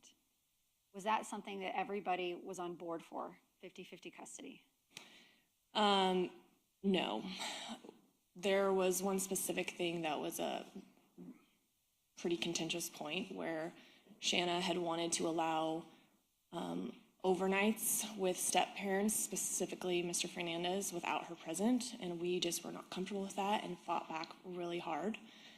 Even saying, I will not get alone overnights with the kids to make sure that he doesn't get overnights with the kids, and that was a big one that we fought over time and time again. Before his death, were you and Jared interested in or attempting to increase your share of custody of the twins? We were not. To your knowledge, were you involved in any litigation, or did you have any indication that Ms. Gardner was attempting to get more share of custody of the twins? There were some things that my stepdaughter had told us that Response? I can rephrase it. Okay. Without saying what your stepchildren told you, did you and Mr. Bridegan speak with an attorney or take any steps based on an indication that you might have to fight a claim for more custody on the part of Ms. Gardner? Same objection, Your Honor, until there's some kind of proffer, and not because of what she heard from someone else, that's just bootstrapping yourself. Get through that outside. Let me see you at sidebar.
You may proceed. Thank you, Your Honor. Mrs. Bridegan, you can answer the question. Let me re-ask it.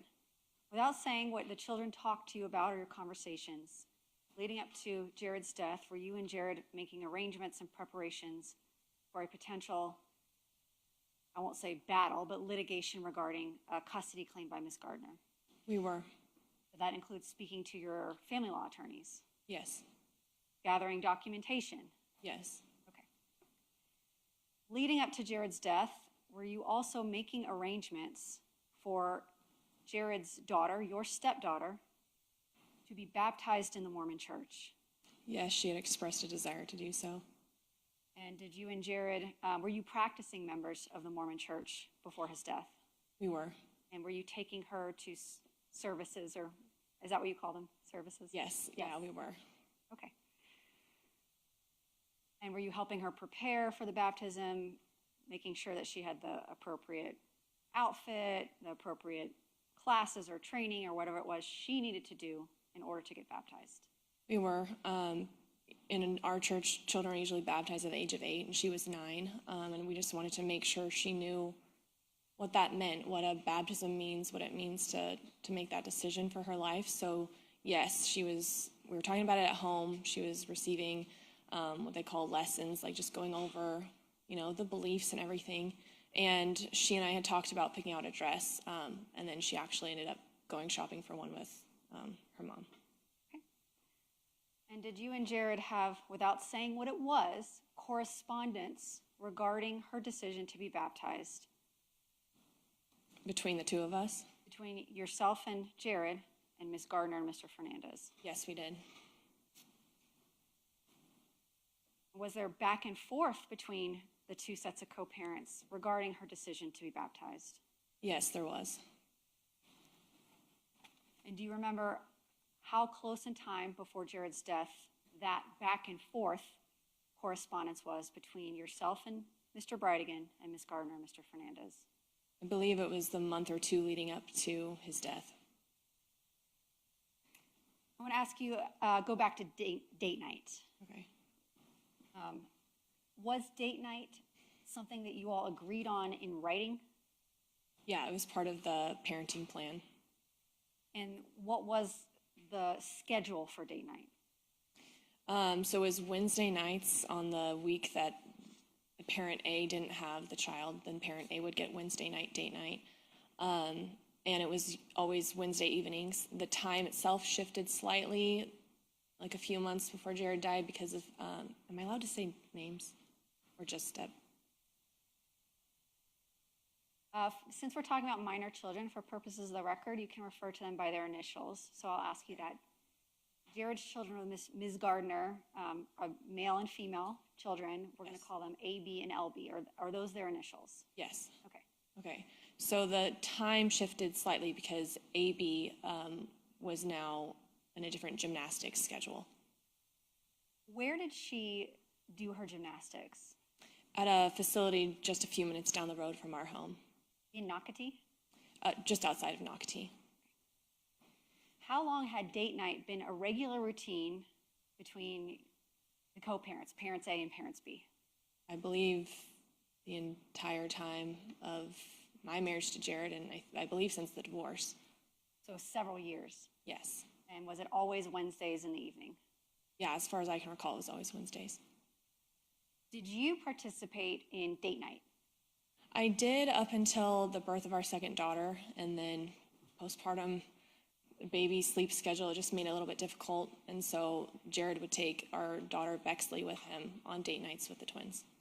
And you mentioned the birth of your second daughter. When was your second daughter born? In August of 2021. And so in the months leading up to Jared's death in February of 2022, were you attending date night? I was not. Did Bexley go with Jared to every date night? Yes.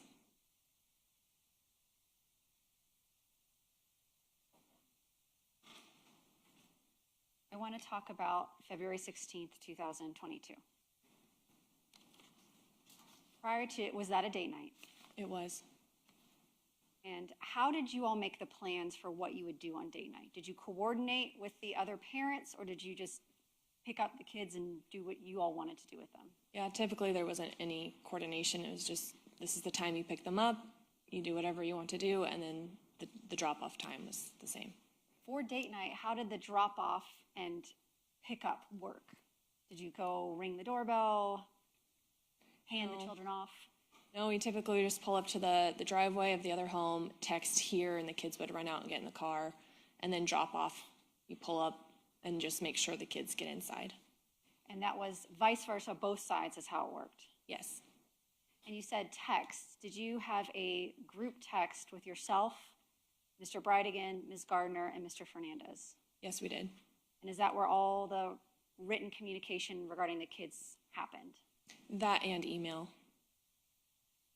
So on February 16th, 2022, what had you been doing the day leading up to that evening's date night? I believe I had taken our two youngest to the store. We had done some chalk outside on the sidewalk. It's just a pretty average day. Jared had been working from home, so he was inside most of the time. Yeah, that's as much as I can remember right now. And that evening, did Mr. Bridegan leave your residence in Nocatee to go to the scheduled date night? Yes, he did. Was there any change in the schedule that night in particular? No. Mm-mm. What vehicle did he drive to date night? We had two vehicles. He typically drove well, I want to say always, but there might have been a time he didn't. But typically it was the black Volkswagen Atlas we had. And what other type of vehicle did you have? We had a Chevy Suburban. And who normally drove the Suburban? Whoever had all of the kids. So that was our big family car, but when we didn't have everybody in the car, we drove the Atlas. And when he went on date night, did Jared typically take that Atlas? Yes. So when Jared left for date night, what did you do that evening? I was at home. I put our daughter London to bed. My parents were over that night. We were watching some sort of show after she was in bed. Just normal evening at home. Did you have any communication with your husband that night while he was at date night? I did, and AB was also texting me from his phone during date night. Did you know where they were going to eat dinner that night? I believe AB told me. While she was there, she let you know what restaurant they were at? Yeah, I believe so. But you did not know prior to Jared leaving what their plans were that evening? No, he didn't typically make plans ahead of time. So it's just spur of the moment, what he was feeling like? Yeah. Did you know what time he picked the children up based on that group text that you shared with Mr. Bridegan, Mr. Fernandez, and Ms. Gardner? Yeah, there would have been a here text in that group chat. And while you were getting texts from Mr. Bridegan and from AB, was there anything unusual in their communications that caused you to be nervous or upset or think something was wrong prior to the actual homicide? Not at all. Did anything to you seem out of the ordinary for a typical date night? No. And at some point, did you actually call and speak to your husband that evening? Yeah, so I was on the phone with my brother, and Jared called me, and I three-way merged it. We all chatted for a little bit, and then my brother hung up to let Jared and I talk. And I remember Bexley telling me, "Mommy, we got ice cream." So just to pause you right there. Yeah. When he called you, do you remember what time of night it was? It was after it was after 7:45 when he would have dropped the twins off at their mom's house. And was there anybody else that you could hear in the car besides Jared Bridegan and your daughter Bexley? No. Were you on speakerphone? Car phone, yes. Okay. And just normal conversation. Was anything about that conversation unusual to you? Did Jared seem upset? Did he seem fearful? Had you have any indication that something happened out of the ordinary that date night? No, everything seemed fine. Bexley seemed happy. She got ice cream. Like, everything seemed normal. And during the conversation, tell us how the conversation ended. Without necessarily saying what was said, how did you get off the phone with Jared? It was strange, and I remember feeling like it was strange because after I was like, all right, well, love you, we'll see you soon. he was just quiet. And I was like, okay, it was kind of weird, and hung up. But it was like a pause and just quiet at the end. Do you remember what time around you got off the phone with him? I mean, it's somewhere in between like 7:45 and 7:52, maybe. And he had already dropped the children, your stepchildren, off and was heading home, presumably to Nocatee. You were expecting him to show up. Yeah, he had said he was coming home. Okay, so describe for the jury when you realized that something was not quite right. Well, I was sitting on the couch with my parents, watching a show, and then, I'd already talked to Jared. He was on his way home. And then the time when he would usually be back passed, and I, didn't think much of it. It's like, okay, maybe hit traffic or something. And then it got a little bit later, and that's when I just had this just feel. Did you try reaching out to him by texting him or calling him? Yeah, I texted and called him. Did he answer or respond? He did not. And what did you start doing then? I kept calling him, and I would give it a little bit. I remember telling my parents, like, something's wrong. And they were trying to reassure me, like, it was probably fine. And I kept calling, and eventually I looked on my phone, like, was there an accident? Like, is there any news report of anything that would have caused him to delay? And I couldn't find anything. Yeah. So what did you do then?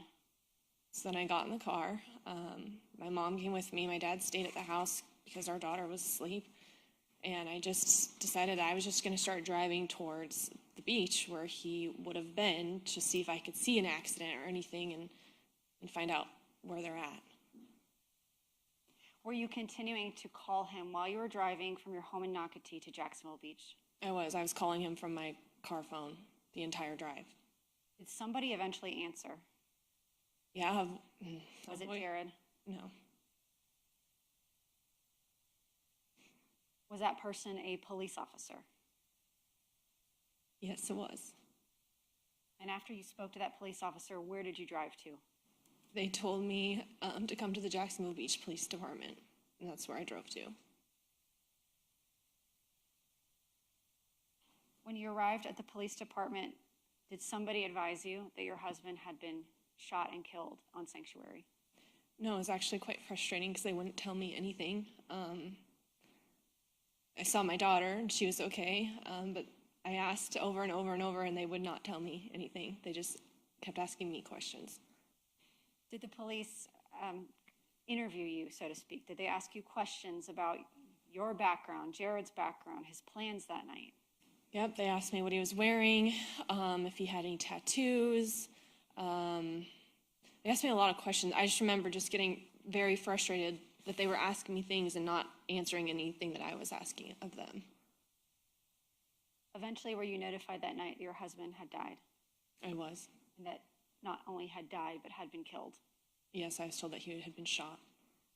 Did the police give you any information about evidence or leads or suspects that evening? No, not at all. Did they ask you any questions about what you thought could have happened that evening? I don't recall them asking me that, but I offered up my own ideas of just my gut instinct, but I don't remember them asking me. I don't recall if they asked me that night. When you say you offered up, did you direct them to potentially investigate specific individuals? I did. And who were those individuals? Mario Fernandez and Shanna Gardner. During your marriage with, and I'm going to circle back to that in a moment. We're going to get to how it is you came to offer that information. During your marriage with Mr. Bridegan, did you know him to have any long-standing disputes with any individuals? Did you guys have problems with your neighbors, with trees growing into your yard, or somebody from your past that caused you problems that you were in contact with, anything like that?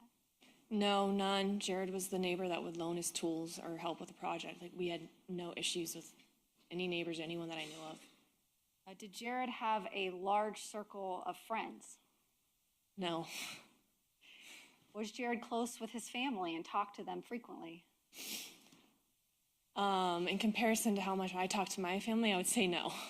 But I feel like that's par for the course with husbands versus wives. yeah, but he loved his family. Did Jared have any hobbies that were dangerous, like skydiving or going to Vegas and gambling, driving race cars? No. Did he go out of town frequently? Not unless it was a family trip. Did he travel without you often? No, I don't think I can recall a trip that he went on without me. Where was he working at the time of his death? He was working for Microsoft. And how long had he held that job? I believe he started there October 2021, or it was late 2021. Where did he work before that? He worked for Clean Simple Eats. And what is that?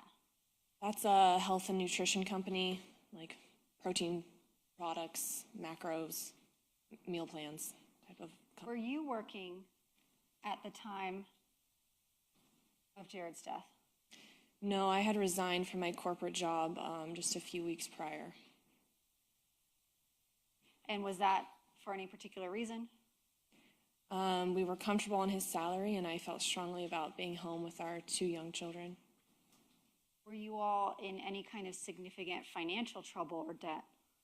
No, we were doing really well, thankfully. Did you know Jared to use drugs or drink alcohol to excess? No, he just really liked Coke Zero. And you and Jared, were you actively involved in your church? We were. And did you bring AB and LB and your daughters with you when you went to church, if you had them that week? We did, yeah. To your knowledge, were Ms. Gardner and Mr. Fernandez involved in the Mormon church, or any church, really? No, they were not.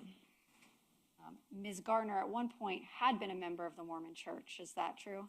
That's accurate. And did you and Jared have any kind of difficulties in regards to religion and AB and LB with Ms. Gardner and Mr. Fernandez? Yes, we did. Was the baptism one of those difficulties? I mean, there was a little bit of disagreement on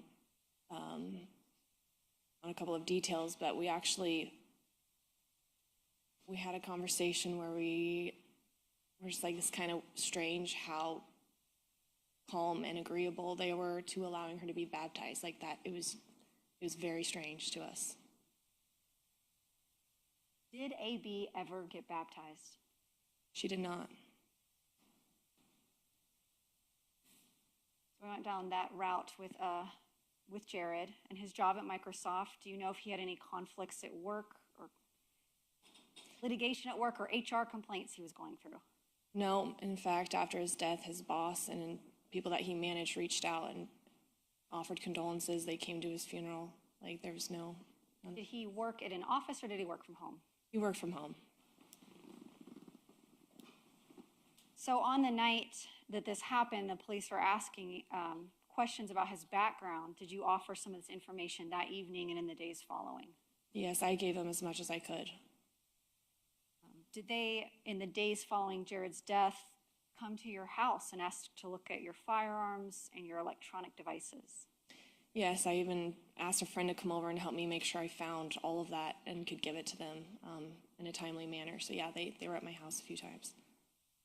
Did they take Jared's cell phone and his laptop and his work laptop and hard drive and whatever devices that you could identify as belonging to him? Yeah, they had the cell phone from that night. I never gave that to them. They already had it, but it's a work laptop, old computers that we had, hard drives that I found. I gave it all over. Did you provide them with a list of passwords that you knew Jared to use? Any and all passwords or passcodes that I knew of, I gave to them. Did they ask at some point to rip the infotainment system out of Jared's car to see if they could get anything off of that? Yes, they asked me to sign a release for that, and I did.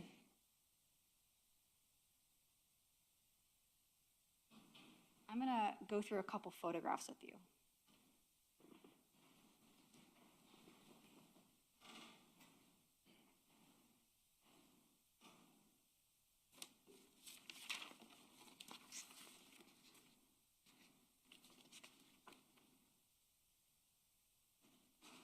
find my evidence number.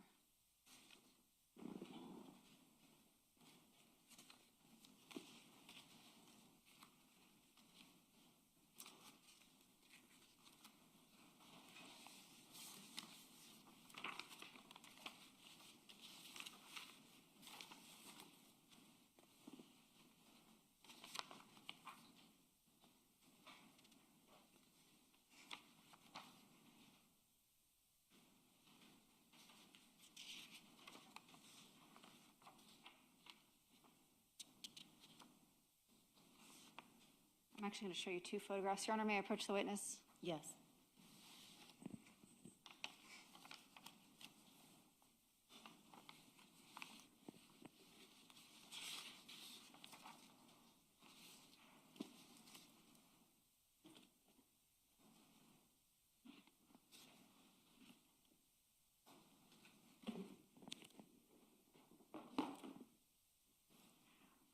First one I'm going to show you has been marked and entered into evidence as State's Exhibit 62. It's on your screen there. And this is a photograph as well. Is this your husband, Jared Bridegan? It is. And then I'm going to show you another photograph. This has been marked and entered into evidence as State's Exhibit 65.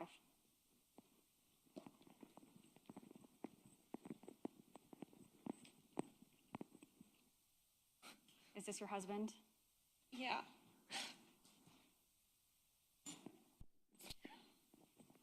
Your Honor, may I publish? Yes.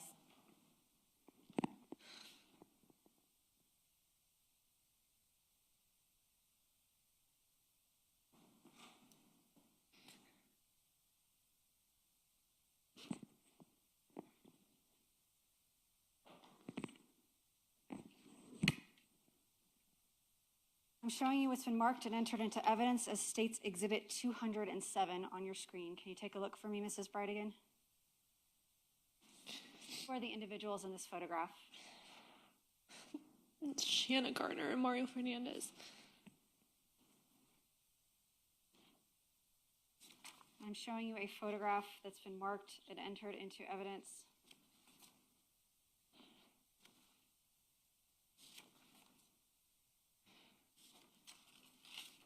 This is an individual by the name of Henry Tenon, State's Exhibit 200. Do you recognize this person? Only from when he was arrested. And I'm sorry, that was a bad question on my part. Prior to your involvement, prior to Mr. Tenon's arrest in this case, prior to Jared's death, had you ever seen this person before? No. Had you ever been to an address at 5239 Potomac Avenue in Northwest Jacksonville, Florida? No. Had you and Jared ever had any work done on your home in Nocatee, like landscaping, tile work, roofing, or anything doing with pallets? No. I'm showing you what's been marked and entered into evidence as State's Exhibit 135. Other than in regards to this case, prior to your husband's death, had you ever seen this vehicle before? I don't believe so. Have you ever had work done at your house or someone visit you at your home that had a vehicle similar to this one? No. And prior to this case, did the name Henry Tenon mean anything to you? No. Did you and Jared ever contract with anyone named Henry Tenon? Did you know Jared to have a Henry Tenon in his phone contacts, his email contacts, or to have ever mentioned anyone by the name of Henry Tenon? No. Mrs. Bridegan, if you could look on the screen here, I'm drawing your attention to a blue flag. I'm going to circle it down here on Cumberland Park Road. This is purported to belong to a location called Elite Gymnastics. Are you familiar with that location? Yes, that's where AB took gymnastics classes. And this is State's Exhibit 182. So this is the gymnastics studio where AB attended gymnastics?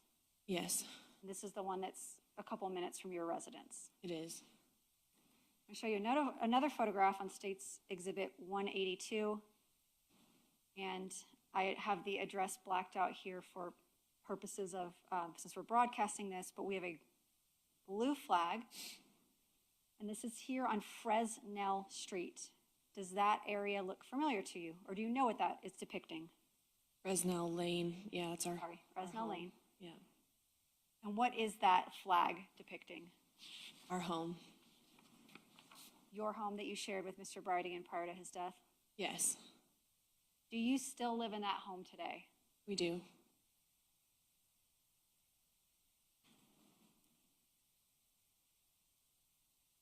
I'm going to show you a still shot from a video that's marked and entered as State's Exhibit 1.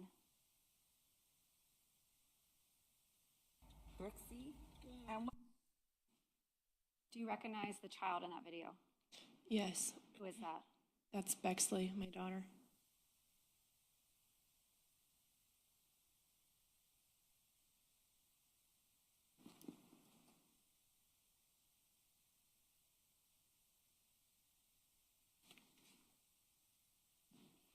I'm going to show you a portion of a video that's been entered into evidence as State's Exhibit 91. This is the Jacksonville Beach Police Station. This is State's Exhibit 91, and I'm playing it at 37 minutes and 27 seconds. The timestamp is February 16th, 9:15 p.m. I'm going to play it for you, and I want to ask you if you recognize a vehicle in a moment, okay?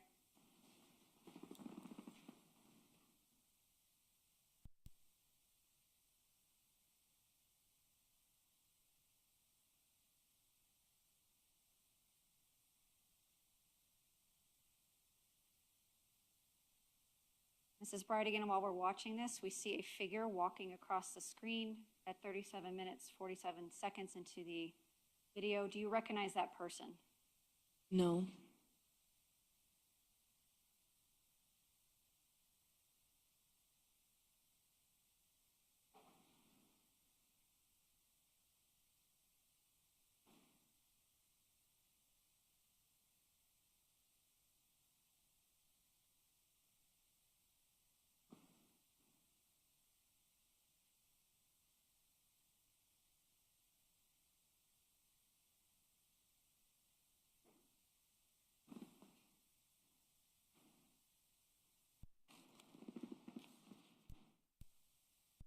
And at 38 minutes, 29 seconds, we see a vehicle, and I've circled it here on my screen. Do you recognize that vehicle? Yeah, I do. Whose vehicle is that? That's our Suburban. And who's driving it? I am. And was that when you came to the Jacksonville Beach Police Station after they called you? Or after they answered the call? Yes, it is.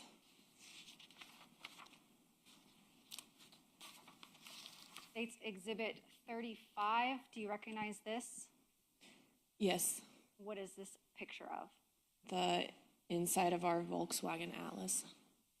And is this car seat here that I've circled the car seat that belonged to Bexley, or the one that you used for her? Yes, it is. And we see here in the other part of the screen, I've circled, what is that? That was the base for our infant carrier that London's car seat would snap into.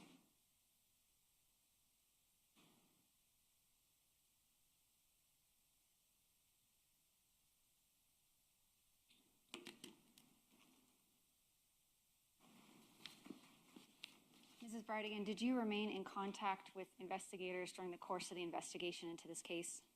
I did. And were you passing along information and tips that you'd heard from members of the public that you thought could help them solve this case? Yes, as much as I could.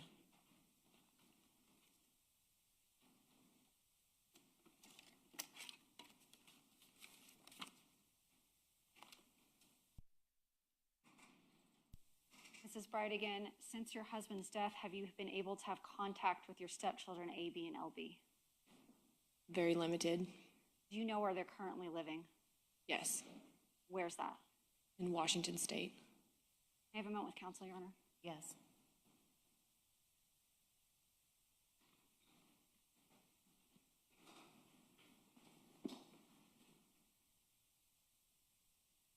Thank Thank you, Mrs. Bridegan. No further questions, Your Honor. All right, thank you. Cross-examination? May I stay here? Or would you like me to move to the podium? Is it going to be brief? I think so. Okay.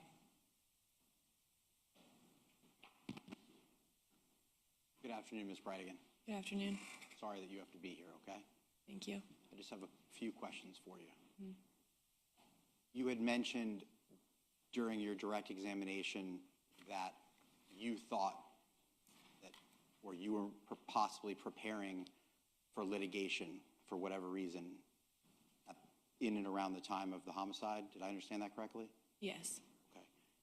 The defense in this case, in Exhibit 1A, has put in the entire St. Johns County Family Law Court docket. Do you know what a family law court docket is?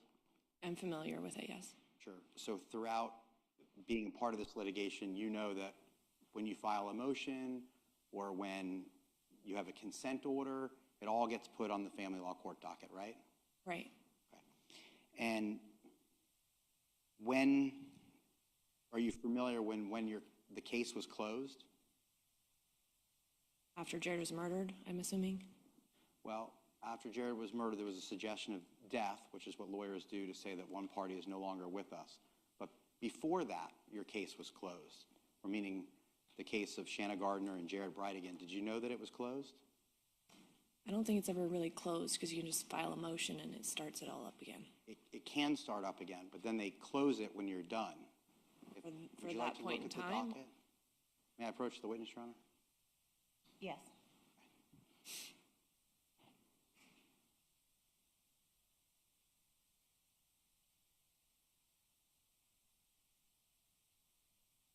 Can you look at October 12th of 2021, where it says that a consent order was reached and the case was closed?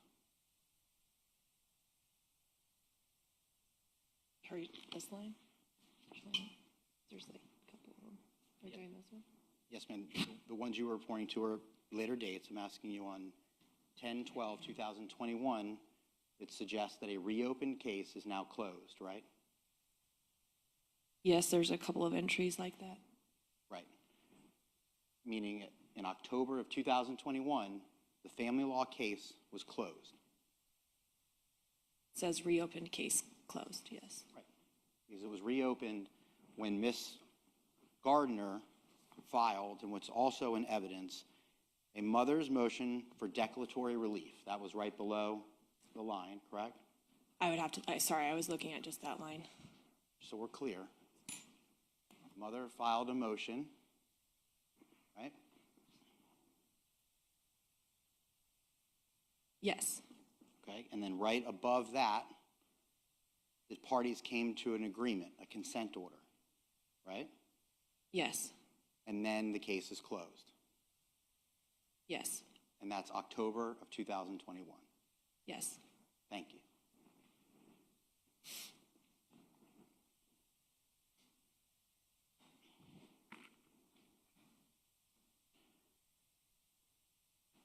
I'm not going to be asking you very many questions, so I want to skip around. But one of the things that I thought would be important for the jury to know is that after your husband passed, the next day, did Miss Gardner invite you over into her home so that you could be present when she delivered the news to Mr. Bridegan? She did not. I asked to be there. Okay, and when you asked, she said yes. That's correct. Okay, so it came from your suggestion that you wanted to be there. I wanted someone who loved Jared and the kids to be present when his children were informed of his murder, yes. And they had no objection to that? No. And you went to the home where Miss Gardner was in Jack's Beach at Marshland Inlet, correct? I did. And Mr. Fernandez was there? He was. And Miss Gardner was there? She was. And you were there? I was. And did you bring someone with you? I brought my dad. And you all delivered the news together, correct? I was present while Shanna delivered the news. Sure. Yes. As you requested? Yes. And then lastly, Ms. Bridegan, you had suggested to the jury that on the night of the homicide, you were asked questions by law enforcement, correct? Yes. Right. And to your knowledge, I think you know now, none of that was recorded, correct? I will take your word for it. I don't know if it was being or not. Okay. Well, I appreciate you taking my word for it. It wasn't recorded. Okay. But you did tell them in so many words, you may want to look at Shanna Gardner or Mario Fernandez. Yeah, I believe I said something along those lines, that only people I knew had a problem with him were those two. But you also told them that there was no violence or threats of violence that you could articulate or that you were aware of. I don't recall if I said that night. If you looked at a report from the police, would that refresh your recollection? Yeah, definitely. Hold on one second.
Maybe an easier way, instead of waiting to find that report, Ms. Bridegan, you didn't articulate to them that you had been threatened by Mr. Fernandez.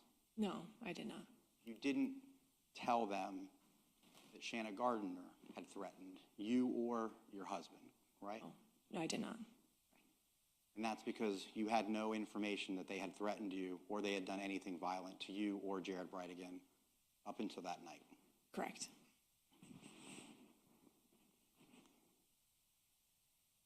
Can I have a moment, Your Honor? Yes.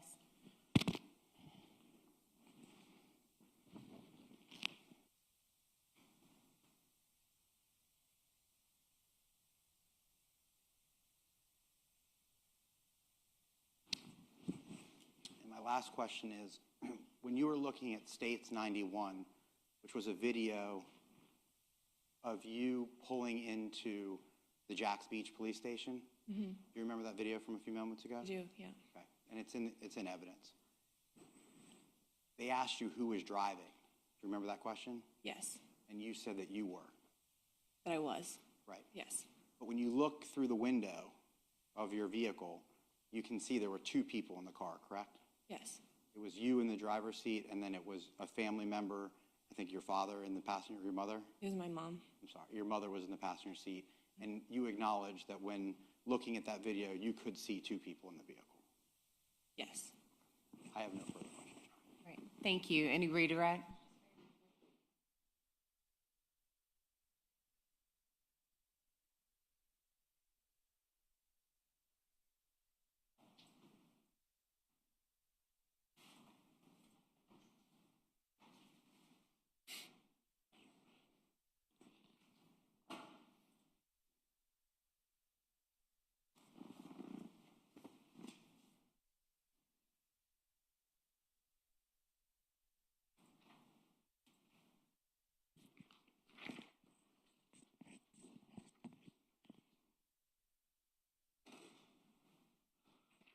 Mrs. Bridegan, this is going to be quick. Mr. Dreiser just showed you a clerk of court's record, Defense Exhibit 1A, and he showed you a portion where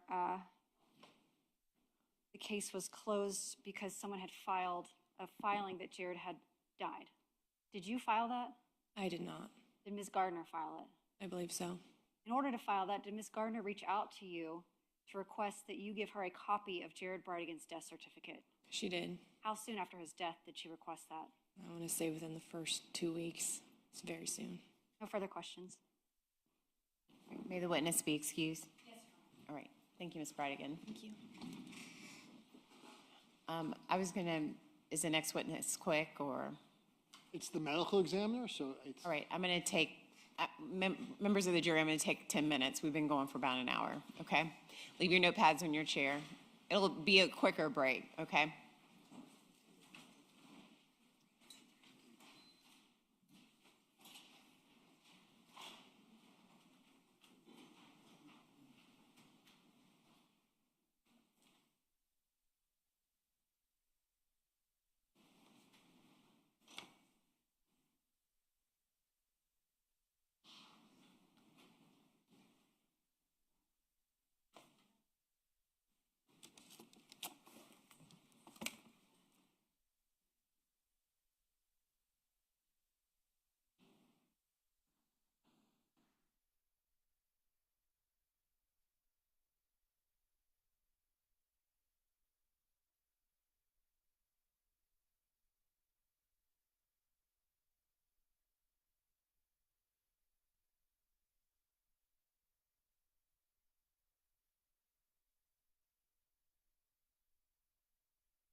While the jury's, Ms. Medina, do you want to waive your client's appearance or do you want her here?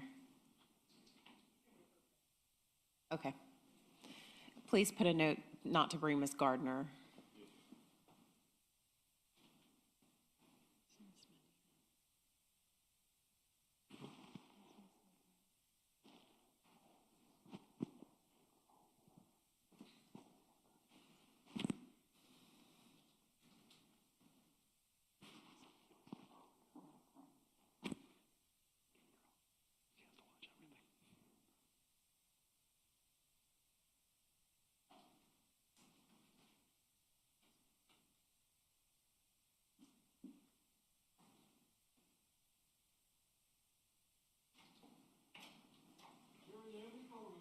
Thank you.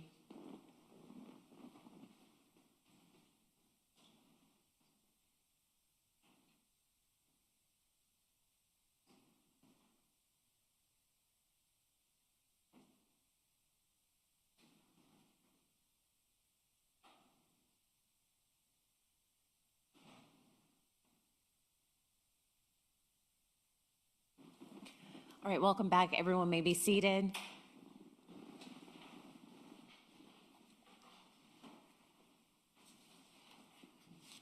All right, Mr. Mizrahi. Dr. Peter Gillespie. Dr. Peter Gillespie, please.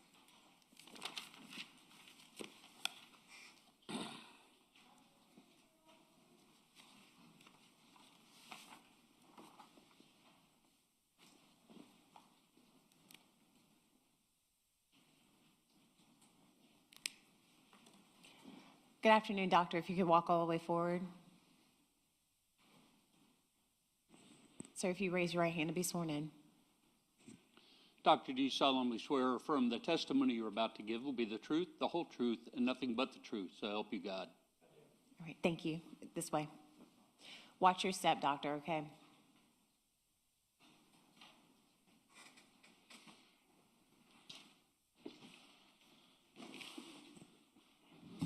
You may proceed. May it please the court. Doctor, let me know when you're ready. Okay, just give me 1 second to get a glass of water.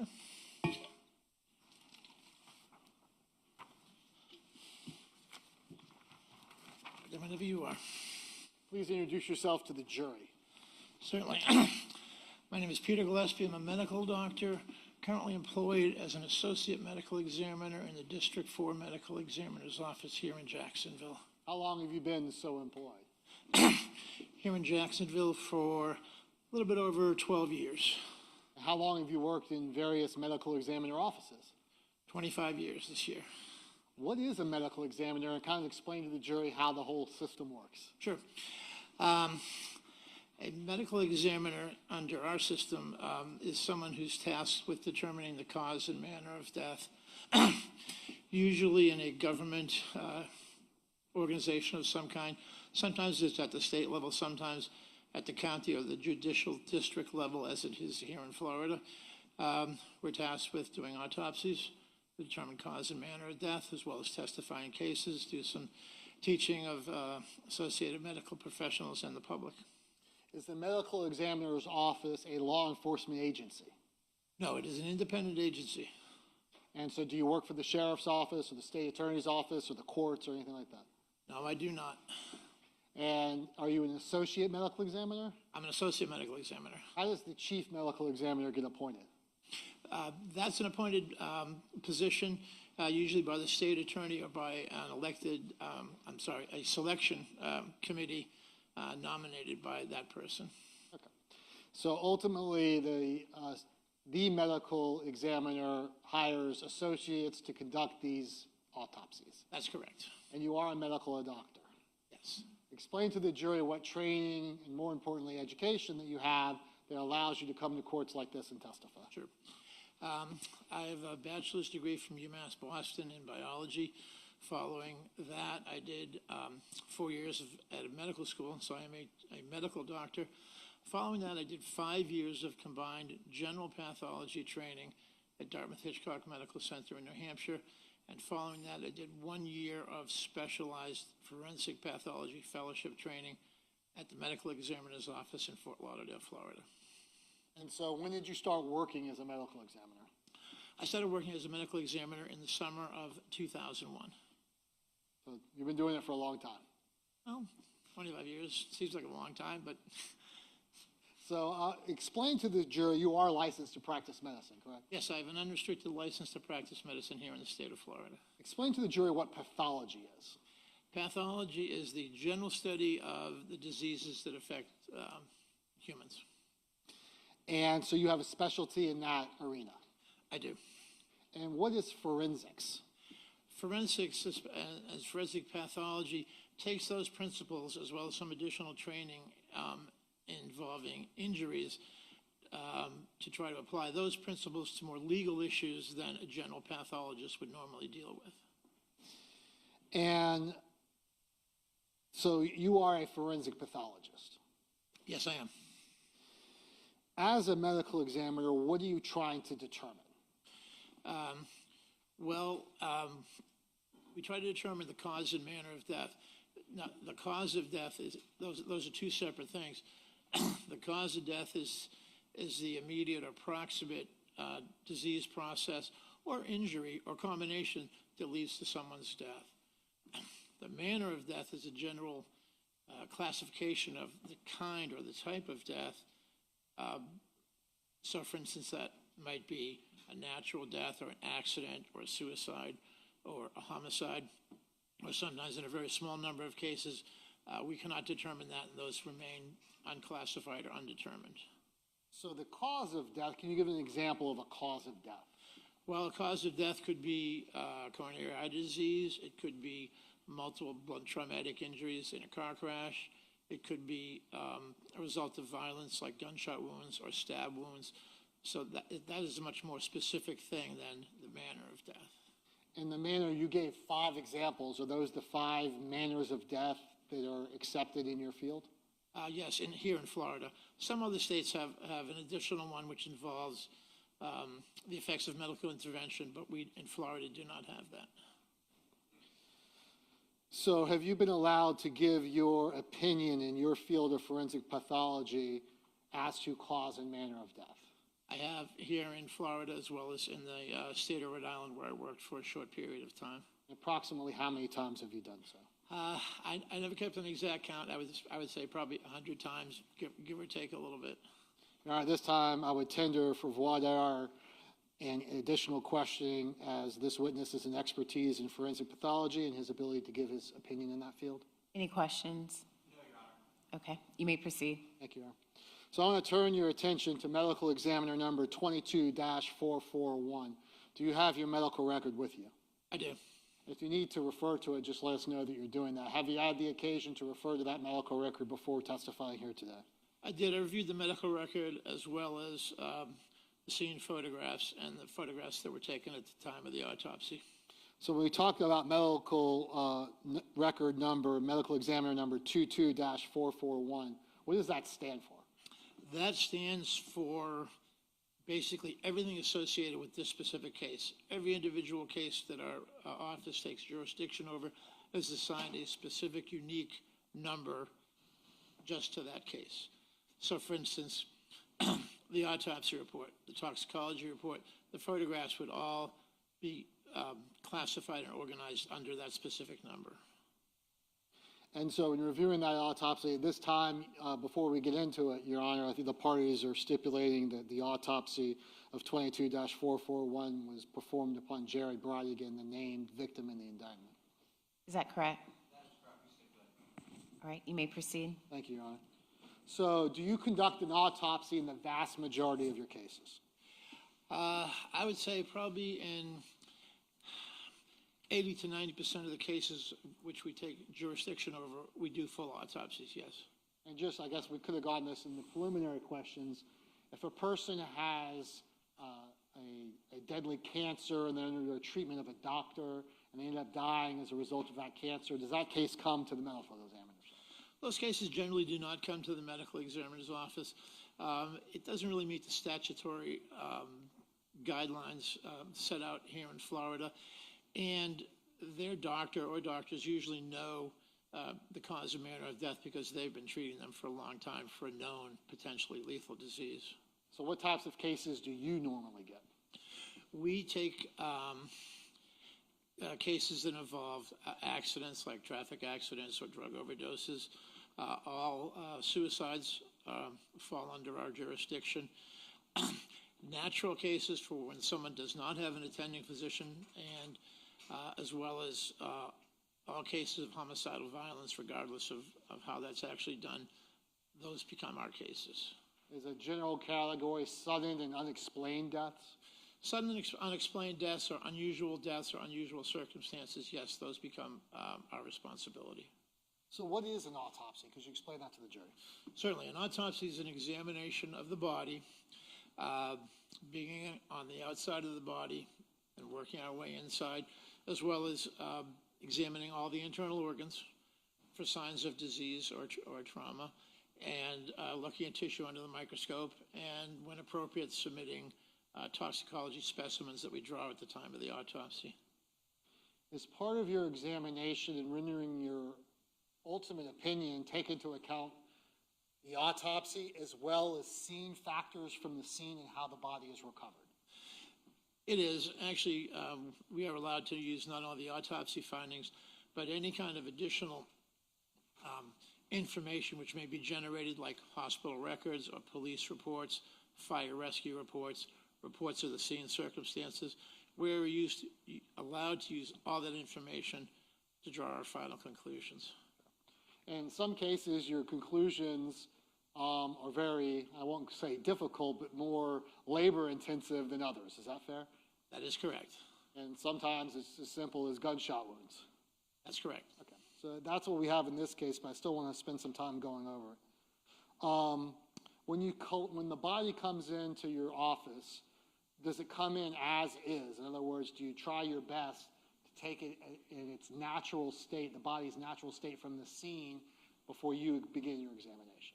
Yes, the body is brought in as is. So, for instance, if a person is clothed, the clothing remains on the body. The only unusual procedure we do with homicides, if they are at the scene, we place bags over their hands in an attempt to preserve any evidentiary material that might be on the hands.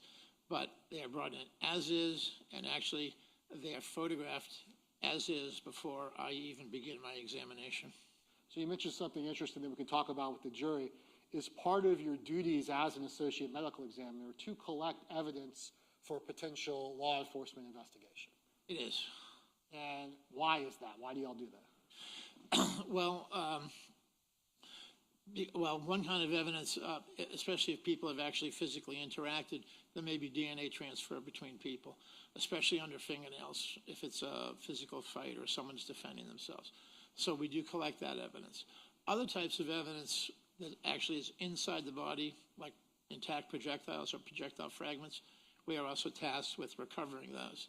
So, yes, anything of evidentiary value, even including the clothing, we do collect and usually photograph at the time of the autopsy. So before we get into the specific photographs and not, were you able to determine the cause of Jared Bridegan's death? I was. What was it? He died as a result of multiple gunshot wounds. And what was the manner of death? The manner of death has been classified as homicide. So did you measure and weigh Mr. Bridegan? We did. We do that with every case we have, and we did that in his case. And I know it's not like 100% precise, but generally, what was his height and weight? We measured him when he came to our office at 71 inches in height and weighing 243 pounds.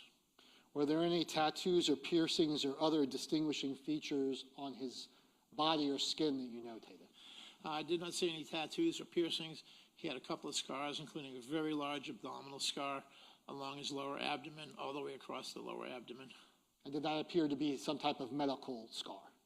It is a medical scar, and it's usually associated with might generally be called a tummy tuck operation. So were photographs taken during the course of your examination? Yes, they were. Why is photography so important? Well, I guess it could be said that photographs don't lie, and they're better than the best memory. But they also document injuries, identifying marks, evidence that we might collect. So it's a way to document things for the report and for the case in general. So I'm going to go through a series of autopsy photographs. Some of these obviously are going to be sensitive in nature, so I give everyone fair warning that they are coming. If we can just go through them and you can explain the purpose of the photograph and what the jury is seeing, okay? Certainly. Showing what's been entered into evidence, the State's Exhibit 63. Is this the as-is photograph? This is the as-is photograph of the decedent as he was received in our office. We see some wires that are coming from the chest. Is that evidence of attempted resuscitation efforts by first responders? Yes, they put 2 defibrillator pads on this gentleman in an attempt to revive him. We see bags on the hands. Is that what you referred to in an attempt to preserve any DNA evidence if this, in fact, was some type of struggle or close contact? That's correct. Showing what's been entered into evidence, the State's Exhibit 64. What do we have here? We have an as-is picture of one side of the left hand. In homicides, we photograph all 4 sides of the hand, the back side, the palmar side, and the 2 additional sides. We do that before the body is cleaned off. So it documents the hand as is, as well as documents the 2 articles of jewelry that were present on the body when we received it. And those are obviously collected and preserved. It was. Okay. And we, just so the jury knows, we see there that 22-441. Will we see that in various photographs throughout? You will. State's Exhibit 65, what are we looking at here? This is actually a cleaned up, what is sometimes called an identification photo of the decedent that shows the full face. It also shows that there are some injuries on the face, but it is generally called the ID photo. So the ID photo in State 65, those injuries to the face, those were likely as a result of the fall? They are consistent with the collapse injuries, yes. So that's not the entry wounds. We're going to see that in a minute. Right, those are not the gunshot wounds, no, sir. Showing what's been entered into evidence of State's Exhibit 66, is this going to be the cleaned overall body shot? This is the clean overall body shot of the upper portion of his body. State's Exhibit 67 is that same picture but lower? That's the lower part of the body after it's been properly cleaned up. State's Exhibit 68, what are we looking at here? We're looking at the cleaned up picture of the upper half of the back surface of the body. Now we see a discoloration that we did not see when the decedent was on his back. What is this? Explain it to the jury, please. The discoloration that you see is what's called livor mortis. That's the passive settling of blood in the skin due strictly to gravity and position. It's commonly seen on the back of people, especially if they've been either like in a hospital bed or their own bed or on the ground or something like that. So it's common to see it on the posterior surfaces of the body. Not always, but common. And that does not indicate injury of any sort? That is not an injury, no. Page 69. State 69, are these the 2 entry wounds? These are the 2 gunshot wounds that I observed on the body. And can you tell that they're entry wounds? You can tell they're entry wounds. How do you tell that? Well, one actually both were fairly easy. One did not have an associated exit wound. But if you look at them, they're generally round, and they have a rim of abrasion around the edge of the wound, which is consistent with entry gunshot wounds. Those are the 2 big things, usually round or oval shape with abrasion along the edge of the wound. And this is, just for record purposes, the jury can see it, this is going to be the upper left shoulder of the decedent? It's the back of the left shoulder, yes, sir. And then State's Exhibit 70 is going to be a close-up of those 2 entry wounds? This is a closer-up picture, which we use the L ruler with, which gives a better measurement and a better photograph of these gunshot wounds. You indicated that one projectile did not exit. Was there evidence that at least part of another projectile did exit? There is. There's an exit wound on his lateral right upper arm, as demonstrated in this picture. So the jury can tell the difference between the exit and the entry. What the exit is not going to be symmetrical. It's not going to be symmetrical and is generally not round. It often has a very slit-like appearance, and when you put the two edges back together, it's almost like they fit together, almost like a jigsaw puzzle piece. And if you look closely at the edges of the wound, there's no associated abrasion along the edges of the wound, as you can see by this close-up picture. Next photograph of State's Exhibit 72. Yes, that's the close-up of the exit wound that I saw. So let's talk, I'm going to publish State 73, but before we talk about 73, can you let the jury know the associated trauma from those entry wounds, what happened to Jared Bridegan's body as a result of those gunshot wounds? I can. One of the gunshot wounds went in and struck his left clavicle, fractured the clavicle. That projectile actually broke into several fragments, 3 larger fragments, which I recovered. 2 were by the fractured clavicle, 1 was in the muscles of the neck. The other gunshot wound went through his left common carotid artery and his left jugular vein, 2 very large blood vessels which are associated with blood flow to and from the head. It also passed through the pharynx, that's the upper airway where your vocal cords are located.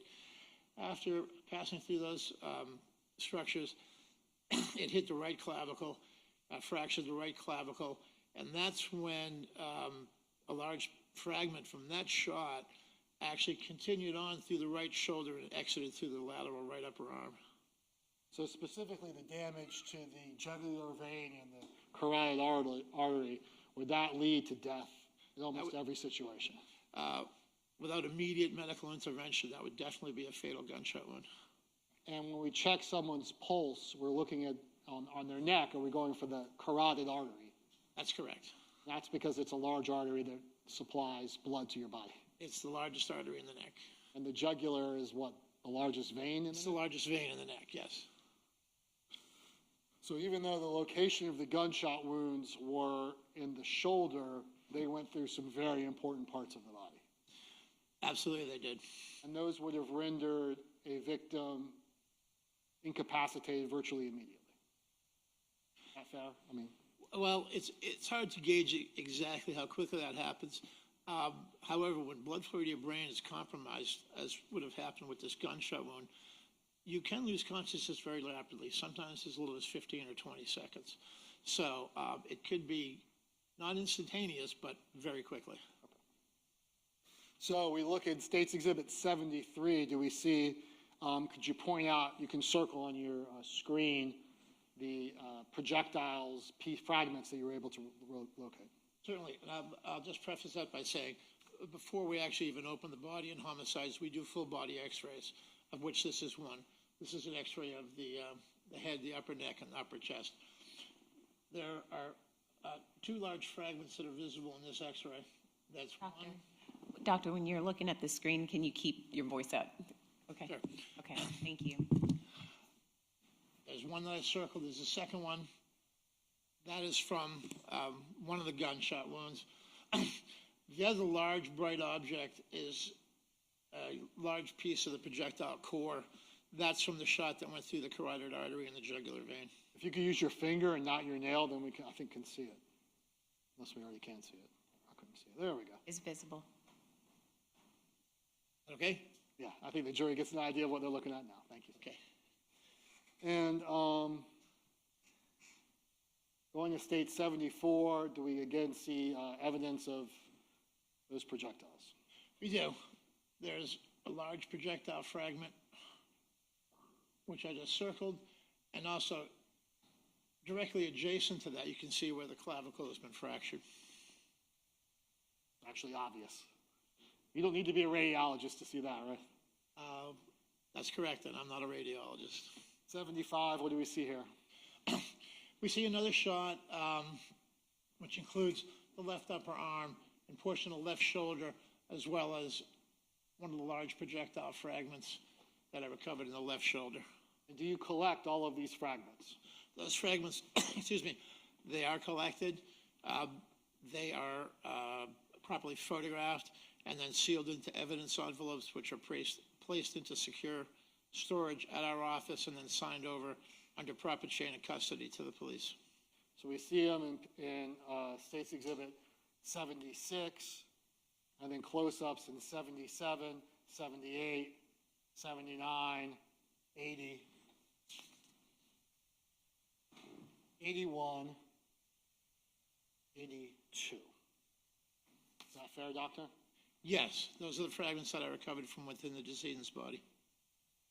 May I approach the witness, Sharon? Yes. And we see those actual items in State's Exhibit 93. Just State's Exhibit 93 composite. Are these going to be from your office of those actual fragments and projectiles? They are. That's my handwriting on the 3 envelopes.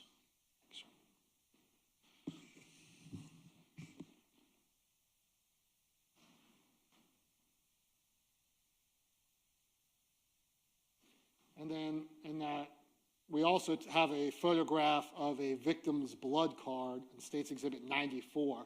What's the purpose of taking a blood spot card from the victim? We take a blood spot card because if DNA is found under a decedent's fingernails, we need a standard to compare it to.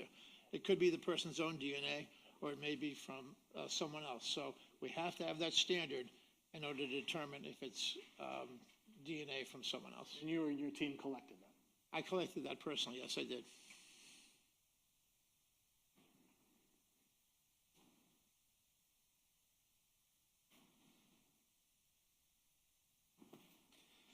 You mentioned earlier the concept of clothing, State's Exhibit 83, 84, 85, 86, 87 are going to be all the clothing that you recovered from Mr. Bridegan?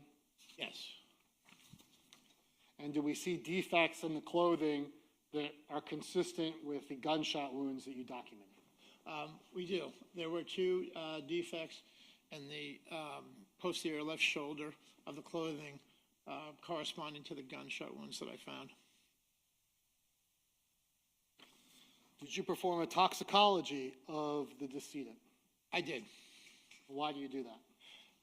In homicide cases, we do that as a matter of routine. Toxicology findings can have an impact on the case, especially if people are using illicit drugs, stimulants, things like that. So it's another piece of evidence that we need to have in order to do proper classification. And what were the results of Jared Bridegan's toxicology screen? The only thing we found in the toxicology testing was caffeine. Did the caffeine have any part in Mr. Bridegan's death? It did not. Was there any natural cause or disease that you found during the course of the autopsy that would explain Jared Bridegan's death? No, there was not. Can you determine within a reasonable degree of medical certainty that this was not an accident or a suicide? Well, from what I gathered from the scene, a weapon was not recovered at the scene. If he had shot himself, there probably would have been a weapon there. So it does not appear to be a suicide. As far as an accident, again, there was no weapon found at the scene, so I think an accidental shooting could be safely ruled out. And you have multiple shots as well. That's correct. And certainly the angle of entry would have been very, very difficult for a person to shoot themselves, either accidentally or intentionally. That would have been difficult, yes, sir. Did you note any soot or stippling from gunpowder on the clothing or the entry wounds? I did not see any adjacent to either of the entry wounds. It can sometimes be hard to see on clothing, especially bloody clothing, and his clothing was very bloody, as a matter of fact. Just with naked eye examination, I did not see anything like that. And if you did see that, what would it tell you versus not seeing it? If you see those substances which come out of the gun when the bullet is fired, it's not just the bullet, there's other things which come out, including burned and unburned gunpowder, which is the soot and stippling you referred to, that can help us to determine the range of fire. If they had been present, that's a fairly close gunshot wound because those substances can only travel perhaps 2 or 3 feet. So it does help us, doesn't tell us exactly the range, but it gives us an estimation, a good approximation, actually. So a good approximation is that the firearm in this particular case was at least 2 or 3 feet away from Mr. Bridegan. Yes, sir. What is your expert medical opinion about the cause of Jared Bridegan's death? My expert opinion is that the cause of death is multiple gunshot wounds. And what is your expert medical opinion about the manner of Jared Bridegan's death? The manner of death was classified as homicide. Your Honor, that's all the questions I have. Thank you, Mr. Mujahid. Cross-examination?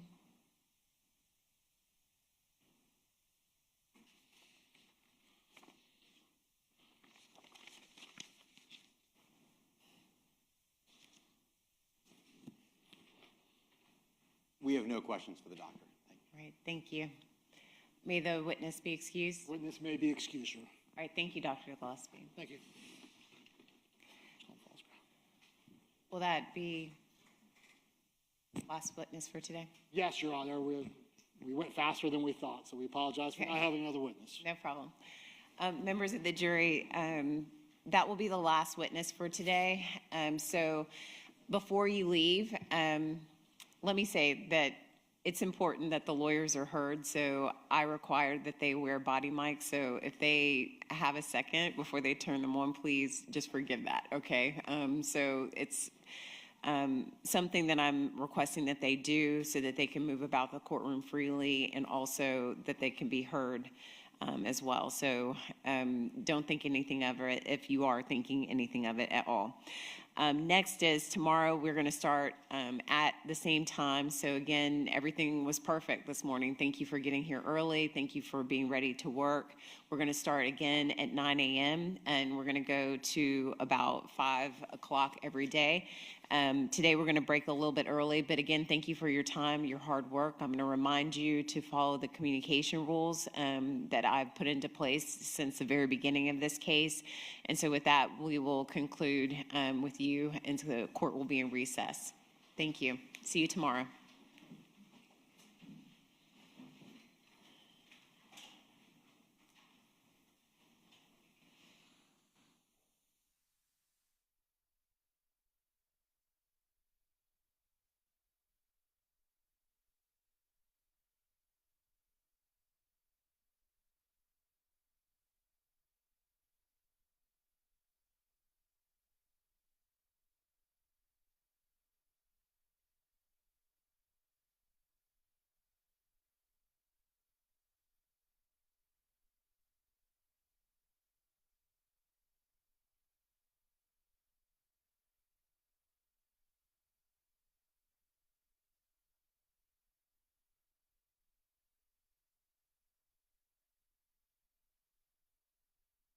It's great that we can hear you and you can walk around.